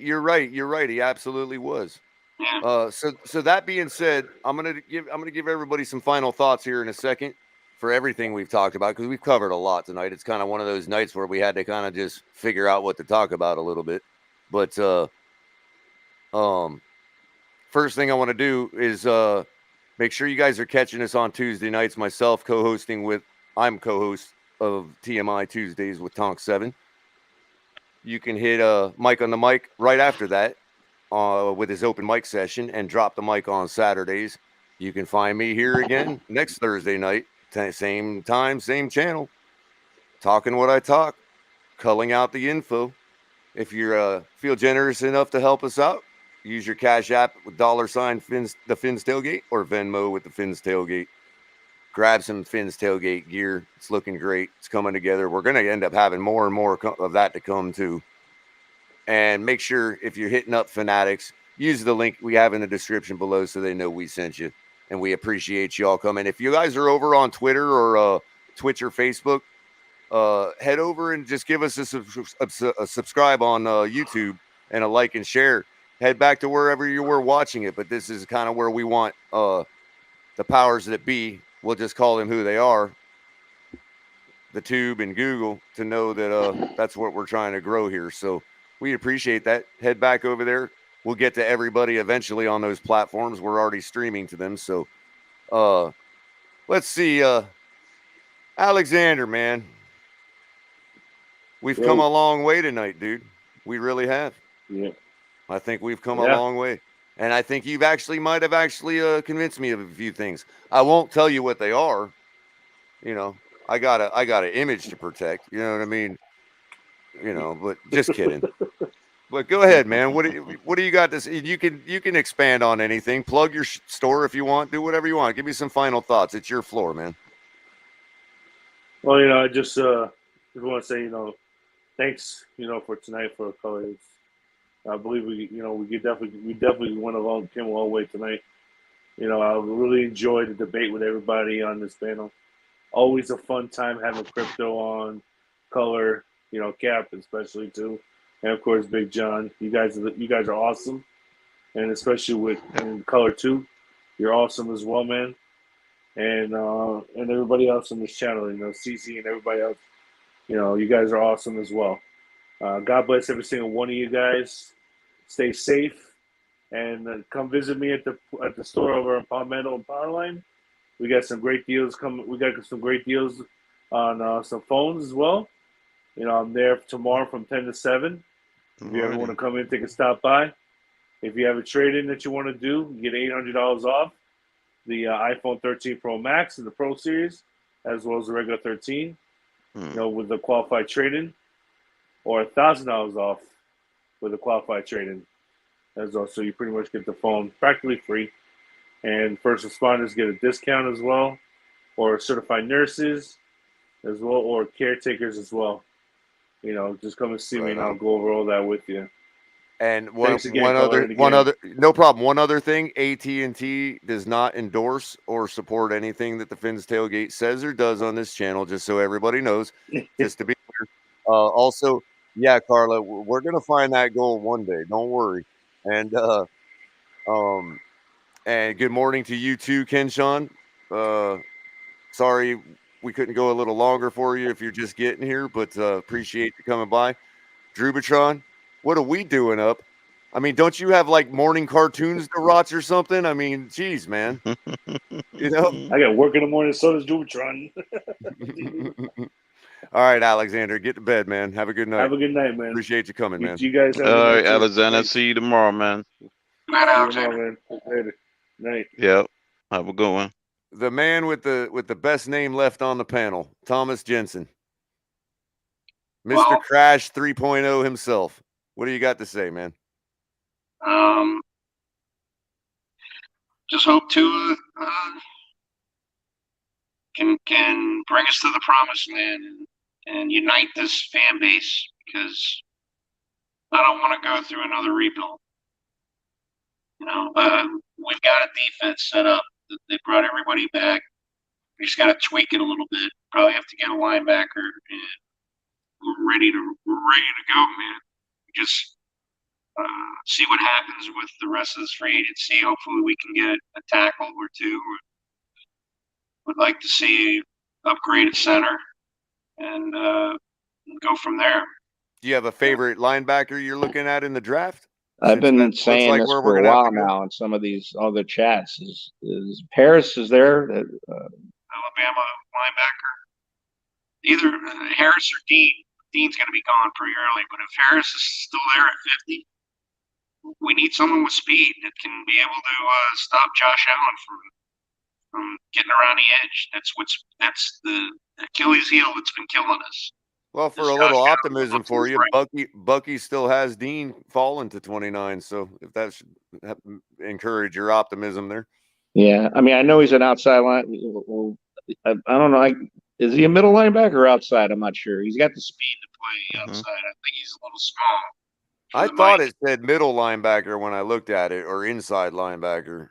Yeah, I think he's a little light in the pants to be, like an Landon Roberts. But we gotta have that guy that with speed. I mean, we got Baker that kind of he shadows Josh Allen, but he's on the other side. When it's been our problem for a while is when Ogba's crashing in and gives up that edge. That's when he sees that happen and he rolls out every time. And he's either holding the ball and then throwing it. And he's deadly. When he runs to his right, that's where he's deadly. When he runs to his left, he's not as accurate. And it's when he's in the pocket and he's under pressure, he's not as accurate. But to the right, he's either taking off and running for 25, 30 yards or throwing a bomb every time. And we got to have that guy that can get him up in his face and stop him from taking off and running down the sideline and having time to look around and make the throw. I tend to agree with that. You got a place everybody can follow you on Twitter? No, I'm not. Good for you, man. Don't start now. Have a good night, buddy. I appreciate you coming by tonight, man. Thank you for having me on. Or morning if you're in the east like me. Wow, 228. That's actually well, I won't say it, but that's an interesting number. So crypto, man, you got any extra words from Ross? Are we really out of the running for Mr. Watson, or what do you think? What else you got to say? Ross is telling us to stay tuned, man. Stay tuned, huh? It's in the hands of the well, he said it was in the hands of the coach, but guess what? The coach tried to convince Grier that we don't need Watson, but he said it might be closed. So he said just stay tuned, because until we hear the breaking news that Deshaun has signed with said team and that team's not the Dolphins, then that will be the final nail. Then that will be the actual lock that everybody was looking for. But until then, they have to make that announcement, because when I hear this whole thing that he's meeting with 4 different teams and he said he is still undecided, then if it was that, then that ought to let you know even more that the Dolphins was really the team. Dolphins was really the team. It really does seem like it does really seem like he's hoping that Grier changed his mind, clamoring for a phone call. You know what I mean? Right. Like an 11th hour phone call. Let's say, like. Houston, can you approve our trade that we had, our offer we had on the table back in last November? If Houston says yes, then Watson would say yes, because there was one team that technically already said yes to, because he waived the no trade clause. Basically, it will be just Grier, Houston saying yes to the offer that Miami gave him, and then it will be done. It won't even be a decision for Watson because he already decided.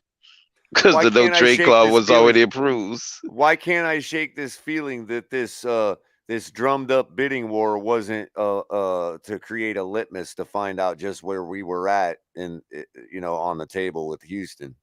Yeah. Now, did anybody in the report? They just say all these teams met with him, right? And then they said he hasn't decided.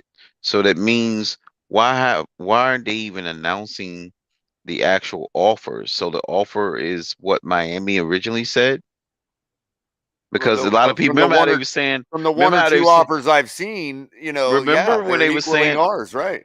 Right. Remember when they were saying that they thought all of a sudden the offer was going to shoot through the roof because of his criminal things were dropped? Right. Apparently, it appears that the offer is exactly the same as it was before. And I think the Texans are every bit as responsible for putting that narrative out there than anybody else. And the Texans probably did that for that very reason, because they were convinced that the market was going to be driven up. Right. And it's not. So it's like, okay, well, now that it's not driven up, can we get one down more the pick? Colts offer? Can we get one more pick from Miami now that everybody's offer is the same? Can we get one more player, or can we get that? Because they would have, I guess, if anything was different from our offer, which they've already announced what we offered back in November. Well, how come they not offering? I mean, how come they not announcing this new exorbitant offer if it was any different from what ours was in November? Exactly. They would have already said the prices went through the roof, and they would be reporting it what it is. They probably reporting the meetings with this guy and all this other stuff, but they're not saying what he's going for. What are they asking for? And why would Atlanta not be accepting offers from the one team that he has waived his clause for? You said Atlanta. That he was willing to waive his clause for. No, I'm saying you said Atlanta. No, why would it? So he's stated that he's willing to waive his clause for Miami. Well, right. Yeah. Well, they're waiting on Deshaun to decide which of the two teams, Atlanta or New Orleans, he's willing to waive his clause for. Well, yeah, he's already waived his clause. He's already said he's willing to waive his clause for a certain team, and that certain team had as a deal on the table. Why is it unless Grier has flat out told Atlanta, no, we're out of it? And I just to me, they had to tell Atlanta that? Absolute, yeah, or no, that they told the Texans that we're out of it. Oh, yeah, okay. I'm gonna say, why would he say anything? And if he to did Atlanta? that, that's complete malpractice. I'm sorry, it just is. That he completely tell to tell the Texans that we are completely out of it. I can't even believe that somebody as smart as he's shown himself to be would say something like that. Because then if he did say that to the Texans, why the door statement? Why the door verbiage? Yeah. The one thing that really confused me. I keep asking that question because he literally has no political reason to not be decisive in this case. There's nothing to keep in his chest at that point. If he's already told the Texans, we're out no matter what. Yeah. What information is he protecting by double speaking? And what is it, this whole notion that you knew that there's a possibility a grand jury was going to be coming up the following Friday from when you made that statement about this door? You had no idea that the grand jury was going to come up the following weekend, right before the free agency period starts. So what is it about, you know what I'm saying, that you knew something that was going to happen, or you had speculation that everything was going to go sour with the criminal stuff, that you just jumped the gun and, panicked and say, oh, we need to be out on this guy because it's most likely one of these charges is going to be credible. Well, then it turned out none of them was, according to the evidence that was presented. Again, but who's the only one's been saying that has to be the case? Twitter. Well, yeah. Well, when Ross made the statement after he fired Flores, they asked him about the decision, it had nothing. He said it had nothing to do with Washington about the Flores thing, but then he said it had nothing to do. He outright debunked that. A lot of people conveniently forget about when Ross said that, unless they just call him Ross a liar now. That it wasn't. It Well, had we nothing to like do to with. call It it had Ross. nothing to do about Watson. We like to acknowledge Ross as a liar when it's convenient for us. You know what I mean? Yeah, because he did say that it had the firing of Flores had nothing to do with the decision to go for Watson. Yeah, and it Which had nothing basically to do with kills the whole job narrative performance. that it was there. Right, Right. right. He said it. He said that himself. But then he said it's up to the next head coach on whether to go forward what quarterback he wants to go with.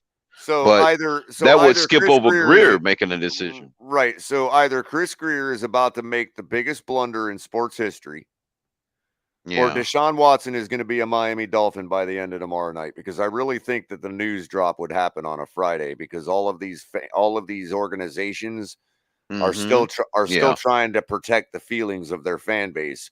And usually when you drop something on Friday, it gets missed by a lot of people because everybody's out having fun on Fridays. You know what I mean? That's a common news drop time, is a Friday evening. You know what I Friday mean? evening So around 5. Yeah, when everybody's going home. if you're not trying to like put it out there and let everybody know for sure, you know what I mean? So in other words, the people that would be pissed would be the people that have a fleeting knowledge of the case. You know what I mean? And these are also the people that would have a fleeting knowledge of what news is dropped about their team on a Friday night. So I have a feeling one way or another, we're going to get an answer tomorrow night as to what Deshaun's doing.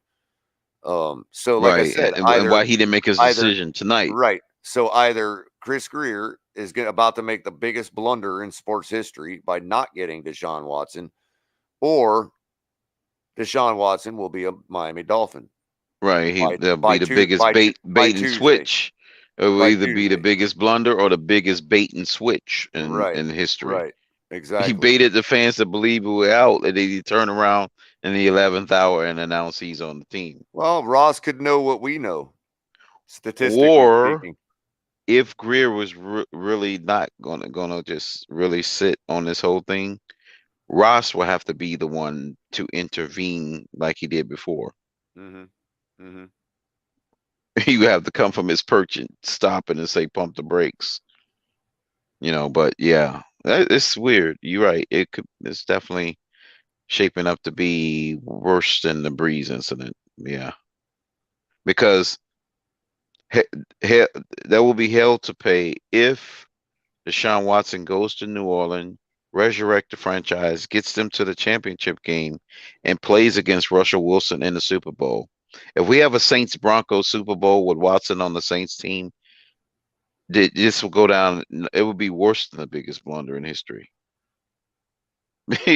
Because they was really scared off Russell Wilson because he was too old and past his prime. So immediately the Dolphins media ran away from the idea of even pursuing Russell Wilson.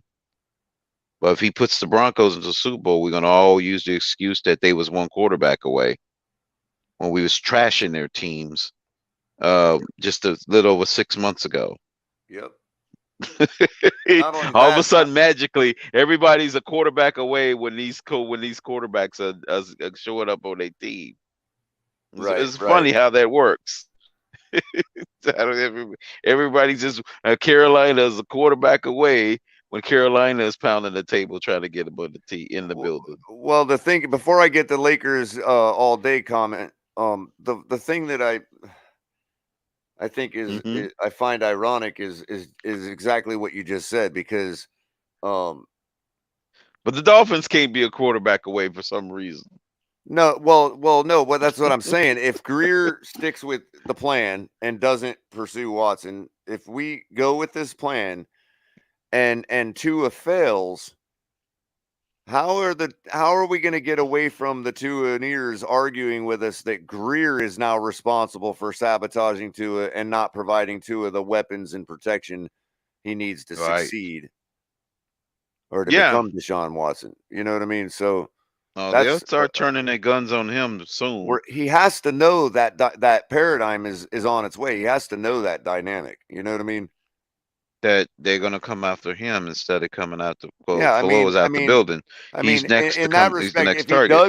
if he does know that, then he just doesn't care, and he knows he's on his way out, and he's doing everything he can to not want to give the fans what they want. Right. In some kind of cynical ploy. Yeah. I don't know. It's weird, man. I just don't believe that. I don't believe that. I think the man is smart. I think the man is brilliant. I think he knows exactly what he's doing. And I think he knows that it would be the biggest blunder in sports history if Deshaun Watson wasn't a Miami Dolphin. Yeah. So whether he chooses to live with that because of his belief in Tua, that's up to him, I guess, and we'll find out what he decides. Yeah, but what is it exactly that now these teams have already gave they circus dance and performed in front of him, gave him all the best PowerPoint presentations that any man can come up with, and why he hasn't just said, hey, I want to go to this team? That's, to me, is what's the delay. Real quick, and welcome to the chat. It's a little late, 187. You might want to come a little earlier. You could get a little more of your 2 cents in. Just to introduce you to our group here, none of us have said that we actually believe Watson's coming. Most of us have actually resigned ourselves to knowing that Grier is going to make the biggest blunder in sports history. So we know we're not getting Watson. Normally, I don't respond to numbers. I respond to people because this looks like it's the 187th burner account of whoever you are, actually. So, but thank you for your contribution. We will go on dreaming. It's getting a little late. That's what people usually do late night. So I appreciate your thoughts on everything, Crypto, and we'll always catch you around here, man. We know you'll be back tomorrow. You can catch Crypto everywhere, ladies and gentlemen. He can be found on most of the Fins panel, speaking good logic. So again, thank everybody. I thank everybody for being here tonight. We still got 59 people watching. I appreciate you 59 people that are probably waking up in whatever time zone you're in. Glad you could choose me and my voice and the Fins tailgate and El Capitan and everybody for your morning routine. And for those that are still up from the night before, thanks for sticking around, man. It's exactly what we're trying to do here. People work different shifts. It's a new paradigm in this world. Some people, there's plenty of people out there, their day is our night, and vice versa. So appreciate all that. How you doing, Miami? Everything? I hope you have a good morning. If you're in the 305, we're about to wrap things up. And Lakers all day asks why, Culler, why did Ross talk to Watson on trade day? I'm in agreement with you, Lakers all day. I mean, there has to be something. There has to be some indication of interest there. I have heard people come back to that and say that never actually happened or whatever else, but it's one of those contention points that we'll never really actually know. But I tend to lean towards a guy like Florio, not, I mean, with all the work he's done throughout his career, I don't think he would just all of a sudden start going for clicks and whatever else. So, the fact that he's been basically disrespected as a complete liar and everything should tell you probably that, yeah, Ross probably did talk to Watson on trade day. That's my belief anyway. Yeah, you too, Paul, and appreciate you stopping by, man. And you're welcome anytime. That all being said, like and share this video. Everybody, subscribe to the channel if you're new here. 187, I encourage you to subscribe too. We don't mind if numbers and subscribe. We just kind of assume that somebody doesn't really want to say what's on, you know how it is, man. But if that's how you roll, then cool. 187, nice to meet you, and appreciate you coming by. You talking about Mike on the mic? Yeah, he is great. We appreciate the compliment, and Mike does too. I probably stray a little further from him on the Tua issue. He's a little more you know, probably a little more acquiescent to the faith aspect of it. But hey, man, you know, he's our quarterback. But again, well, we don't know because the depth chart's been pulled down. But the last depth chart that was posted, yeah, Q is QB, 2 is QB1, and you know, if you like him, then you should be grateful for it, and I'm happy for you. You know, it's not a big deal. You know, you may come to me one day and come to my end one day and say, Chris, I don't like him anymore. I may say, hey, 187. Dang. You know, this crow's tasting good. We don't know. That's why we love the sport so much. So I really appreciate everybody being here. Sub to the channel, like and share the video. Head over to Color Commentary, sub to my channel too. Miss Finn's, great content. Couple of our other friends in the community, TD Finn's Talk, Miami Sports Fanatics, Stephen D, Miami's greatest, best morning talk, sports talk show. You know where it's at, 305, Stephen D with Miami Sports Music. Always does a great job in the morning. He's trying to, you know, just get over there and check him out too. I won't say much more about it. Make sure if you're going to go to Fanatics, hit the link in the description. We always appreciate it. Look at our gear. We got plenty of gear. Join me next Thursday. I'll be on over at TD's channel tomorrow. Well, I can't say that for sure because with free agency, he's kind of shut down the side shows for this week. So, you know, we haven't gotten together on it. But if not, you can certainly find me back here tomorrow night with El Capitan and the regular Finn's Tailgate show. He starts it up at 10 o'clock. He'll usually open up a panel a little later, kind of like I did tonight. And, you know, come back at me there too. We'll always enjoy having everybody here. I don't care if you hate me. I don't care if you hate my opinions. I appreciate you listening to them. So come back and do it more. Y'all have a good night. Good morning.